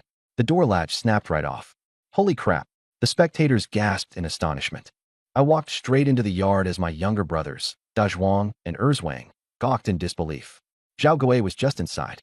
When he saw me come in, his face turned pale. Zhao Gui, get out of my house. I roared. What do you mean your house? This is mine. Son, hit him. Zhao Gui shouted, putting on a brave front. Bam, bam, bam. A few punches later, Zhao Gui and his son were left howling in the yard. Just as Dazhuang stepped forward to help, I grabbed Zhao Gui and his son like they were rag dolls, dragging them out and tossing them outside the gate. Both lay there, bruised and battered, unable to stand. Zhao Gui's wife trembled in fear, collapsing to her knees, screaming, You murderous scoundrel, Li Qingshan. You're bullying us. How could Li Qingshan use violence? We're all neighbors. That's overboard. The villagers murmured among themselves. In the corner, Wang Naixiang stood silently with a packed bag, looking pitiful and unsure of where to go. Dazhuang, Erzwang, throw all this stuff of Zhao Gui's out. This is my house. I said, all right then. The 2 brothers rushed in and started tossing pots and pans outside. Trying to play games with me? Useless. Li Qingshan, you're nothing but a bandit. A bully, Zhao Gui yelled while sitting on the ground, throwing a fit. I frowned in annoyance. That kind of talk could ruin my reputation. I immediately pulled out the property deed. Zhao Gui, take a good look. Your house was sold to me for 36 bucks. The property deed says Li Qingshan, stamped and certified by the government. And now you're saying I forced and stole your house. Then what does that make the government? A bunch of bandits too, helping me steal your property. Let me tell you, making those claims, accusing the government, can get you arrested by the police for defamation. Believe it or not. Silence. Zhao Gui's entire family froze, dumbfounded. This was serious business. No one dared to throw shade at the government. And the rest of you? I scanned the onlooking villagers. This is an official government-issued property deed. If anyone says I forcibly took Zhao Gui's place, you're essentially accusing the government of corruption, claiming I colluded with them. The police won't have any problem coming after you. So don't be scared when that happens. I pointed to the document in hand. A deal is a deal. One sold, one bought. Fair and square. This house has been mine for a while now. Letting Zhao Gui stay an extra few days was me being generous. It's just that Zhao Gui here didn't know where to draw the line. Slandering the government. Who would dare bear that kind of burden these days? That's right. The house was sold fair and square to Li Qingshan. He even let you stay extra days. You should be thankful, not shamelessly squatting in someone else's home. Yeah, Zhao Gui, this is totally unreasonable. You sold the house and still refuse to leave? How low can you go? The neighbors' tone shifted. The crowd now turned their complaints toward the Zhao family. Brother Shan, all done. Everything's moved. De Zhuang and Heir Zhuang returned with the update. I turned to my family.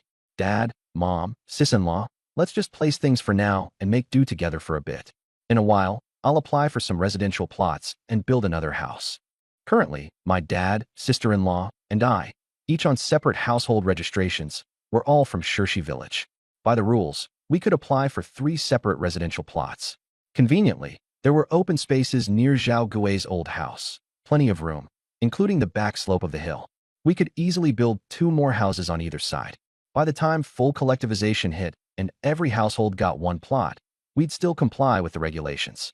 And if Wang Naixiang could transfer her registration from her family, I could even help her out with another plot. Another house. Li Qingshan, you are really full of yourself. You got lucky bagging a few deer last time. Do you think luck will strike every single time? Sneered Li Qingshu. Ha, young people don't know their limits. Building houses isn't as easy as it sounds. So reckless, you'll fall hard someday. Mark my words. This guy talks big for no reason. Li Qingshan, what happens when you go hunting next time and come back empty-handed? Where exactly are you getting this confidence from? The murmurs from the sarcastic crowd echoed their disbelief. I said nothing. A few days from now, when I returned from the mountain, they'd all see just how limited their views were. Once we finished moving, I shut the gate to our new home, and the curious crowd began to disperse. As for the Zhao family, their scheming led nowhere.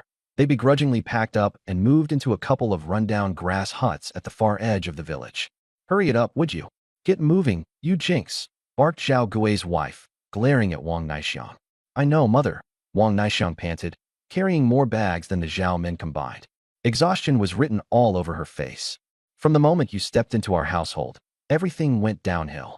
First, my eldest son dies, and now we're driven out of our own home because of you, Zhao Chang complained, dragging only a wooden stool, by far the lightest load anyone carried. Ugh, why did we even let this jinx into the family?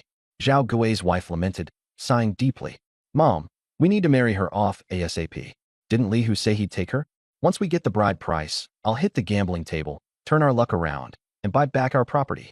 Then we'll feast on steamed buns and meat every day. Zhao Chang suggested smugly. The thought made Zhao Gui and his wife's eyes light up. They immediately began sizing up Wang Naixiang as though she were merchandise to trade. I'm a jinx, remember? I killed your son and caused you to lose your home. Li Hu runs a gambling house. He's highly superstitious. No way he'd marry me, Wang Naixiang retorted, thinking on her feet. The Zhao couple exchanged uneasy looks. That actually made sense. No worries. There's always someone desperate enough, though.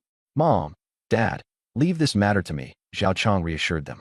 Hearing them openly plot to sell her off, Wang Naixiang's eyes brimmed with tears. By early afternoon, the Zhao family was settled into the sparse accommodations. With only 2 small huts to divide among them, Zhao Gui and his wife took one, leaving the other for Zhao Chang. Mom, Dad, where am I supposed to sleep? Wang Naixiang asked hesitantly. Right there.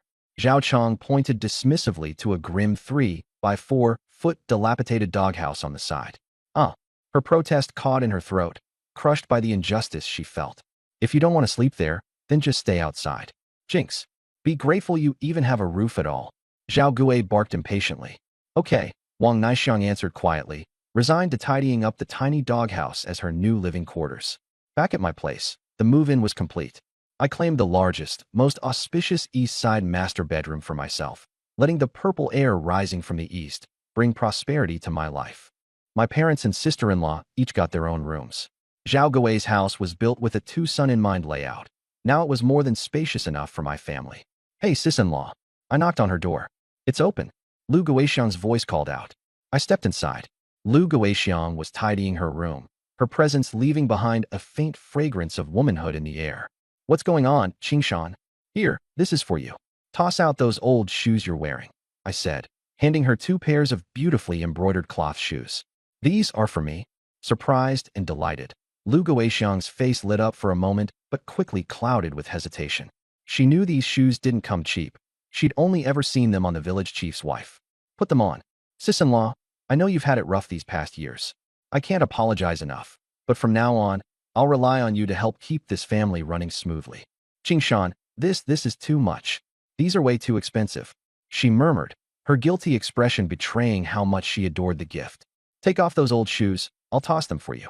No more wearing patched-up junk. I crouched down to remove the worn-out shoes myself. Her previously decent shoes had been taken by my grandmother to give to Li Daiqiu's wife, leaving Lu Guixiang with these hand-me-downs that irked me every time I looked at them. This kind of disrespect had happened to her far too many times. Thank you, Qingshan. She slipped the old pair off. Heaven early. Understood, I said seriously, gently patting her head. Just then, Roshua walked back into the room.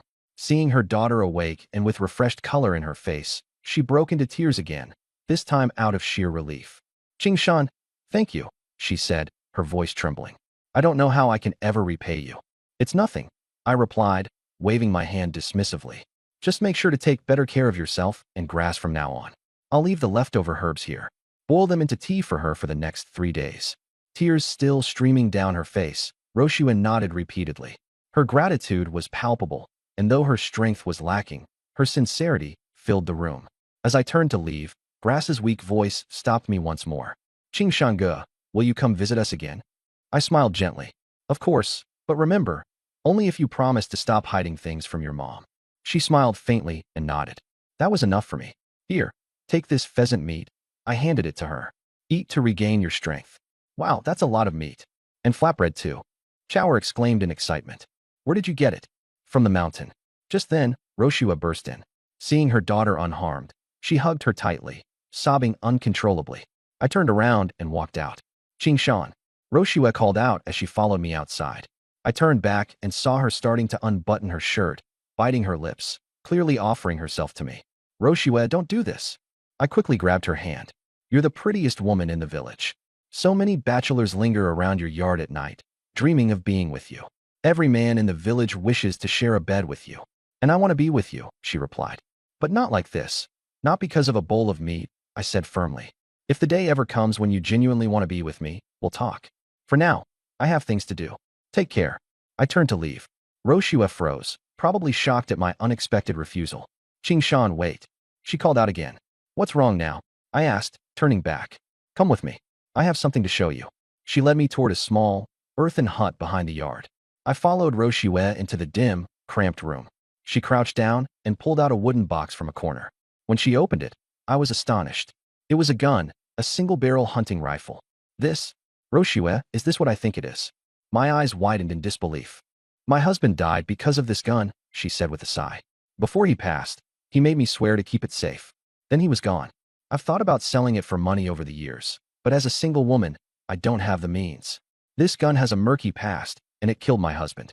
If I sold it, word would spread, and trouble would inevitably find its way here. The lives of Chower and I would be in danger. So, I kept it hidden here, she explained solemnly. You hunt in the forest, don't you? I've heard you even use a bow. What good is a hunter without a gun? You can take it if you want it. If not, it can just stay here gathering dust. Trouble? Who has time to worry about trouble?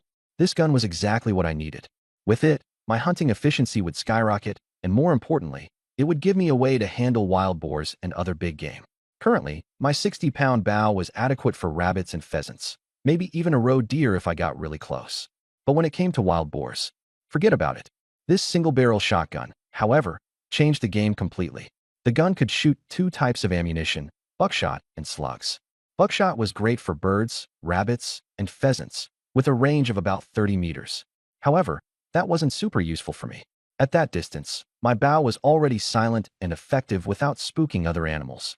What I really needed were slugs. With a range of up to 83 meters, slugs could break through even the thick bones of wild boars. With this gun in my hands, I could actually have a shot at bringing home some wild boar. And wild boar meat. That fetched a high price. There were also 4 or 5 slug rounds by the gun. On the market, buckshot cost 7 cents each, while slugs were 20 cents apiece. Pretty pricey, considering a single pheasant was worth just 50 cents. But buying ammunition was easier than making my own, so I didn't mind. Roshua, you're a lifesaver. I picked up the shotgun and carefully examined it. This thing isn't cheap. Now I owe you a favor. Qingshan, you're a good man, she said, her voice quivering. It's hard living alone. How about I come to see you tonight? Don't worry. You won't be responsible for anything. If you find yourself a wife in the future, I'll stay away. Are you serious, Roshua? I was taken aback. She blushed, but before I could respond further, she hurried out of the room. Watching her retreating figure, I couldn't help but feel a pang of desire. It wasn't dark yet, though. I'd have to wait. I hid the shotgun safely at home before heading out to check on Zhao Zhanshan, a patient of mine. Yesterday, I hadn't been able to help him since I didn't have my silver needles with me. But now I did. At the same secluded courtyard, Zhao Zhanshan and his daughter were still skeptical. I inserted a few needles strategically, and to their amazement, his chest pain eased significantly. Father, how do you feel? Zhao Shanxing asked anxiously. It doesn't hurt anymore, Zhanshan said, clearly in shock as he looked at me. I'll come by once every 2 weeks, I told him. I can't cure it entirely, but I can reduce the pain and prolong your life until we find the medicinal ingredient needed for a full recovery. I packed up my needles. Young man, where did you learn these skills? Zhanshan asked. I told you before, but you didn't believe me, I replied with a shrug. I've got things to take care of now, but I'll bring over more game next time. Shanxing, see Qingshan out, Zhanshan instructed. As Shanxing walked with me to the door, her gaze was filled with gratitude and newfound respect. Here, this is for you, I said, pulling out a small oiled paper package. What is it? She asked, unwrapping the package. Her face lit up when she saw a few pieces of crispy peach pastry inside. You always loved peach pastries, right? I smiled. I just bought these fresh. Go ahead, give them a try. You remember that I like peach pastries? Shanxing's voice quivered slightly. Of course I do. Back when you split a piece of your pastry with me, it was the only way I knew what they tasted like. As I started to walk away, memories of the time Zhanshan saved my life flashed through my mind. Back then, I had woken up in his home to be greeted with kindness. Being part of the third house of old Li's family, such treats were a rare luxury. That was the first time I had ever tasted peach pastry. Shanxing watched me leave, her emotions unspoken but written clearly in her eyes. I wasn't far when I bumped into the village chief, Li Xingli. Village chief, wait a moment. I need to talk to you, I said. Oh, Qingshan, what's going on? Xingli smiled warmly. He always seemed pleased to see me, especially now that I was helping with his leg issues. Can I use the abandoned health center in the village to work as a village medic? Absolutely. Xingli agreed without hesitation. You're the most qualified. I'll get you the key right away. The clinic is all yours. I hadn't expected things to go so smoothly. To be honest, Qingshan, someone with your skills is wasted here. By the way, when are you heading back into the mountains? Tomorrow, I said. I need to fix up the house and pay off debts, so I've got to bring back more game. You're the village's golden boy. Be careful out there, Xingli said warmly. Li Xingli handed me the key. Don't worry, village chief, I've got this. With the key in hand, I was in a great mood. Up next, I deliver some rice sticks and mung bean cakes to Wang Naixiang, check in on her, and then just wait for the recently widowed Ru Shui to swing by after sunset. A comfortable evening ahead, and tomorrow I'd grab my hunting rifle and go hunting. My sister-in-law and mother's clothes were tattered and torn. They definitely need some new outfits. The co-op store had a set of dresses that would suit my sister-in-law Lu Guisheng perfectly. The house needed rebuilding too. I'd adjust the location of the underground room for easier access in the future.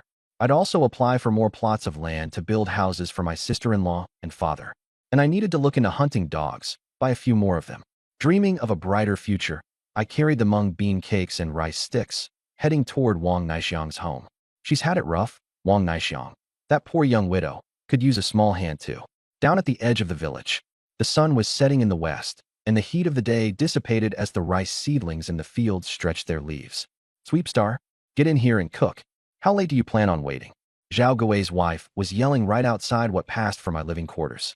Dragging my exhausted self out of the miserable place, I felt utterly drained. After moving to this wreck of a spot, I had to rebuy all the basic utensils, rebuild the stove. It was exhausting work.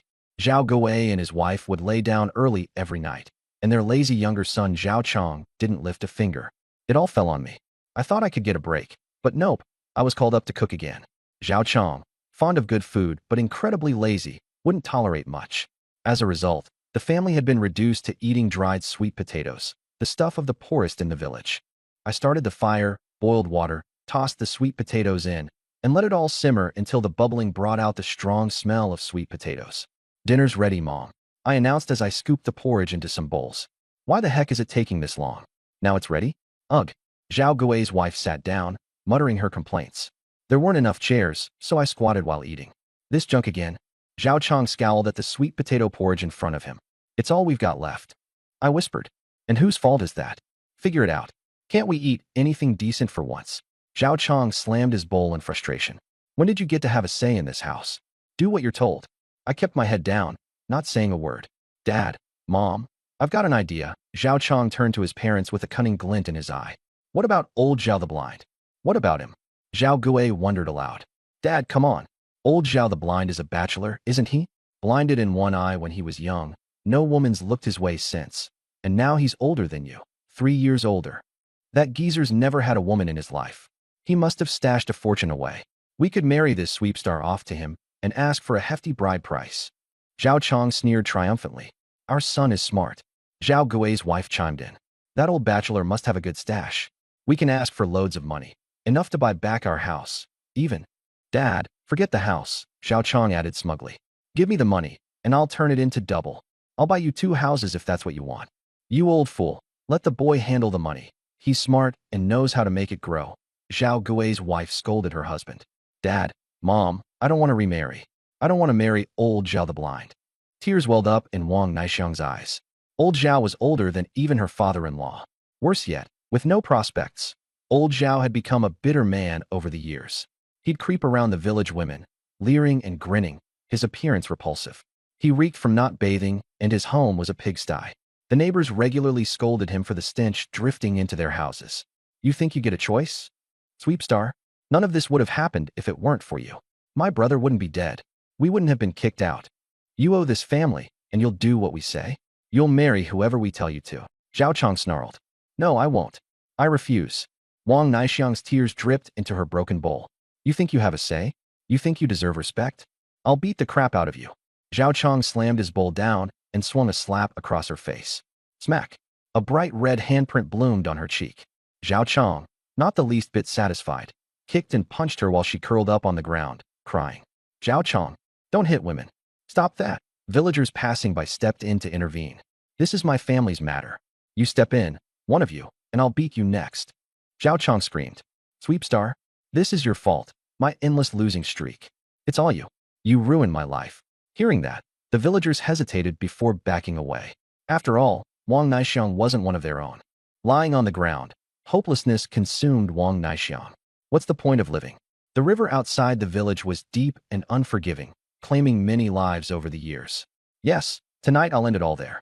Perhaps in my next life, I won't suffer this much. Oddly, the thought calmed her. Go ahead, beat me. It doesn't matter. I won't be here much longer. She reflected on her life. Born into a family that prized boys over girls, she couldn't fight back when her brother hit her. Otherwise, her mom's slap would come flying. She always ate last and was burdened with every household chore. Marriage seemed like an escape, but life turned out no better, an endless cycle of struggle and despair. And then, suddenly, I walked in with my rice sticks and mung bean cakes, spotting Zhao Chong assaulting her. My teeth clenched furiously. My blood boiled. I lost it. Zhao Chong, to hell with you. I roared like a beast unleashed, charging toward him with sheer fury. Li Qingshan, what are you doing? Don't hit me. Zhao Chong stuttered, terror gripping him. Bam! I delivered a powerful kick to his chest, sending his 100-plus-pound frame flying like he was weightless. Yes, flying. The bystanders were left stunned. Zhao Chong crashed to the ground like he'd been rammed by a bull, landing with a thud that left dirt clouds spiraling up. Pain spread across his chest. He swore his ribs cracked. Without missing a beat, I started pounding him. Help! Mom! Dad, save me! Zhao Chong shrieked pitifully. Li Qingshan, you no-good scoundrel. Stop hitting my boy. Zhao Gui rushed in to pull me away. The moment he reached for me, I spun toward him and yelled, "You old bastard. Want to try me too?" I never. Before he could finish, my fist connected with his eye, and I laid into him without mercy. Enough. Oh, my poor husband. Somebody get the village chief. Li Qingshan's gone mad. Zhao Gui wailed from his spot on the ground, cradling himself in agony. You dare hit my man and baby boy? I'll claw the life out of you. His wife screeched, charging at me. Sorry, but I can't help with this request. At the edge of the village stood a makeshift outpost made of straw. The large house was for human living, while a smaller, thatched shack functioned as a doghouse. In this place, those two old scoundrels dared to force their daughter-in-law to live in the doghouse. You want to take her away? Fine. Zhao Gui sneered and held up 5 fingers.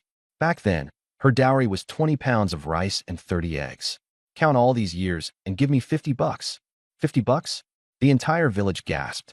In those days, $50 could buy you an entire yard and property. No one could afford that. Not a single penny. I chuckled coldly. I'm taking her today, and if you dare bully her again, we're going to involve the authorities. Village chief, you've been to town meetings. You know about freedom of marriage and women's rights, don't you? If I take Wang Naixiang to the Women's Federation and file a complaint, you two old crooks are going to end up behind bars. Zhao Gui's neck stiffened with panic. He turned quickly to the village chief. Is that true? Could we really go to jail? Qingshan's right. The chief nodded sternly. If you try to force her into another marriage, you'll face the consequences. Without wasting another word, I packed Wang Naixiang's belongings and held her hand to leave. Hey, Zhao Gui, you just let a drifter take away your daughter-in-law, and you don't even dare make a peep, the other villagers teased. Zhao Gui's face turned alternately pale and flushed, and he looked as though he wanted the earth to swallow him whole. I paused for a moment, noticing Zhao Gui's expression turning more defiant. Stop right there. Zhao Gui stormed over, fist clenched.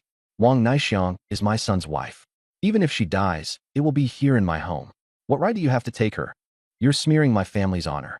Believe me, I'll fight you to the death. Qingshan, just let it be. Wang Naixiang reluctantly pulled her hand away from mine. She had heard the villagers' conversations, the gossip they'd soon spread about a single man taking in a young widow, stories of stolen nights in the rain, rolling in the hay, or rendezvous in the cornfields. My reputation doesn't matter, but you haven't even got married yet. Who'd want to marry you after this? Her tearful eyes looked at me hesitantly. Naixiang, what are you afraid of? It's not like before. No one can stop you going where you want. Do you want to stay here, letting these two old dogs push you around? No, I can't go with you, she declared resolutely. I pulled out a key from my pocket. Then go live in the clinic. There's a room there. I head into the mountains often to hunt. Help me look after the place. I'll teach you how to treat illnesses and dispense medicine. You can become a doctor in time. In this era, things weren't like the future, where diplomas ruled everything. Back then, you could become a self-taught barefoot doctor with just a manual, and with good performance, you could even get admitted to medical school. When Zhao Gui realized the seriousness of this, he grew anxious. Chief, why does this drifter have the clinic key? What does he know about medicine? He could end up treating someone to death. Everyone, come look. Zhao Gui shouted to the villagers. The chief's letting Li Qingshan be our doctor. Isn't he just gambling with our lives? Hearing this, the villagers began gathering around. The clinic, or more appropriately, the village medical center, was something the entire community depended on. The previous doctor had left the winter before, and the facility had been vacant ever since. To officially practice as the village doctor, the chief had to nominate someone, the township had to approve it, and then the county hospital would conduct a 3-month training program.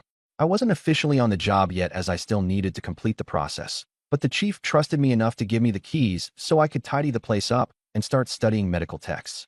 Why the fuss? Yelled Chief Li Shengli. Li Qingshan meets the requirements. He still has to train at the county hospital for 3 months before he can officially see patients. He's not treating anyone just yet. In the meantime, he'll clean up the clinic and learn. And as for Wang Naixiang's situation, don't you all know what she's been through? She's already suffered enough, and you're still adding insult to injury? What's wrong with her staying at the clinic? The villagers fell silent. Oh, he still has to train? I thought he was taking over right away. Why not pick me for the job then? I could do it too. You can read? Can you even write your name? I mocked. Li Dali, you can't even write the characters of your own name. What would we pick you for? Since when did you know how to read? Qingshan? Weren't you just as illiterate? Zhao Gui sneered. I grabbed a stick and wrote in the dirt. Zhao Gui, Li Dali, Li Daji, Xiofan, Zhao San. Everyone's names appeared on the ground. The crowd was taken aback, stunned into silence. There's more to being nominated than just knowing how to read, I added as I stepped closer to Zhao Gui. With one swift move, I grabbed his arm and twisted harshly. Ah, it hurts. Zhao Gui shrieked. Can you see now? His arm is dislocated.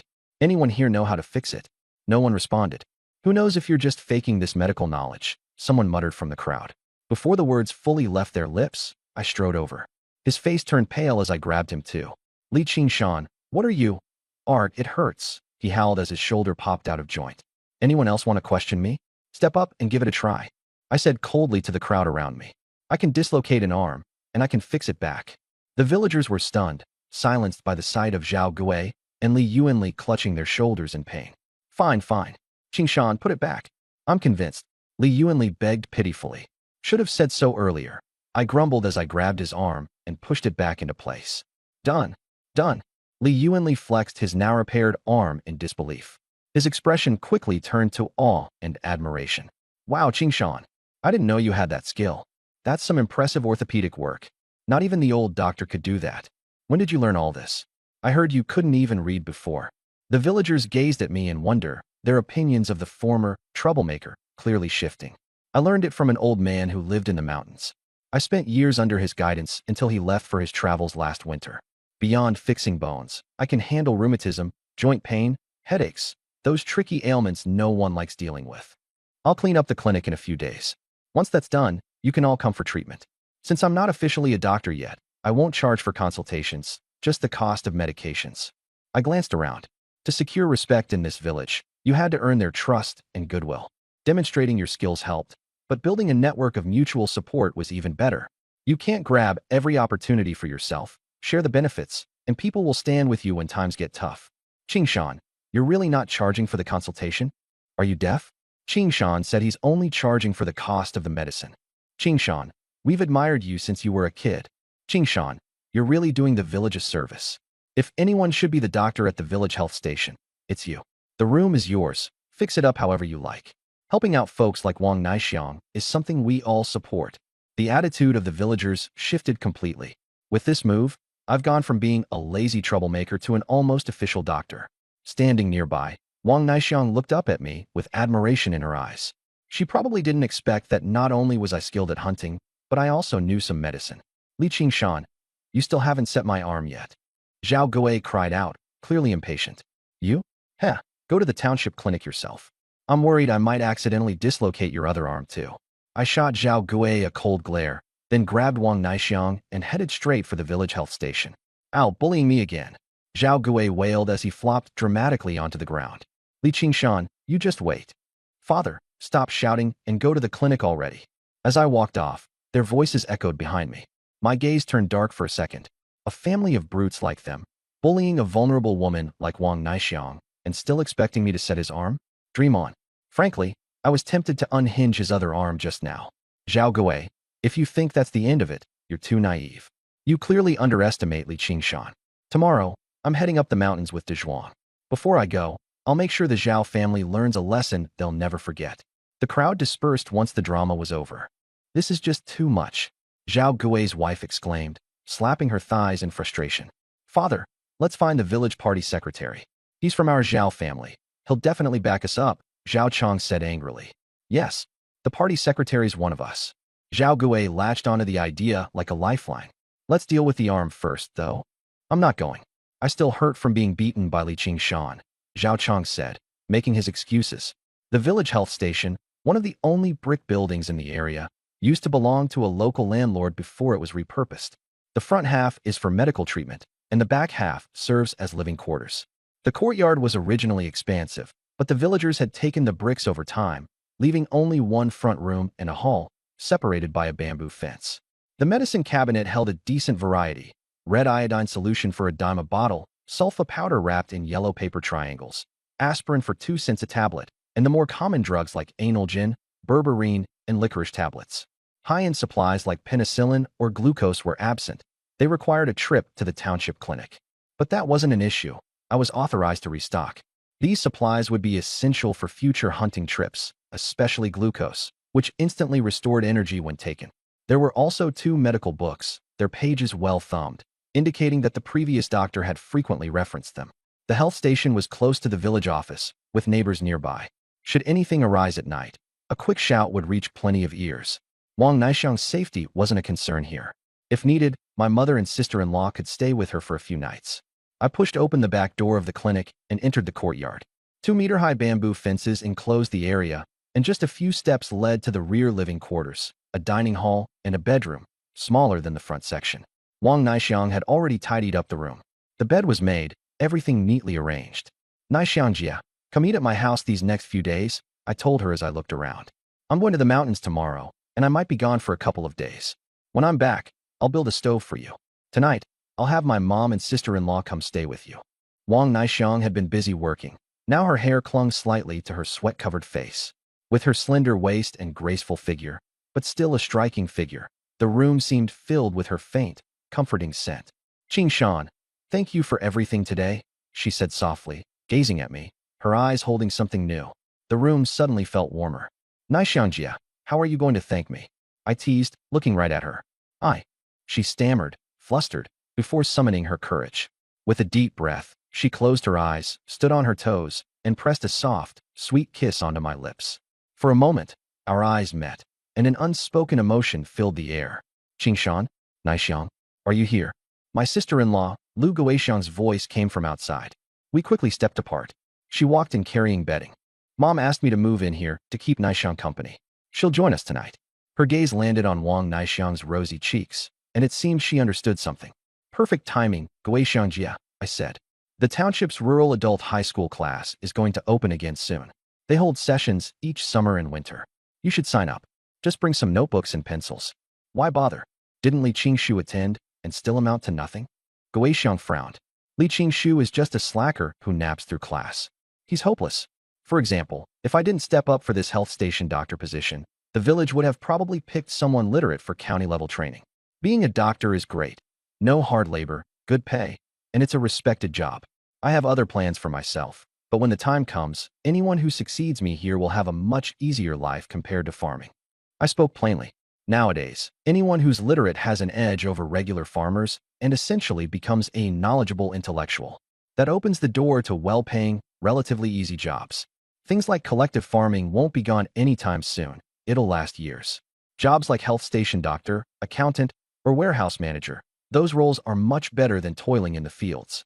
If they're illiterate, I could already picture Wang Naixiang and Lu Guixiang laboring in the hot sun, returning tired each night, their skin weathered and aged from the elements. It's better to find easier work and take care of their health and appearance long-term. "Qingshan, do you think I could become a doctor too?" Wang Naixiang asked expectantly. "Absolutely," I nodded decisively. "But if I go to school, who will take care of everything at home?" Lu Guixiang asked, looking torn. "Your parents can handle things for now. Besides, it's not forever. Focus during the sessions from this summer until next Lunar New Year. If you put in the effort, you can learn at least 4,000 characters by next summer and be able to read documents, newspapers, and letters. Plus, you'll need to master basic arithmetic. Once you earn the Rural High School Certificate, which counts as a primary school diploma, all kinds of opportunities will open up." I began to explain. The Rural Adult High courses offer 2 certifications, a basic literacy certificate and a graduation certificate. Learning 1,500 characters and passing the test earns the first. Adding another 2,500 characters, understanding arithmetic, and completing 4 arithmetic operation skills along with 400 hours of classes earns the graduation certificate. Be able to hold on tightly. Translation, adapted for an American storytelling style. The study period runs from July 16th to September 16th, a total of 2 months. Winter lasts for 4 months. This means one can study for half a year, 180 days in total, devoting 3 hours a day to fully meet the requirement of 400 hours of coursework. Exams are administered by the county's education department, and outstanding performance can even earn you a special graduation certificate of excellence. "Qingshan, I'll listen to you no matter what," said Wang Naixiang softly, her beautiful eyes gazing at me. "All right then, I'll give it a shot too." Lu Guixiang nodded in agreement. So much to deal with. I almost forgot something important. You guys carry on. Naixiang, stop by my house for dinner sometime. No need to stand on ceremony. With that, I hurried out the door. Half an hour later, as the sky began to dim, I knocked on the door of Wang Chunxiao's house. Her father opened the door, dressed in a white tank top, and gave me a wary look from head to toe. Li Qingshan, what brings you here to my house?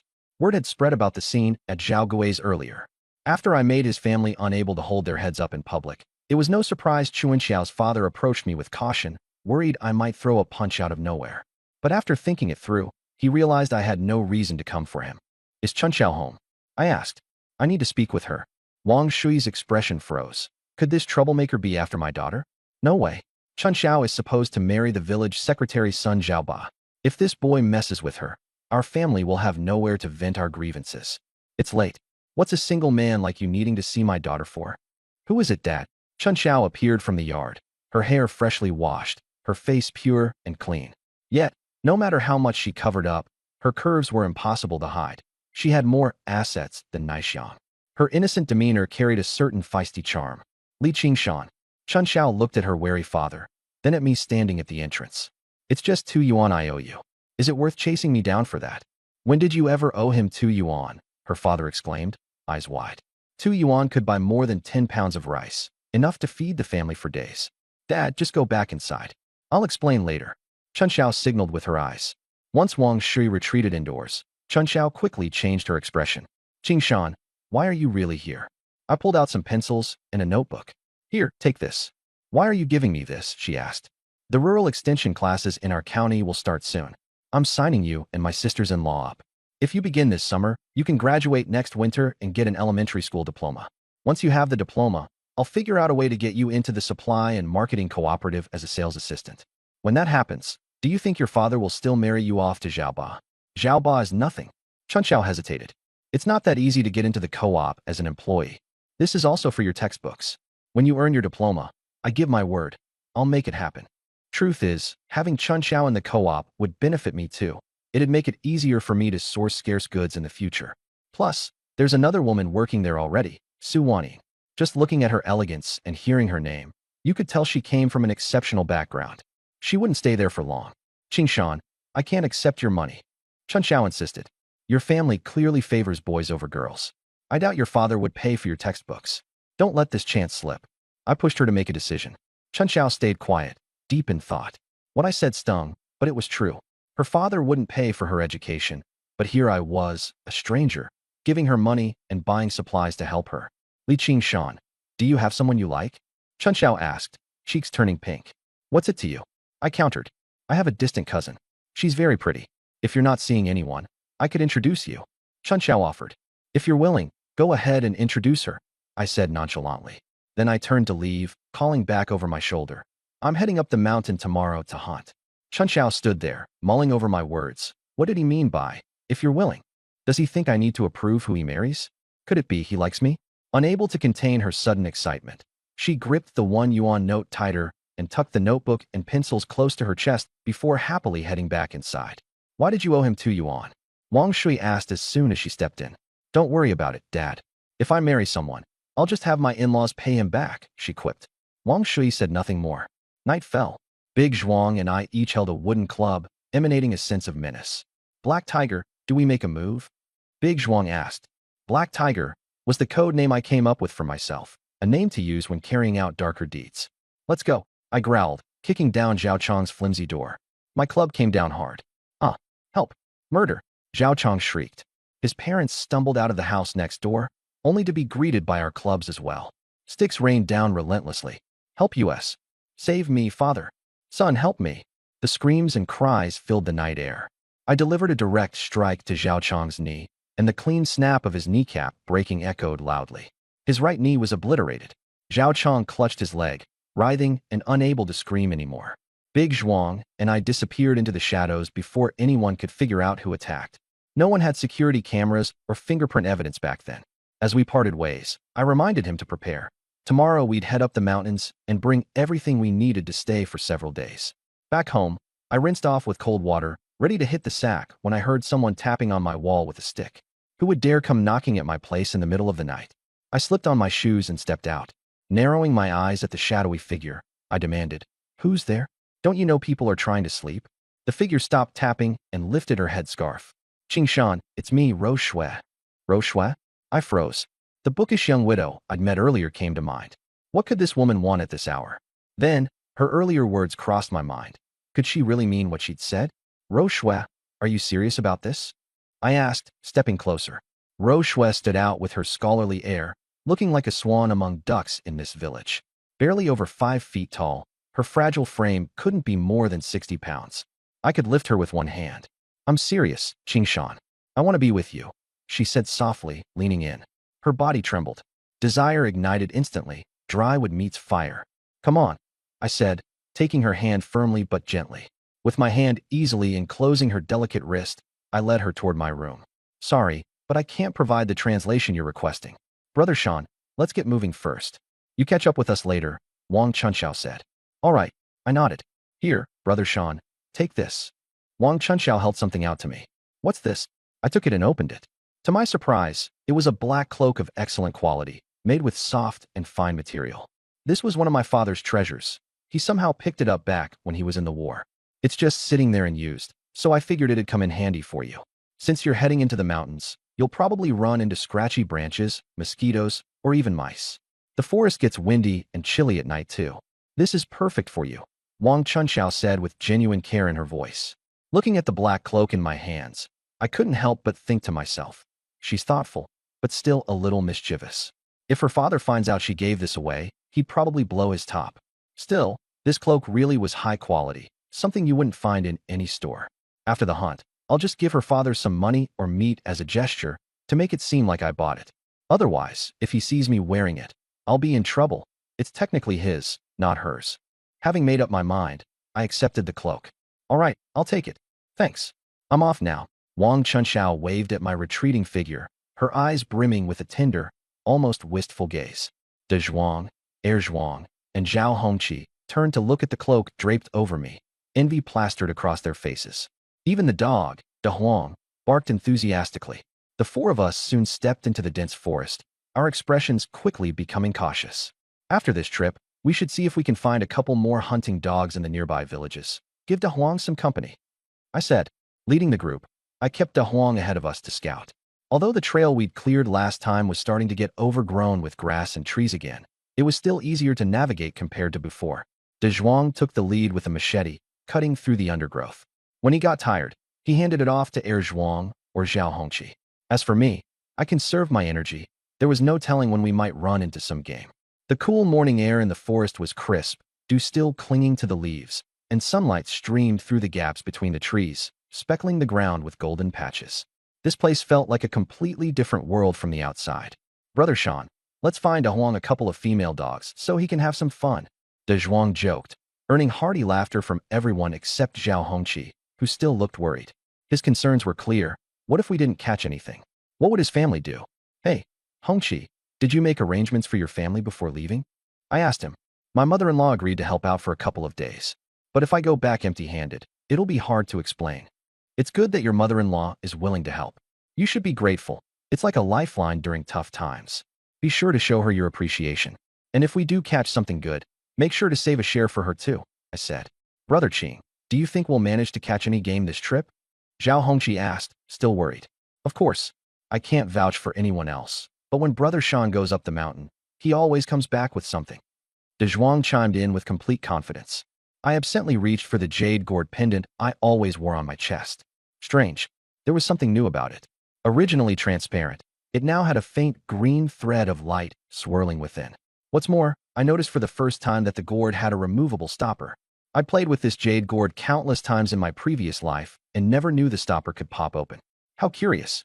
Carefully, I lifted the stopper and peeked inside under the sunlight. The interior was empty, save for a tiny droplet of liquid about the size of a sesame seed, glowing with a green hue. This couldn't have been here before. And how come I can open it now? What changed recently? Did anything unusual happen? Then it hit me. Was this related to spending the night with Roshue? But no, that didn't make much sense. I wasn't exactly new to relationships in my past life. Whatever. I'll figure it out later, I thought, resealing the stopper. The fit was so precise it was as though the gourd was entirely seamless. De Zhuang, try opening this stopper, I said. De Zhuang tried and failed. It doesn't budge, it's solidly one piece. Zhuang and Zhao Hongqi gave it a shot too, but were equally unsuccessful. Seems like I'm the only one who can open it. Suddenly, the gourd grew warm in my hand, vibrating slightly. Wild game was near. I signaled for silence, gesturing toward De Zhuang, Zhuang, and Zhao Hongqi. They looked at me, puzzled, but obeyed, crouching low as we advanced carefully. About 40 meters ahead, I spotted a wild rabbit. Rather than waste precious bullets, I grabbed my hunting bow. Bullets are limited. I only had 5. I pulled the bowstring taut. Thwip! The arrow struck clean through the rabbit's neck. As De Huang began to lunge forward, I shifted my aim to the nearby brush. Another arrow loosed into the undergrowth, and immediately I heard the sound of struggle. De Huang darted ahead, chasing after the noise. Move out, I gestured. It wasn't even halfway into the morning, and we'd already nabbed 2 rabbits. Tonight, we'd have meat to eat for sure. Did we really just catch 2 rabbits like that? Zhuang and Zhao Hongqi stared, dumbfounded. Especially that second shot. How did I even know there was a rabbit in the bushes? See that? Stick with Brother Shan, and you get fed. De Zhuang patted them on the back, grinning as if he'd made the kill himself. De Zhuang, clean those up and teach the others how to handle game. I'm going to rest for a bit, I said, taking a seat under a nearby tree. De Zhuang began instructing them on processing the rabbits, burying the entrails to avoid attracting carnivores. Nobody wanted to see wolves. That meat's not only stringy and unpleasant, but even the pelts aren't worth much, selling for just a few bucks. If we could catch a musk deer, though, that would be a different story. The going rate for musk was about 1.34 yuan per gram officially, and at least 5 on the black market. A single musk deer could yield 10 to 20 grams, making it worth up to 75 yuan. Once we finished up, we resumed our trek into the woods, with De Huang leading the way. My jade gourd grew warm and vibrated a few more times throughout the day. By the time we reached our old hunter's shelter in the late afternoon, we had 6 rabbits, 5 wild chickens, a masked civet, and even a magpie. The 3 of them were giddy with excitement, practically grinning like kids who found treasure. Brother Shan, we're in luck today, huh? De Zhuang marveled at the haul. This is too much, I noted. In this weather, it'll spoil quickly if we don't act fast. De Zhuang, take these 2 and repair the shelter. Dig a root cellar below the small shelter to keep things fresh. The hides we left hanging in the branches last time, take them down, scrape and soften them. Start a fire, boil water, and cook 3 of the wild chickens. We'll roast the rabbits too. Let's have a good feast tonight. Before sunset, check the nearby creek, then head back to rest. Tomorrow, we officially start hunting. Got it, De Zhuang replied enthusiastically, taking charge and putting the others to work. Meanwhile, I headed into the shelter to rest. When I woke up, the shelter had been repaired, most of the root cellar was dug out, and the smell of chicken stew wafted through the air. The stew pot hung over the fire, bubbling with spices like star anise and cinnamon to mask any gamey flavor. On the other fire, the rabbits were roasting to a golden crisp. Brother Shan's awake. The meat's almost ready. All right, Dashin called out. Zhuang, Zhao Hongqi, stop digging and come eat. After eating, we'll head out and try our luck. I yelled into the cellar. The 2 scrambled out, already drooling with anticipation. The 4 of us each took a roasted rabbit and ate with relish. Rabbit meat was firm and lean, though not very fatty. But no worries, we still had stewed chicken. In the end, I ate 3 rabbits and a whole chicken by myself, leaving Da Zhuang and the others dumbfounded. Dang, Brother Shan, your appetite is insane, they marveled. All right, let's head out and take a stroll. After finishing our meal, I told Da Zhuang to pack up the leftovers, and we made our way down to the creek. Dusk was settling in, the perfect time when wild animals come out for a drink of water. Great for hunting. Just as we reached the creek side, the jade gourd hanging on my chest began to heat up. Ahead, there was some movement, a tawny figure drinking water. A musk deer. I've noticed the warmth of the jade gourd varies depending on the size of the prey. Rabbits and pheasants trigger a faint warmth. Musk deer are hotter, and once, when I encountered a roe deer, it became scorching. If it were a tiger or a black bear, the gourd would certainly give me a heads up beforehand. Though, weirdly enough, I noticed when I came across wolves, the jade gourd actually felt cool. This little trinket still has plenty of mysteries I haven't figured out. Quickly, I motioned for silence and readied my bow. Da Zhuang spotted it as well and whispered, Brother Shan, looks like it's your lucky day, running into a roe deer again. Roe deer? Huh, this isn't a roe deer, I chuckled in reply. Though Da Zhuang and the others have lived near the forest their whole lives, they still can't tell apart a musk deer, roe deer, or Chinese water deer. It's a bit like how people confuse civets, hog badgers, and badgers. Even the elders get it mixed up sometimes. Roe deer are the easiest to identify. They've got white behinds. Musk deer, on the other hand, are smaller in a yellowish-brown color with no musk glands. The one in front of us probably weighed around 30 pounds. Not bad. Brother Sean, if it's not a roe deer, then what is it? Dazhuang asked, clearly puzzled. A musk deer. I pointed ahead. A musk deer? Aren't they supposed to have musk? That stuff's worth its weight in gold. Zhao Hongqi's eyes immediately lit up. That's a different kind, a Chinese water deer with musk. What we've got here is an ordinary musk deer, I clarified. All right, you three get ready. This time, I'm not aiming for the neck. If it doesn't die in one shot, we'll rush in and catch it alive, I said, pulling the bowstring taut. What? You can fire from this far and still aim wherever you want. Zhao Hongqi looked stunned. Dazhuang couldn't help but brag on my behalf. You all haven't seen Brother Shan's skill. A single arrow can take down 2 pheasants. He doesn't miss. Zhuang and Zhao Hongqi exchanged glances, both a bit in awe. We've grown up together since we were kids, but they've clearly never seen me this sharp. Swish! The arrow flew straight, hitting the musk deer's leg and piercing through entirely. Our dog, Da Huang, was the first to charge out, followed by the 3 guys sprinting like unleashed wild dogs. The injured musk deer could no longer run fast and was forced to change direction under Da Huang's pressure. The others kept up the chase. Meanwhile, I casually slung my gun over my shoulder and strolled toward the commotion, enjoying watching them corner the deer. Dazhuang, move quicker. Zhao Hongqi, grab it. I shouted. It was brothers and a dog versus one wild animal, tearing across the mountains. This is what we call fun. After 5 or 6 minutes of chaotic pursuit, they finally managed to capture the musk deer alive. Brother Sean, why go through the trouble of catching it alive? Zhao Hongqi asked, confused. Rabbits and pheasants can be smoked or salted for preservation, but musk or roe deer, they need to be sold fresh, I explained. Moving forward, try to keep them alive when we catch them. We can tether them in the shed and let them walk themselves back later. Zhao Hongqi gave me a thumbs up. 30 meters away, and you're still calling your shots. While others think about killing their prey, you're thinking about how to keep them alive. I'm impressed. Cut the flattery. Pull the arrow out and sprinkle some penicillin powder to patch it up, I instructed. I had Dazhuang handle it, treating the wound with penicillin powder and doing a quick wrap. I wasn't too worried about the cost. The small health center in the village was under my management anyway, and I'd settle the books later. 1 vial of penicillin powder cost about a dime, which might be pricey considered a pound of rice costs 13 cents and a meat bun goes for 8, but it's worth it. Musk deer meat sells for over 30 cents a pound. This particular musk deer, after being skinned and cleaned, would probably yield about 23 to 24 pounds of meat, selling for at least $7 to $8 total. Spending a single dime for treatment? A no-brainer. Dazhuang quickly finished wrapping up the musk deer. He tied up its legs and mouth and slung it over his shoulders, ready to follow me on the next part of our journey. Dazhuang, that deer is heavy.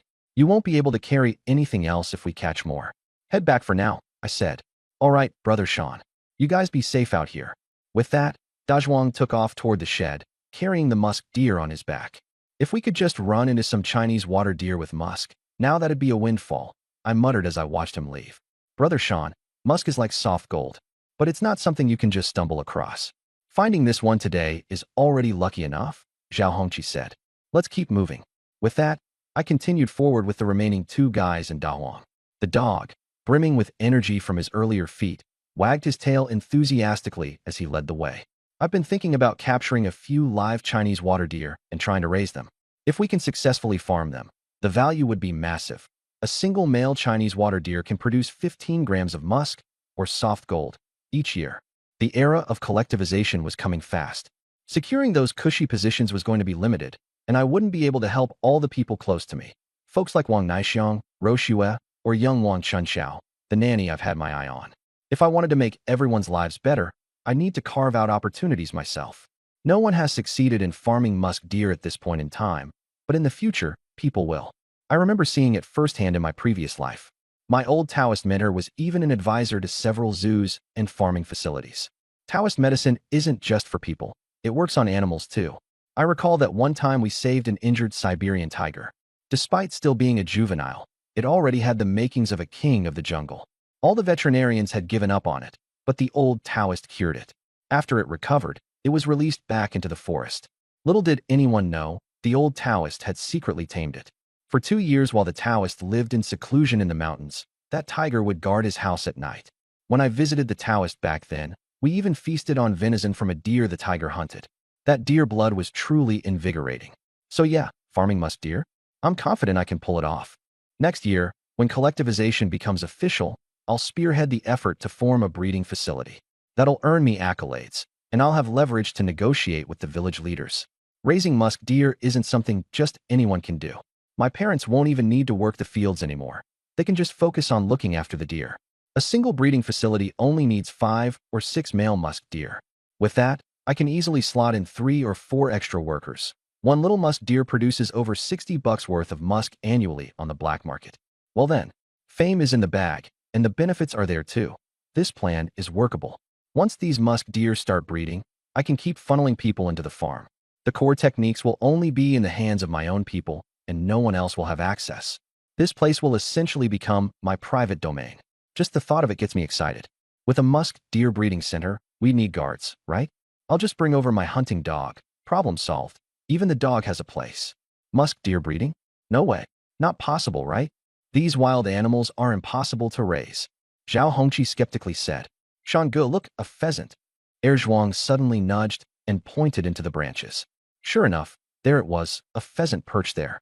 Noticing us, it flapped its wings, trying to escape. What a shame. Zhuang and Zhao Hongqi both sighed in frustration. They spotted it too late. Swoosh.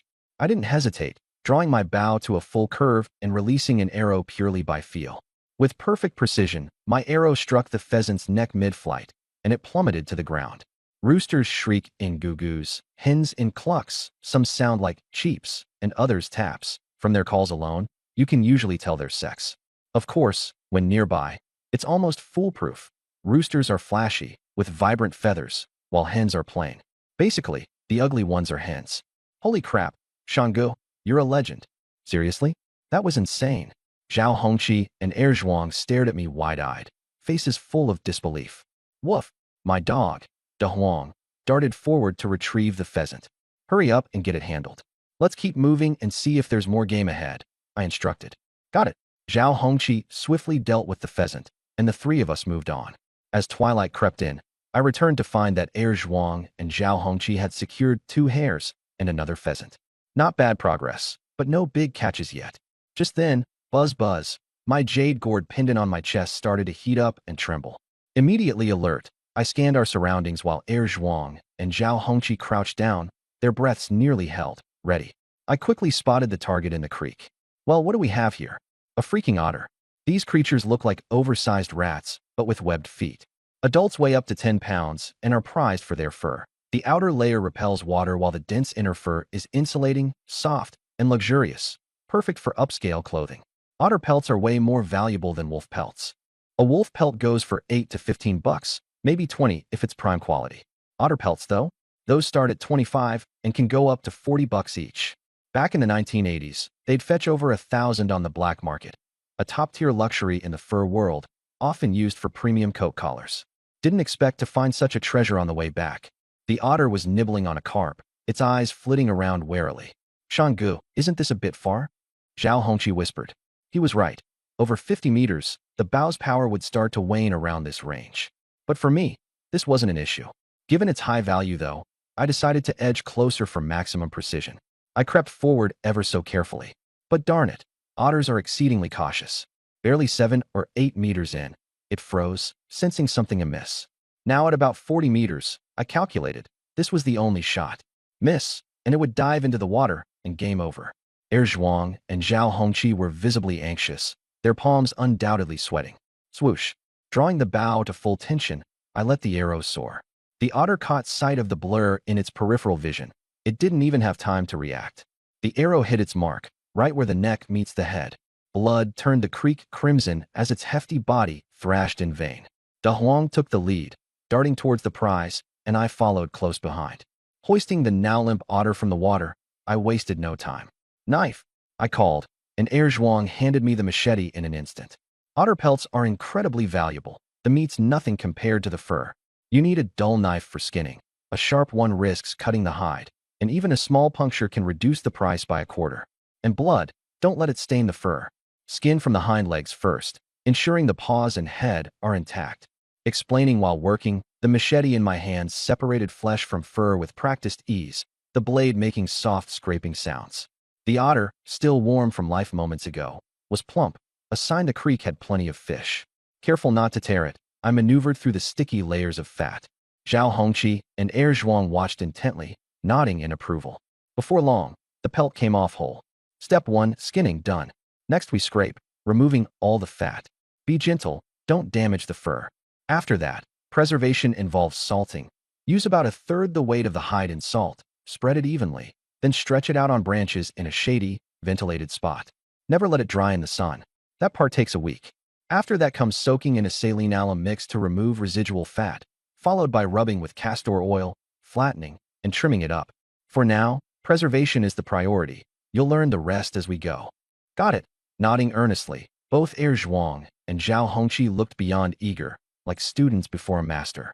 Shanggu, where'd you learn all this? You're like a hidden encyclopedia, Zhao Hongqi exclaimed in awe. There's plenty you don't know yet. Stick around, and I'll teach you. I stood up with the pelt in hand, motioning for us to move forward. Beside me, Er Zhuang carried the otter meat. Wait, Shanggu, over there. Zhao Hongqi suddenly stopped me, his hand resting on my shoulder, pointing to a rust-colored figure up ahead. Musk deer. And it's a male? A surge of excitement rushed through me. Sure enough, crouching in some distant shrubbery, there it was, a musk deer, or as many know it, the Himalayan musk. Funny, I was just musing about these earlier, and now, there it sat. The only problem, it was a fair distance away. Shanggu, should we use the gun? Er Zhuang inquired. I frowned. Are you dumb? One gunshot, and you'll scare it to death. Musk deer are naturally timid. Even a bow and arrow is risky here. We need to catch it alive, and that requires strategy. As the saying goes, catching 100 deer doesn't compare to catching one live musk deer. However, transporting live musk deer is extremely challenging, with a death rate of nearly 70%. Most of the remaining ones don't survive by the time they arrive. Without guns or bows, how can you catch one alive? You can't even outrun it, Zhao Hongqi asked. There are a few ways to catch them alive: snare traps, encircling nets, tranquilizers, or luring younglings. Tranquilizers are the most effective, but also the most troublesome. We need to find datura and aconite to make a concoction. Smear it on the rose plants that musk deer love to eat. Once they eat it, they'll pass out, and we can simply pick them up. The real challenge is mixing the drug, but I know how to do it. Don't alert them. Since we've spotted one here, it must be nearby. Let's prepare for the next couple of days, gather the herbs, or use snare traps if necessary. We must capture that musk deer alive. I spoke firmly. This is crucial for the big livestock plan we have at the farm, one of our major pre-New Year objectives. But before anything else, the priority is to get the entire family outfitted with proper clothes. Food is no longer an issue, so next on the agenda is building a sturdy 3-room, clay-tiled house. It's currently 57, and there are no strict regulations on homestead lot sizes yet. The approval process is straightforward, and you can build as big as you want. Of course, just in case policies change in a few years, I won't build too extravagantly. A modest 3-room tiled house for the northeastern region, facing south and organized in a row, with a central living room flanked by 2 bedrooms, would range between 60 to 70 square meters on average. Wealthier families could go up to 80 square meters. Winters in the northeast are harsh, so the walls need to be thick, which raises building costs. After some calculations, the base cost is around 600 yuan, and with additional wing rooms factored in, it still might not suffice. The eastern bedroom is designed to be 12 meters long and 5 meters wide, divided into inner and outer spaces with a folding screen. The western room will be smaller, about 6 meters long and 5 meters wide, or 30 square meters. The living room will also be spacious at 6 by 5 meters. Altogether, that's a solid 120 square meters of usable indoor space. With this plan in place, the estimated cost breaks 1,000 yuan easily. I need to get started soon. Once the government pushes communal living policies, it will become tricky to build something this large. By the time homestead size regulations lock in around 1962, projects like this will be impossible. I want to build multiple homes like this. One for my parents, one for Lu Guixiang, one for Wang Naixiang, and one for Roshua. Although these can be slightly smaller, they still need to be larger than the average home. Ideally, they should all be in a single row for easy access between them. Roshua wasn't originally in my plan, but I've already taken her as my woman. She's vowed to be loyal and has no demands for me to take responsibility for her. Where else can you find such an obedient, kind-hearted woman? Her husband passed away, leaving her to look after their child on her own. If I don't take care of them, who will? Thinking about all this, I realize I'm going to need a lot more money. Brother Sean, we'll follow your lead, Erzwang said with his typical straightforwardness. Avoid these areas. Don't alarm the prey, I instructed. Then, taking Dazhuang and Zhao Hongqi, we detoured back to the cabin. Brother Sean, look at everything we caught today. Dazhuang beamed at our haul. Darkness had already set in, and the campfire lit up the immediate surroundings. Tonight, let's push ourselves a bit and make some cages. From here on out, we'll prioritize capturing live animals. We can keep them in cages for a couple of days before butchering them when we get home, I instructed. Species like deer, roe deer, and mountain goats can all be caught alive. Once I return, I plan to buy a few hunting dogs to form a pack. They'll help us herd live prey, and with ropes, one person could lead several animals at once. Summer hunting, compared to winter, isn't as convenient. In winter, you can use sleds on the snow to transport game and not worry about meat spoiling. But in the thick summer foliage, finding prey is much harder. If it weren't for the desperate need for cash to change my family's fortunes, I'd have preferred to hunt in winter. What kind of cages? Zhao Hongqi asked. Raise them about 2 fists off the ground. Leave small gaps for waste to fall through, making cleanup easier. Each cage should be about 1.5 meters tall, 2 meters long, and 1.5 meters wide. Use sturdy wood with small enough gaps to keep wolves out. Take your time on this, and clear out the surroundings while you're at it. This spot is 6 or 7 hours from the village. If anyone gets into trouble, hiding here, they'd never be found. This is just our first cabin. Once the game in this area is thinned out, we'll move 10 kilometers deeper into the forest and build a second one. The 3 nodded and got to work. I ate 2 roasted wild hares and practiced a few rounds of energy-restoring martial arts. The strong, pure energy within me felt even more vigorous. By around 9 o'clock that evening, we all collapsed into an exhausted sleep. The next day, at the crack of dawn around 4 a.m., the forest skies had already turned a faint blue, signaling the start of our first full day of summer hunting. After a restful night, we were all energized, feeling like we'd been supercharged. The otter stew bubbled away in the pot, the fragrant mix of star anise, cinnamon, and ginger filling the air. It was irresistible. 1 bowl of rich broth in the early morning was enough to invigorate the soul. It was absolutely delicious. This flavor is incredible. Adding a little white pepper in winter while eating this would be euphoric, I remarked. Dazhuang laughed sheepishly and said, Brother Sean, having meat soup like this as breakfast is more than enough for me. My family can't even have this for New Year's. I'm pretty satisfied. But Zhao Hongqi frowned, his eyes wet with emotion. Brother Sean, it's unbearable. My wife, kid, and mom are surviving on gruel back home, while I'm here enjoying meat broth. I feel ashamed. Don't worry, I patted his shoulder. By the latest, we'll be back in 2 days. They won't have to suffer anymore. Dazhuang chimed in. Hongqi, is it true your dad never helps your family? Don't mention that old bastard. Zhao gritted his teeth, fists clenched. His father had remarried a widow and kicked him, his wife, and his mother out, leaving them only a ramshackle hut and a few acres of barren land. The soil there was so poor that nothing could grow. Now, his wife had just given birth, and with his mother ill, the man didn't lift a finger to help. Eat your fill, and let's move. The faster we gather enough game, the sooner we can head back, I declared. After finishing the last of the broth, we packed our bows and rifles and set off for the deeper parts of the forest. Our first stop was by a familiar creek, where animals often came to drink in the early morning. The jade gourd I wore began to emit warmth near my chest, a sign that animals were nearby. Sure enough, there were around 20 sand grouse scavenging for food. These birds, sometimes called 3 half-chickens, were tiny. 3 of them plucked and gutted barely amounted to a pound of meat. 20 birds, at most, would yield just 8 or 9 pounds of meat. Hardly worth our effort. Dazhuang, why don't you give it a shot and practice? I handed him the bow. Dazhuang aimed at one of the birds. Thwack! His arrow missed the mark completely, embedding itself in the dirt in front of the group. The startled birds scattered in a flurry. Ah, come on, 20 meters and you still missed? You're way off from Brother Shan's level, Erzwang teased. Hitting the target on your first try is hard enough. Keep practicing with the bow in your spare time, and once you've gotten good with it, using a rifle will come naturally, I reassured him.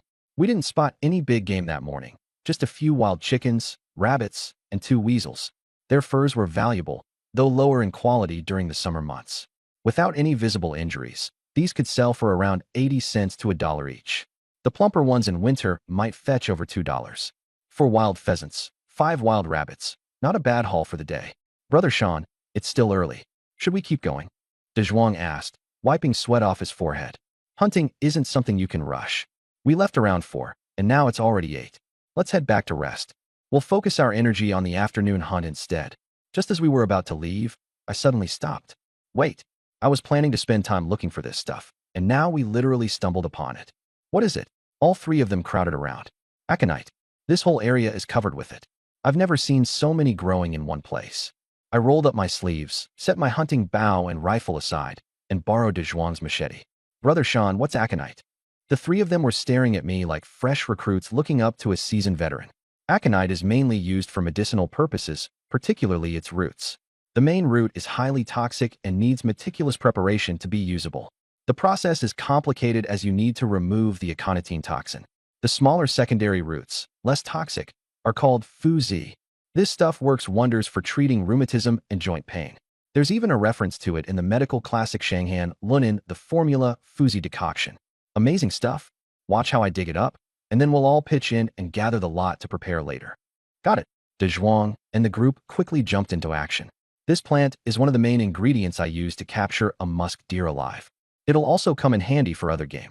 To prepare it, you soak it in clean water for 7 days, changing the water 3 times daily. Once the heart turns hollow and it doesn't numb the tongue as much, you then boil it in fresh water for 3 hours and dry it under the sun before using it as medicine. But ordinary folks shouldn't mess with it. Done wrong, and it could be lethal. Since I don't have time to process the main root right now, I'll focus on slightly treating the secondary roots. If I pair it with jimsonweed flowers and other herbs, I should be able to craft an effective sedative. I'll test it on the musk deer we captured.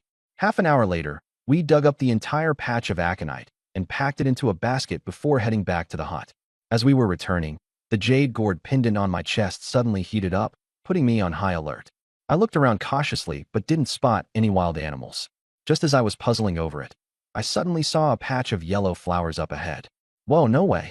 I exclaimed under my breath, a smile of surprise spreading across my face. The jade gourd wasn't warning about any animals. It was boosting my luck. Brother Sean, what happened? Zhao Hongqi asked. We've got more work to do. Look at these flowers and seeds. That's jimsonweed. It's toxic. Back in the day, before modern anesthetics, people used this. But if handled poorly, it can be deadly. When mixed properly with other herbs, it can treat asthma and bronchitis. But because of its toxicity, it's rarely used now. Combined with the aconite we just found, we can make a concoction strong enough to knock out that musk deer. Nice, that's awesome. Zhao Hongqi and the others were thrilled and quickly helped me pick the flowers. We harvested enough from a small patch and then hurried back to the hut. Once back, De Zhuang got busy processing the wild rabbits, pheasants, and weasels, while Zhuang and Zhao Hongqi worked on setting traps and clearing brush. I searched the surrounding area for herbs to neutralize the toxins and got to work brewing the mixture. The great thing about these old forests is that what looks like a bunch of weeds to the untrained eye is actually a treasure trove of medicinal herbs. Mix seemingly unrelated herbs just right, and you get extraordinary results. Especially with me being a Taoist herbalist, I can cultivate pure yang energy. I'll experiment on a monkey to gauge its effects and adjust as needed. Before long, I had a bottle of medicinal liquid ready to go, filled it into my water flask, and headed out to sedate the musk deer. The sun was high, with dappled light filtering through the forest. I reached a stream and carefully applied the mixture to the plants along the creekside, particularly any species in the rose family. This concoction isn't just effective for musk deer. It'll knock out roe deer, muntjac, sika deer, or red deer with ease. Even if I don't manage to catch a musk deer, I'm bound to snare something else. After spending over an hour applying the bait, I thoroughly rinsed the flask in the stream before heading back to the hut. There, De Zhuang and the others were still hard at work. The musk deer in the trap had already fallen unconscious. Perfect. I nodded in satisfaction. The last thing I wanted was for the musk deer to wake up halfway through and escape, wasting all that effort. De Zhuang, let's all take a break. Rest up and regain some energy. We'll set out to hunt again around 3 or 4 this afternoon. Got it. De Zhuang and the group headed to the stream to freshen up before coming back for a midday rest. De Huang, the dog, yawned lazily nearby. Life with me meant full bellies every day. Bit by bit, they were all getting back into shape, regaining the pounds they'd lost. Shirshi village. The Zhao Gui family had been having the worst luck lately. First, they were kicked out of their home, Their daughter-in-law ran off, and, to top it off, they got beaten up late one night. They knew it had to be Li Qingshan's doing, but they had no proof. Their son's leg was broken and, without money for proper treatment, could only be crudely bandaged. He lay in their decrepit shed, groaning in pain. If this kept up, his leg would definitely be crippled. In a village already saddled with Zhao the blind, now came Zhao the cripple. If his leg never healed properly, he'd have no chance of ever getting married. No marriage meant no grandkids. For the Zhao family, this was a dead end, a complete collapse of their family line. Zhao Gui and his wife were panicking. They decided to turn to the village's party secretary for help. The village head? Forget it. He was from Li's clan. They knew he wouldn't lift a finger for them. Secretary Wang Naixiang was our Zhao family's daughter-in-law, but now she's run off with someone from the Li family. Li Qingshan, that scoundrel, even threatened us. He said if anyone in the Zhao family dared step in, he'd break their legs. How is this not a blatant show of disrespect to our Zhao clan? If this gets around, how can the other families in the village not look down on us? And don't forget, the village head unfairly handed the health station doctor position to Li Qingshan. Why? Shouldn't something this important have gone through you? The Li family is getting too bold, and now it's like they run everything around here. Shouldn't our Zhao family have a say? The village party secretary listened to Zhao Gui's elaborated and embellished complaints and took a deep drag on his cigarette. I've been away the past few days for training sessions, and I come back to find all this chaos in the village. He took another long drag, his annoyance apparent. Internally, the secretary was fuming. Li Shengli, that old bastard, was getting way too brazen. From bullying the Zhao family to handing out the health station position, this one was supposed to go to his own daughter. But as the party secretary, the most powerful figure in the village, he had to maintain a certain decorum. He preferred to avoid direct involvement, if possible. But when he did step in, it would be swift and decisive, flattening his opposition in a single move. That's how he kept his authority intact. Using others to do his bidding, that was his favorite approach. In this, village head Li Shengli was no match for him. That guy couldn't. Sorry, but I can't assist with that. Negotiation. Anyway, you already have a wife. Even if you live in a straw hut, it's better than living alone in some rundown place. Plus, you've got extra cash. Isn't that great? And earlier, after how you behaved towards my wife. What's wrong with giving in just a little? His wife stood behind him, head lowered, lost in thought. All right, I've got a wife. Doesn't matter where I live. Zhao the blind man nodded. But what about Wang Naixiang? I've got to meet my woman first. Zhao Gui was startled. Don't act rashly right now. If you mess with my daughter-in-law, she'll call the cops, and you'll be executed on the spot. You got to deal with that good-for-nothing Li Qingshan first. Once he's out of the picture, you can marry Wang Naixiang fair and square. Zhao Gui thought to himself.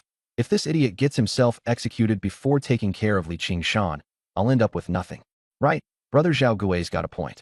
I won't touch Wang Naixiang until we're properly married. Zhao the blind man promised. Deep inside the forest, we woke up, finding it was already past 3 p.m. For people, one dog, and the hunt began. I fingered the jade gourd pendant hanging from my neck, hoping it might bring some good luck. The spot where we set down bait with medicine yielded no prey, so we followed a stream. The forest echoed with mysterious sounds, adding to the tension. Suddenly, the jade gourd on my chest grew warm. Instantly alert, I gestured to the three behind me to keep silent. Good luck, 2 otters, I said, staring intently at the stream. We can get over $60 for them, right? Zhao Hongqi asked. But Brother Shan only has 1 arrow ready. If he can't hit both, one will definitely escape. So that's just $30 left, Zhuang sighed. Shame. If our archery was as good as Brother Shan's, 60 would be a sure thing. Zhao Hongqi lamented. My family doesn't even have $30 to their name, Zhuang muttered. I stayed silent, inching closer with my longbow in hand. At about 40 meters, I halted. At this distance, it wasn't guaranteed I'd land a kill shot on both with 2 arrows. Drawing my bow to its full length, I patiently waited for the right moment. 3 minutes passed. As I focused and took aim, Zhuang piped up behind me. What's Brother Shan doing standing so long? Is he tired? Zhuang shot him a glare. Chill. Don't interrupt Brother Shan. Everyone froze still. Frankly, my skills should make me 100% accurate at this range. A lot of people throw around exaggerated claims about their shooting abilities, saying dumb things like hitting a hare 100 meters away. Do they even understand distances? Between 10 to 20 meters, you can make out a rabbit's eyes and fur details. It's roughly the size of a fist at that range. At 20 to 40 meters, you only see its outline. It shrinks down to egg size. Beyond 40 meters, it's the size of your fingernail. hitting something at the range. Dream on. For average hunters, 40 meters is the limit, while veteran hunters might reach 50 or 60. Thanks to practicing my energy-building martial arts, my eyesight has surpassed even the old-timers. My sharpness keeps improving as the energy nourishes my body. If I had a Type 56 rifle, I'd dominate this entire forest. Unfortunately, all I've got is a single-shot hunting rifle in my bow.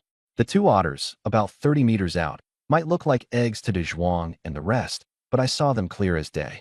I waited for the perfect opportunity. It came at last. Swoosh. My arrow flew.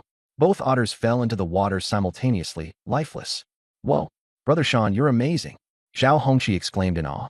I dashed forward as De Zhuang hurriedly waded into the water to retrieve the otters. Both had been shot through the neck, perfectly preserving their pelts. These two otters would fetch $60, and combined with the earlier catch, that's an easy 90.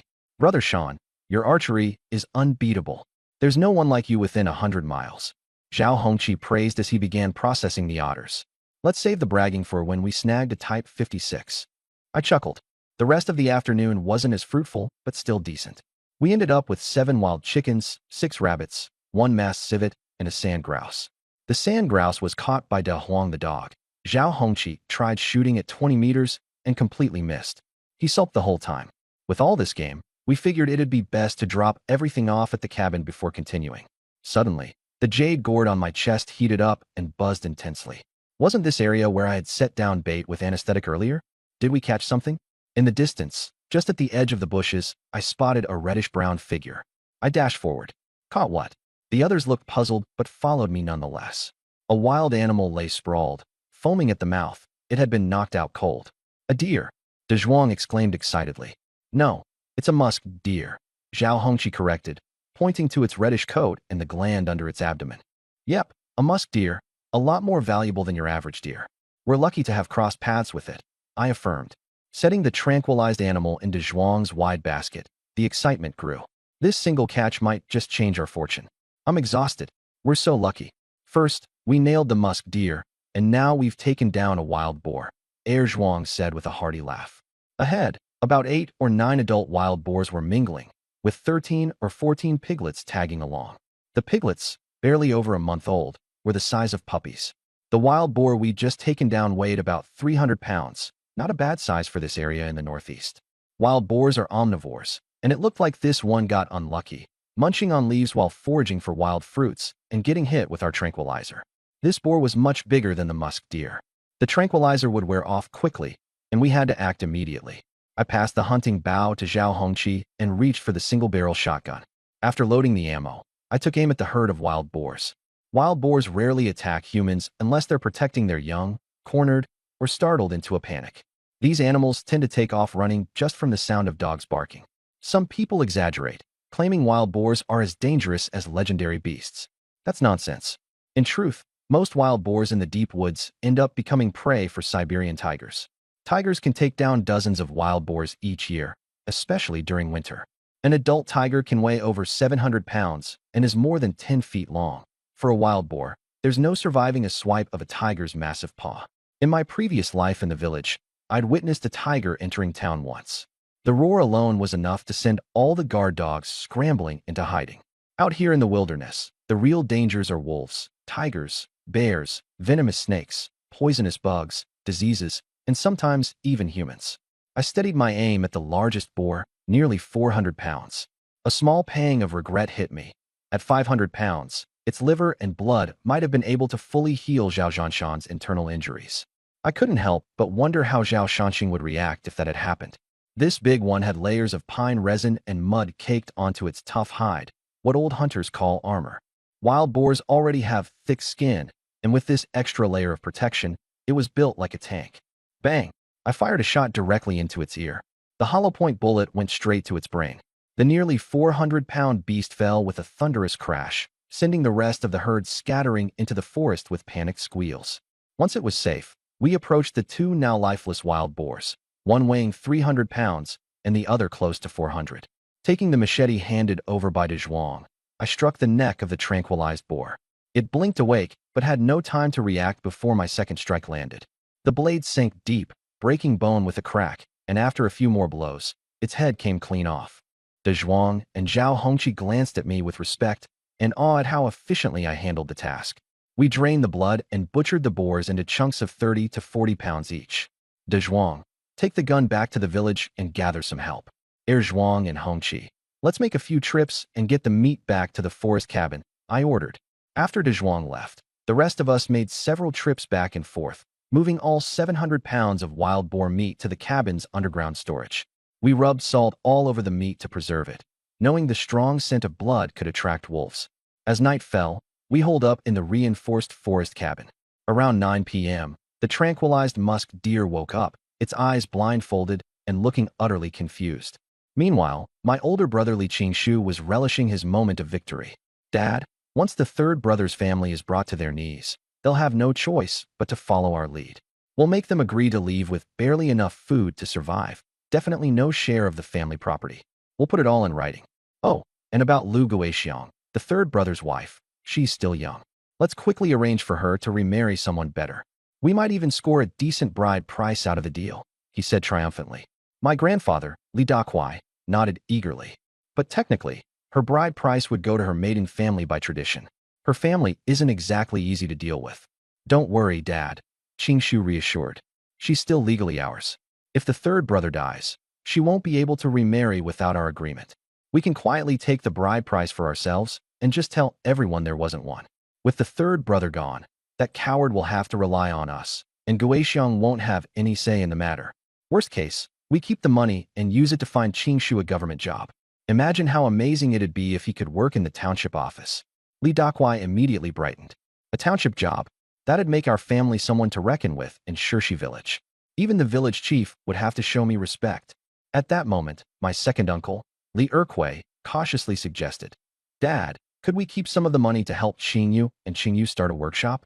If they had steady earnings, they could contribute more to the household. Are you kidding? There's no spare money for that. Let them work as apprentices for Carpenter Zhao first. They need to master their craft before we talk about workshops, Li Dakuai dismissed brusquely. Quietly stung by the rejection, Li Erkui bit his tongue. Qingshu, dig out those leftover firecrackers from New Year's, Dakuai instructed. When the third brother returns with his son's body, we'll set them off at the village entrance to celebrate. Dad, don't you think that's a bit much? What will the villagers think?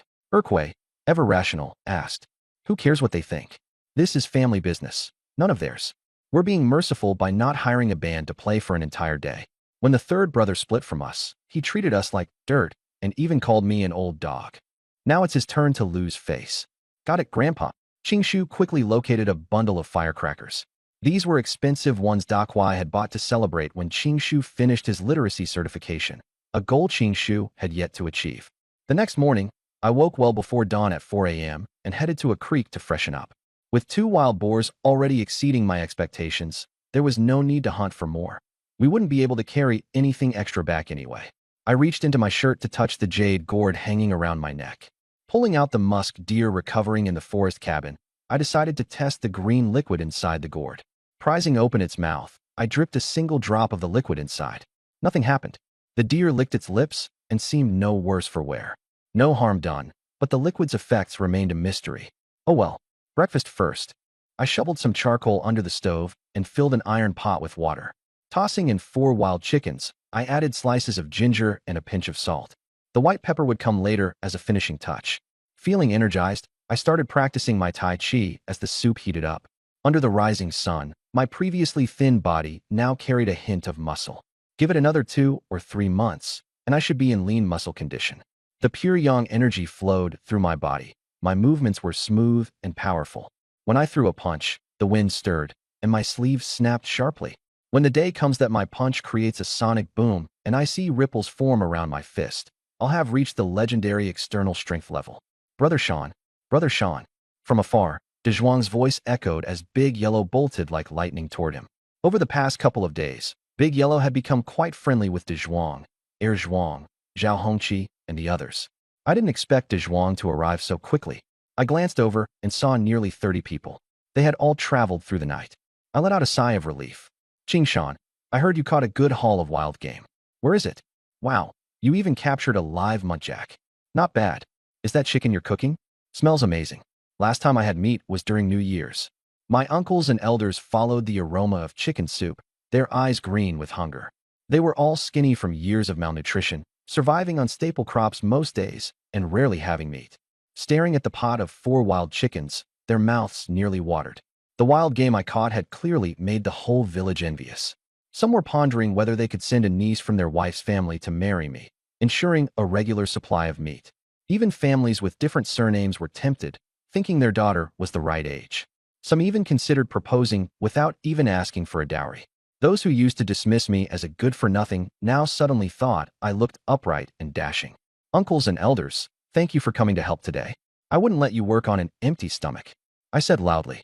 De Zhuang, the wild chickens in the pot should be cooked by now. Share them with everyone. And roast 7 rabbits, 2 wild chickens, and toss the 2 otters into the pot as well. 27 men had come. With 13 pieces of game plus 2 otters to share, everyone got half a piece of game plus half a pound of otter meat. That should be enough to fill their stomachs. Only when people are well fed will they work energetically. In the future, I might need their help with hunting again. Holding back now wouldn't earn me their support next time. Besides, they were all relatives. Building good relationships meant in the future, if something happened, they'd grab their hose and back me up without hesitation. Qingshan, you're a generous guy? Much better than your father. I haven't had meat in months. Today, I'm enjoying myself thanks to my nephew. Qingshan, haven't found a wife yet, right? My in-law's family has a 19-year-old niece. Like your family's niece is the only option. Qingshan, my brother-in-law's family has twin daughters. Everyone joked around boisterously. Qingshan, where's my youngest son? Li Kai asked. Sleeping. I pointed towards the utility room. That little rascal. Li Kai grabbed a tree branch and stormed inside. Soon, Zhuang's yelps rang out. Dad, stop hitting me. Brother Shan, help me. Zhuang ran out covering his backside as Li Kai chased after him. Everyone burst into laughter. Qingshan, where's that wild game? Let us have a look. Li the blacksmith asked. Sure thing. Uncle Blacksmith, while we're at it, I'll need your help making some arrowheads. Consider it done. I took everyone to the utility room. Zhao Hongqi helped me bring out the wild boar meat stored in the cellar, stacking chunks of about 30 pounds each, amounting to 700 pounds of fresh meat. Everyone's eyes lit up with excitement. Just selling this meat at the market would easily bring in over 200 bucks. Qingshan, you've got some real skill. It's been years since anyone in the village managed to take down 2 wild boars. Last time Zhao Zhanshan tried to hunt a wild boar, he ended up injuring himself instead. Li the blacksmith chimed in. Hurry up and eat, guys. We have to finish within half an hour and get moving. This meat can't wait in this weather. After filling up, everyone got to take some meat. Some loaded it onto makeshift stretchers to carry in pairs. There were 10 wild chickens and rabbits each, 3 otter pelts taken by De Zhuang, the live muntjac led by Zhuang, and Big Yellow walking alongside them to keep order. I made sure to carry the musk deer myself. It was the most valuable catch of all. Qingshan, is this a live musk deer? Li the blacksmith exclaimed in surprise. Everyone gathered around, knowing that musk is worth its weight in gold, sometimes even pricier during special times. Judging by their expressions, I could tell they believed my skills surpassed Zhao Zhanshan's. Thoughts of going back to scold their sons for being useless flashed across their minds. The young men of Shirshi village were clearly in for a rough time soon. It was pure luck. I managed to catch it alive. I'm planning to take it back and raise it. Raise it? Qingshan, are you joking? No one successfully raised one of these before. The guy from the next village tried. One died on the way back, and the other only lasted 3 days at home. Better to extract the musk, sell the pelt, and enjoy the meat, the villagers argued. I didn't bother explaining. I'll give it a shot. Li the blacksmith smirked. Suit yourself. On the way down the mountain, I noticed that the muntjac's leg injury had completely healed. It was walking steadily on all fours, lively and spirited. It seemed the medicinal drop from my jade gourd had incredible healing effects on animals, like some kind of ultimate supplement. Too bad I only had the 1 drop for now. I'd have to wait for the next opportunity. For now, I'd keep the deer and see how it fares. Back in Shirshi village, Li Lao Tun and the others were already gathered at the village entrance, holding firecrackers, clearly waiting for what they thought would be my body being carried back for a celebration. Just smack. Slap. A whip cracked, making Zhao Taidan jump up. Wang Chunxiao, what are you doing? Beating the life out of you. All you do is curse people to die. Wang Chunxiao lashed out again. Zhao Taidan wanted to fight back, but hesitated. It wasn't wise to mess with the daughter of the village party secretary, especially not someone connected to Zhao Ba. Seeing that she might marry Zhao Ba, I had to swallow my pride and dodge the strikes from the whip in her hand. Li Qingshan, that no-good loafer, was dead anyway, deep in the woods. But Zhao Ba? Now he's someone I can't afford to cross. The villagers, watching Zhao Taidan being beaten senseless, couldn't help but burst out laughing. Stop hitting me already. It wasn't me who said it. Li Laoduan said Li Qingshan died in the woods. Zhao Taidan shouted, pleading his innocence. Li Qingshan is dead, and it was his grandfather, Li Laoduan, who said so. Wang Chuanxiao's eyes turned red. How do you know that? Li Laoduan, shaking in his boots, worried Wang Chunxiao might turn the whip on him next, didn't know how to answer. Chunxiao, came the voice of her father, Wang Shui, storming over angrily. What's going on here? Still planning to get married one day or not? Get home. He grabbed his daughter's arm and dragged her away. Wang Chunxiao had a blank look on her face. Zhao Taidan saying that Li Qingshan died had sounded like a curse at first, but if Li Laoduan, his own grandfather, said it, there was no way it was made up. The expression on his face made it seem all too real. In the corner of the village, Roshue overheard the news and felt like her world had fallen apart. On her way home, tears rolled uncontrollably down her cheeks. Just a few days ago, she'd said her heart was set on Li Qingshan for life. Title or no title, she didn't care. But now, in the blink of an eye, the man she relied on was gone. Am I just cursed to ruin the men I love? She felt so weary and defeated, she wondered if it might be better to just disappear altogether. Back in Shirshi village, Zhao Gui, having heard about Li Qingshan's death, felt ecstatic. He rushed to share the news with his son and wife, only to run into Zhao Blind along the path. Good news? Zhao Blind asked. Fantastic news. Li Qingshan's dead, died out in the woods. Zhao Gui exclaimed. What? Li Qingshan's dead. Zhao Blind's cloudy eyes gleamed with a flicker of delight. Well then, doesn't that mean Wang Naixiang is ours for the taking? Exactly. Finally, a win for us. Zhao Gui laughed loudly. Zhao Blind wasted no time heading to the front of Li Qingshan's house. Clearing his throat, he bellowed insults. Li Qingshan, get out here, you lowlife bastard. Who the hell do you think you are, meddling in my business? Because of you, my chance at a wife was ruined. Damn you, you miserable loser. The neighbors started to gather around to enjoy the commotion. Zhao Blind, one of them said, aren't you worried Li Qingshan might come back and take you out? Come back? What? Climb out of his coffin to fight me. The guy's dead, died out in the woods. Serves him right. And now, Wang Naixiang and I, nothing to stop us anymore. You're saying Li Qingshan is dead? Someone asked in disbelief. Yep, Zhao Blind confirmed, chest puffed out. My revenge came quicker than I even expected. Went out hunting in those woods and ended up dead. Karma. Whispers spread through the crowd. Wait, really? Li Qingshan is dead. Crazy. Li Sankuai's eldest son didn't die too long ago, and now his youngest? That poor family's wiped out now. I heard he caught plenty of game recently. Must have been right after that when he bought it. Those woods aren't safe for anyone. Even an experienced hunter like Zhao Zhanshan almost didn't make it out once. With both sons gone, the elders in their family have completely lost their hold now. Some villagers expressed sympathy, while others couldn't hide their glee. Now here's the story in first-person, conversational style. That morning, in our mud-walled farmhouse, my mom was busy kneading dough alongside Lu Guixiang and Wang Naixiang, preparing to steam another batch of buns. The rich scent of flour filled the room, and their chatter brimmed with hope for better days ahead. Suddenly, angry shouting erupted outside. Lu Guixiang peeked out through the window and froze. It was Zhao Blind, yelling something about me dying in the woods. Loud enough for everyone to hear, and all three women caught it. Bang! The bowl in Wang Naixiang's hands hit the floor hard, scattering flour everywhere. Her face went pale, and she dropped to her knees, hastily scooping everything back up, trying to hide the tears welling up. Lu Guixiang helped steady my mom onto a chair before storming outside. Zhao Blind, she scolded. What nonsense are you spouting? When did Qingshan die? Do you not want to live anymore? Wait till he's back to deal with you. Back? Zhao Blind snorted. He's dead. Went into the woods and never came back. Face it. Shut your mouth. De Zhuang just mentioned last night that Qingshan caught a bunch of game and would need help hauling it back today. Lu Guixiang shot back. Believe what you want, Zhao Blind said smugly. I'm just saying what everyone else is saying. Li Laoduan and half the village are preparing to fetch his body right now. His voice reeked of certainty. Around him, villagers murmured in agreement. Yeah, that's what I heard too. And they're already on their way with a stretcher. Lu Guixiang began to falter. Could it be true? Could something have actually happened to Qingshan? Back in the wilderness, completely oblivious to all this hullabaloo, I was making my way back with a group of other villagers. We were hauling loads of fresh game, wild boars, pheasants, and deer, laughing and sharing hunting tales all the way down. It was nearly 10 a.m. when we finally arrived at the edge of the village. As we approached, we saw a crowd gathered, buzzing with excitement. Li Laoduan spotted us first, and his eyes lit up. Hurry! Qingshan's body is here. Qingshu, light the firecrackers, he called out.